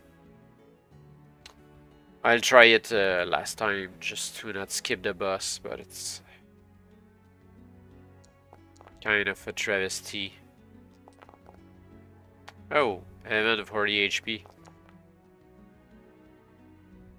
Let's try with 45, which was the better HP roll we had all night.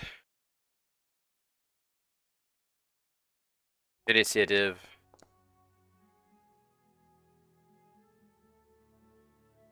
Ah.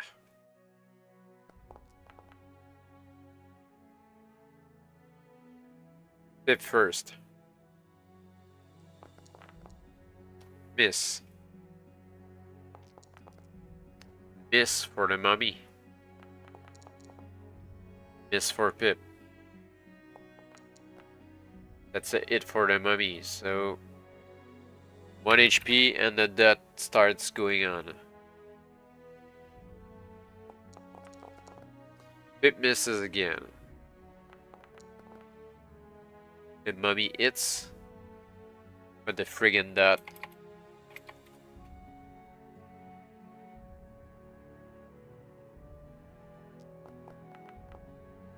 It misses. Ah, that's the roll we needed. We're so destroyed again. We're down to 25 HP. Nope.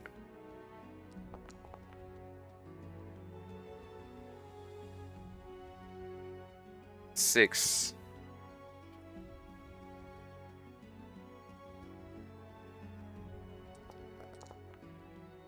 Nope.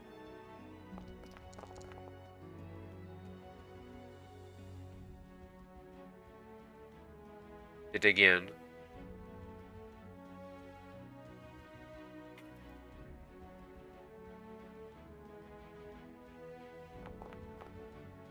Nope. Can't roll higher than 10. And we're dead.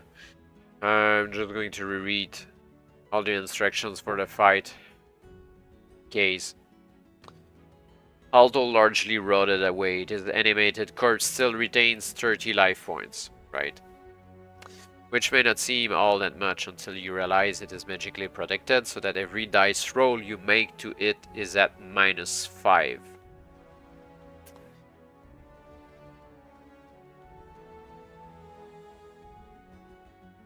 Every dice roll. That means we hit at 11.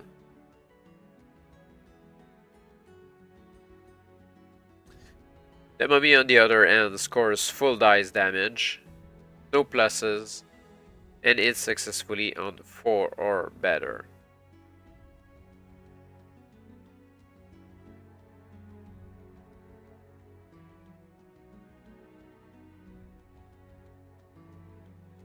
Yeah, which means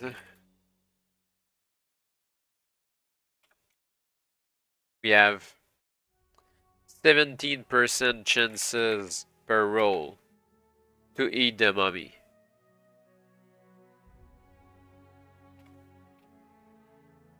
And the mummy hits us on 75% chance.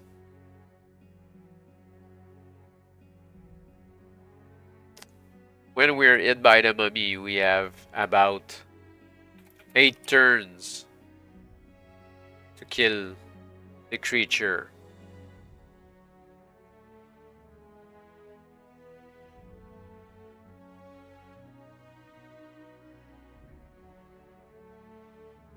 If on our side we hit the mummy once at 17%,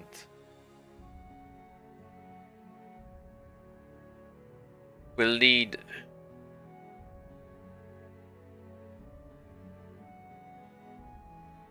maybe 14 turns to dot the mummy with 2 hits.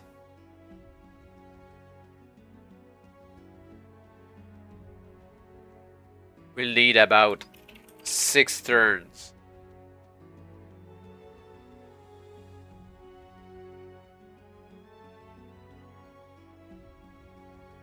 So the only way to win is to roll a 11 or 12. In the first twice, 11 or 12 twice, in the first 3 or 4 turns.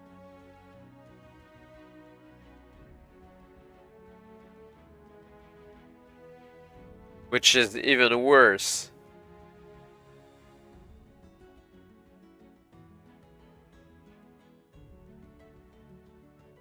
That's just crazy. There must be an object somewhere in the adventure that we missed that gives the possibility of killing the mummy way easier than this. I'll go take a quick look just to be sure and not blame the adventure for something that might be hidden somewhere.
Maybe we're supposed to have Jason somewhere.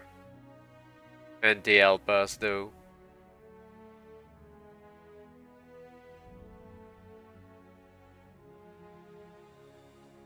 Yeah, it was quite a buggy mess here with the Jason thing. Because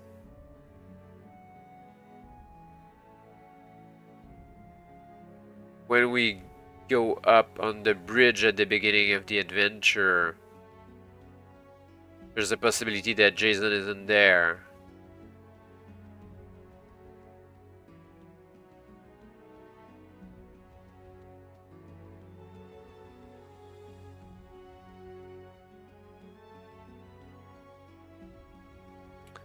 You're not alone,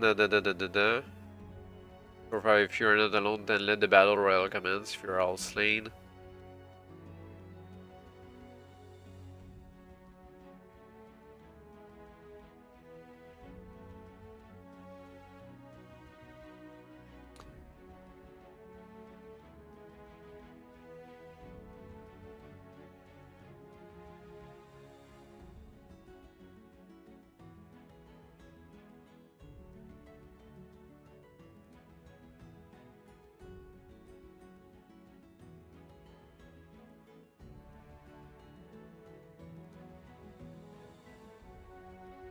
Yeah, the text seems to be kind of bugged.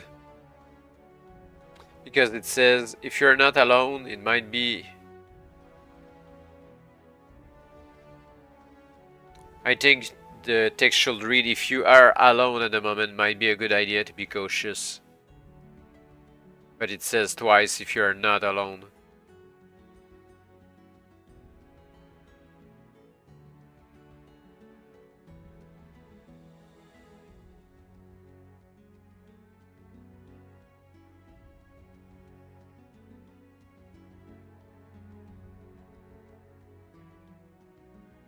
Yeah, at this point, there's a typo in the text saying that if you are not alone, it's a good idea to be cautious, but the right text should be read.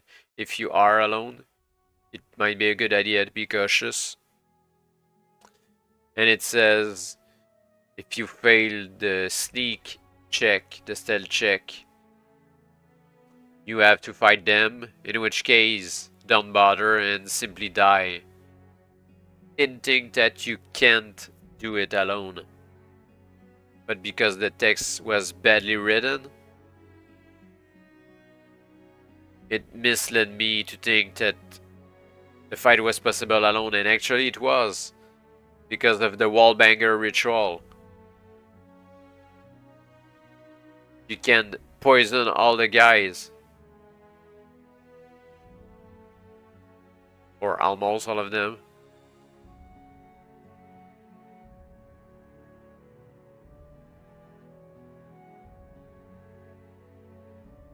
And I didn't get the rules for Jason and the other guys, because I didn't save them in my playthrough.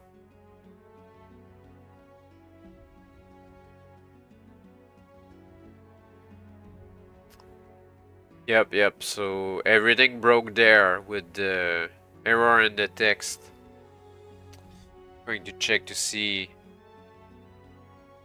if it's an error some other people found out.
I'm pretty sure that Jason is behind the 3 doors with the fight. With the 3 guards that we need to beat one at a time.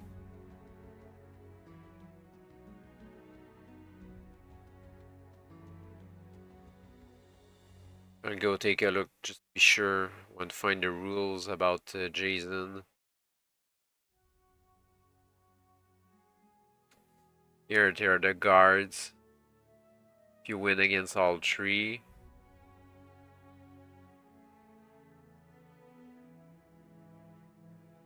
Alright, the cell,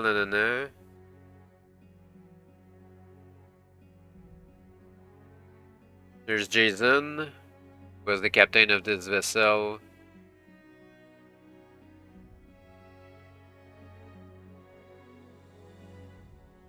All the lore of the Greece is dropped in that paragraph there.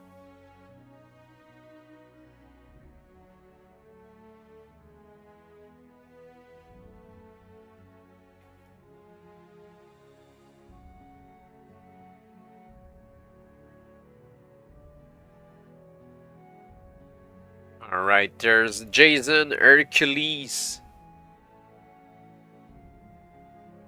10 Argonauts, and Achilles, or Achilles, I think it's called.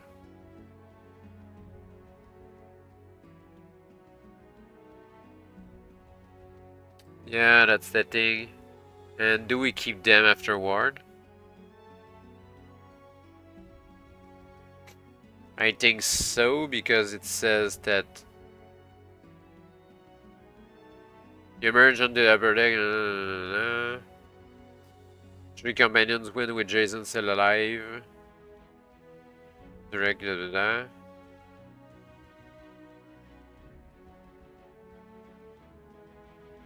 Survivors may stagger to there.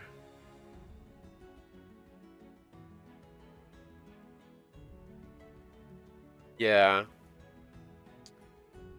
But do the Greek comes with us? The Lost Island? I think not. But with a bunch, with Hercules, Achilles, Jason. But they don't come. The T-Rex. They don't come most of the time. There was supposed to be a mode somewhere. Yeah, well, that's really a clusterfuck. And all this because of one word written that weren't supposed to be there. Yep. Kind of a fail, actually. That's the worst game book we read here since Lone Wolf. I didn't think it was possible to do more badly than the Golden Dragon series, but good job, Voyage of Terror. Some interesting concepts at the beginning, but Merlin's less interesting than the other books. Yep, that's quite deserting. Lots of stuff taken from mythology, not much original writing here. Yeah, well, I won't bother reading the last bit of story, 3 pages for the ending, Saxon invasion. Instead, I'll grudgingly wait till next year. No, not next year. It's late here. Next week for the next book. Sadly, the next book in this series. And on the internet it says that it's going downhill. We'll see how it goes. On the next adventure of Pip in GrailQuest number 5, Kingdom of Terror. Let's cross fingers that it will be better than this one. Not Kingdom of Terror, Kingdom of Horror. Yep.